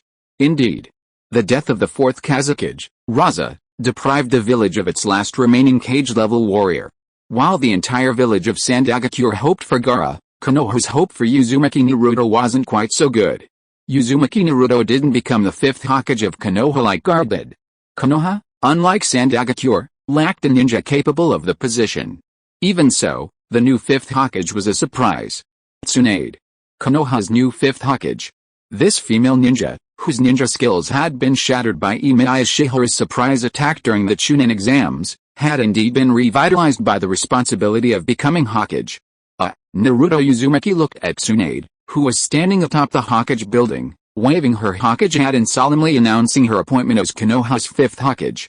His face swelled with anger. "I'm the one who should be Hokage, you little brat." Jiraiya tapped his head with his fingers and whispered, "Alright, say goodbye to your friends for a while. It's about time we focus on training, huh?" Naruto Uzumaki didn't understand Jiraiya's meaning. "Stay in Konoha for your training now." Jiraiya looked at Naruto and had to explain his predicament. "Even if you stay in Team 7, you'll only be able to carry out mundane missions in the future, which won't be of much use in improving your strength. If you want to continue to rapidly improve your strength to the point where you can fight Emiya Shihara, you must devote all your time to training." Uzumaki Naruto once again felt a bittersweet feeling of parting. However, Jiraiya's words made the most sense. They couldn't ignore the threat posed by Emiya Shihara. If it weren't for Emiya Shihara's willingness to look up to him, 12-year-old Uzumaki Naruto wouldn't even be worthy enough to stand before Emiya Shihara. Then, Uzumaki Naruto, reluctant to part with Uchiha Sasuke, offered his own idea. "Jiraiya-sensei, can we go with Sasuke?" "Sasuke, he has his own path." Jiraiya shook his head and refused Uzumaki Naruto. He only had enough energy to teach Uzumaki Naruto alone, and wasn't particularly proficient in how to make Uchiha Sasuke stronger. In a sense, Jiraiya had already taught Uchiha Sasuke's specialty, fire style. He didn't understand the Uchiha clan's Sharingan or how to strengthen, and he didn't want Uchiha Sasuke to suffer. Perhaps letting Uchiha Sasuke stay in Konoha with Hatake Kakashi was the best option. In fact, Hatake Kakashi shared his sentiment. He had always known there was a hidden story behind the Uchiha clan's demise. Following the death of the 3rd Hokage, Sarutobi Hiruzen, during the events of the Chunin exams, he felt he was perhaps one of the few people who knew about this. He needed to find a chance to tell Uchiha Sasuke about this, so that he could understand his brother's difficulties. Unfortunately, Hatake Kakashi never had that chance. At the border of the Land of Fire, Emiya Shihara, Nagato, and Konan were resting there. Black Zetsu, somewhat annoyed, mentioned to Emiya Shihara that he and White Zetsu hadn't discovered the whereabouts of Shimura Danzo and the other Rinnegan. And they were deeply concerned that both might have fallen into the hands of Orochimaru and Uchiha Obito during the incident. "It's okay, we lost one pair, then we can just get another pair." Emiya Shihara didn't seem concerned about the loss of the Rinnegan. He had been prepared for this very possibility. He considered the matter of replacing the Rinnegan as easy as adding a cup of tea. Emiya Shihara's face was covered with a layer of black gauze, like a blind patient, but he still ordered in an orderly manner, "Go to Konoha and bring back the child Uchiha Sasuke. That child is a genius who has the hope of awakening the Rinnegan in the future. This task will be handed over to the team of Uchiha Itachi and Hoshigaki Kisame to carry out." Emiya Shihara, "They are both spies planted by Obito." Black Zetsu immediately expressed a different opinion and reminded softly, "If Obito knew that the child named Uchiha Sasuke is our future candidate for the Rinnegan, he might let his men get rid of the child Uchiha Sasuke." A hint of surprise appeared in Emiya Shihara's heart. What does it mean? Could Uchiha Itachi still kill Uchiha Sasuke? If such a thing can still happen, it will be much more exciting than a pair of Rinnegan. Chapter 175 I think Uchiha Sasuke has the potential to become the leader of Akatsuki. As news spread among ninjas, the events of Konoha's Chunin exams quickly spread throughout the ninja world. Konoha was unable to prevent ninja from other villages from spreading the story. However, events here were truly dramatic, many of which were far beyond anyone's expectations. In Awagakure village, the 3rd Tsuchikage, Inoki, was no stranger to the Akatsuki. As he leisurely sipped his tea and reviewed the intelligence sent by the Anbu ninja from Awagakure, he noticed the appearance of Akatsuki leader Pain. "Not bad," he said, having employed the Akatsuki before. He was also very pleased with Pain's prowess during the Chunin exams. To be able to defeat that old man, the third Hokage, as well as Jiraiya and Tsunade, is truly remarkable. Without a doubt, Pain had defeated 3 cage-level warriors. However, as the third Tsuchikage continued to read through the intelligence, he spat out the tea in his mouth, not even caring that the tea had wet his chest as he hurriedly grasped the information in his hand and examined it carefully. The more he read, the more serious his expression became.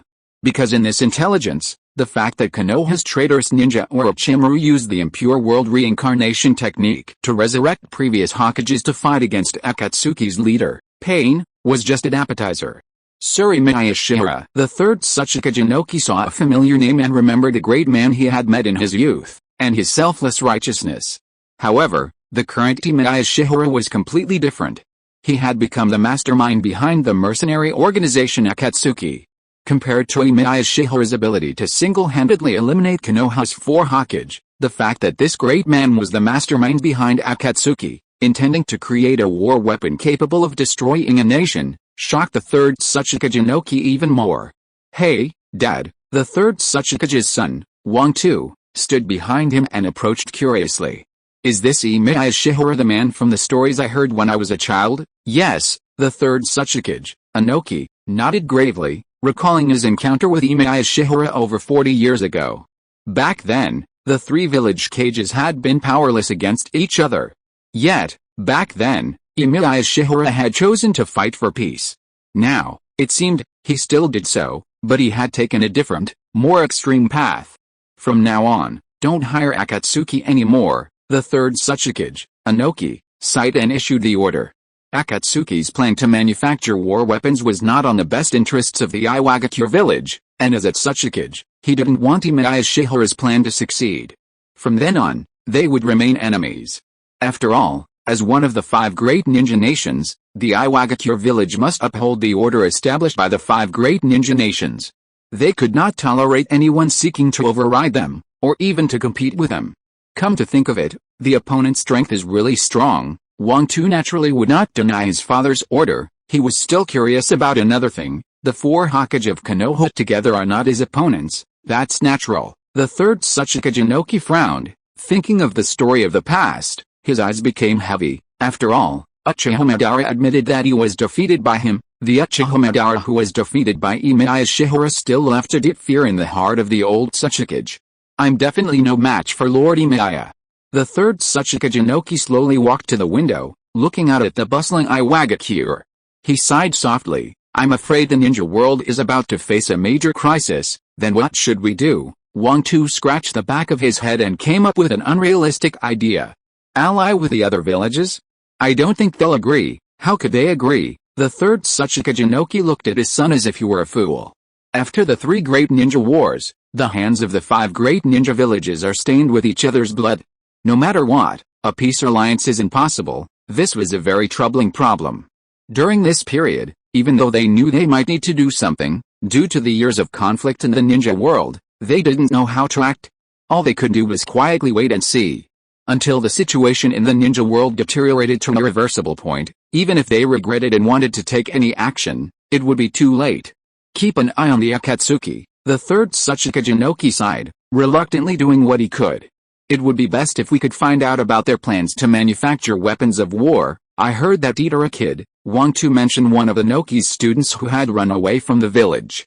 Don't mention that guy to me. The third Tsuchikage Inoki immediately waved his short arms in anger, furious that his prized student had chosen to leave the village without even a word, and even to join the Akatsuki. Such a thing would be intolerable for any village cage. Fortunately, the Tsuchikage, was magnanimous and didn't issue any notice of defection to Deidara. When the kid tires of playing around, he'll come back. The third Tsuchikage Inoki believed he knew his student well enough. He didn't believe Deidara was planning to defect, because the Iwagakure village had never done anything wrong to Deidara. Even when Deidara nearly blew up his Tsuchikage's office as a child, he simply made Deidara live outside the village, lest the scoundrel one day, through his supposed art of explosions, blow himself, the Tsuchikage, and even the entire Iwagakure village, to the skies. The third Tsuchikage, Inoki, was training Deidara to be the future fourth Tsuchikage. He didn't believe Deidara would remain with the Akatsuki forever. The organization would disband sooner or later, and when that happened, a homeless Deidara would surely return to the village. Compared to the Iwagakure, the Kumogakure's reaction was more peculiar. The Kumogakure wasn't interested in the fact that Emiya Shiyuan was the mastermind behind the Akatsuki, nor in Emiya Shiyuan's defeat of the 4 Hokages of Konoha. Or rather, they were more interested in one of the Hokages. That Minato guy lost. The only thing that interested the 4th Raikage of Kumogakure was the defeat of Konoha's 4th Hokage, Minato Namikaze. It was because the 4th Raikage and his sworn brother had been defeated by Minato Namikaze during the 3rd Shinobi World War. It seems that great man is very fast. The 4th Raikage gripped an apple tightly. Based on his assessment of Minato Namikaze, he took Emiya Shiyuan's threat to heart. Although I'm probably faster now than Minato was back then, I'm still not sure I can defeat him, yet. Minato Namikaze, who had defeated him and his adopted brother, even the god of ninja, the 1st Hokage, the 2nd Hokage, the former swiftest ninja, and the 3rd Hokage, Sarutobi Hiruzen, combined were no match for Emiya Shiyuan. It seemed he, too, would be a distant opponent. Raikage-sama, the 4th Raikage's secretary, standing beside him, cautiously warned, after all, he's a great figure from ancient times. If he's truly plotting something, should we keep an eye on the Akatsuki? Yes, he said. The 4th Raikage had a rough personality and spoke with a certain savagery, but beneath that brutality lay a delicate mind. He was more focused on improving the internal affairs of the Hidden Cloud Village. Even if other ninja villages in the ninja world were in trouble, even if the ninja world faced numerous enemies, as long as Kumogakure's development was unimpeded and Kumogakure remained strong, the 4th Raikage had every confidence he could overcome the crisis. In a sense, this was a lesson Kumogakure had learned from participating in the Ninja World War. Regardless of changes within the ninja world, as long as Kumogakure's internal stability and its ninjas steadily improved, Kumogakure didn't need to worry about the extent of external changes. The power they could control was what mattered most. Perhaps this excessive focus on internal affairs was the result. Kumogakure was incredibly united, and since Kinkaku and Jinkaku, there hadn't been a single rebellious ninja in years. Of course, this was also due to the 4th Raikage's limited imagination. Emiya Shiyuan's active career in the ninja world began too early, before the 4th Raikage was even born. Even his father, the 3rd Raikage, had only a vague impression of Emiya Shiyuan, a figure of grandeur and righteousness that left little impression on him. Compared to these larger ninja villages, Emiya Shiyuan's influence was limited. The ones truly concerned about the Chunin exams were undoubtedly the members of Akatsuki. They were practically in a state of turmoil over this incident. Because Akatsuki had lost the Rinnegan, Akatsuki members could no longer use the Shintoku technique to communicate over long distances. Especially after returning to their base, they discovered that their leader, Pain, had completely vanished. As for the mastermind behind the Akatsuki, Emiya Shiyuan, who had regained control of the organization, he was a blind man. Fortunately, Emiya Shiyuan's influence remained. At least, no one within Akatsuki would rebel. However, this did not include the 2 individuals planted within Akatsuki by Uchiha Obito, Uchiha Itachi and Hoshigaki Kisame. While the rest of the ninja world was preoccupied with Orochimaru's Impure World Reincarnation, resurrecting successive Hokage to fight against Emiya Shiyuan, only to be defeated miserably, Uchiha Itachi was more concerned about whether his brother had been injured during the Chunin exams, while Hoshigaki Kisame was more concerned about how much strength Emiya Shiyuan still had. Emiya Shiyuan didn't care about their little thoughts at all and simply told them to go to Konoha and find a chance to bring back that child, Uchiha Sasuke, while Konoha hadn't yet regained stability. That child named Uchiha Sasuke is very talented, you two find a chance to sneak into Konoha and bring him back. Uchiha Itachi's face changed. This doesn't seem good, does it? Hoshigaki Kisame grinned and expressed his different opinion. Isn't the child Mr. Itachi's younger brother? He has a deep hatred for Mr. Itachi, if that child is allowed to join the Akatsuki organization. Hoshigaki Kisame showed his sharp teeth, chuckled and asked, then, how can Mr. Itachi continue to gain a foothold in the Akatsuki organization, huh? Emiya Shiyuan was sitting in a wheelchair. He tilted his head slightly as if he was a little surprised by Hoshigaki Kisame's objection. In other words, you two don't want to carry out this mission, right? No, Hoshigaki Kisame immediately chuckled and denied it. No, at least you should tell us. Uchiha Itachi raised his head, looked at the blind Emiya Shiyuan, and continued in a deep voice, "What's the point of letting Sasuke join the Akatsuki? The current Sasuke can't be called excellent, really." Emiya Shiyuan seemed to understand his confusion, and explained sincerely, "Then I can tell you one thing bluntly, the eternal Mangekyou Sharingan, the next level of power is the Rinnegan. Is this reason enough for you? Or I can say it more bluntly, in the future, only users of the Rinnegan can become the leader of the Akatsuki. During the years I spent in Konoha, I saw a quality in that child named Uchiha Sasuke, and that quality is enough for that child to shoulder the future responsibility of the Akatsuki. I know you must not be happy that I regard that child as the successor of the Akatsuki." Emiya Shiyuan raised his head, his face covered with a layer of black veil, and said calmly, "But, Uchiha Itachi, you can also choose to compete with your brother for this." End of this chapter. Thank you so much for reading until the end. Don't forget to give it a like. Looking for more exclusive content and immediate access? Subscribe to our Patreon. Remember, every like, subscription or donation encourages us to continue. Thank you all. See you in the next video.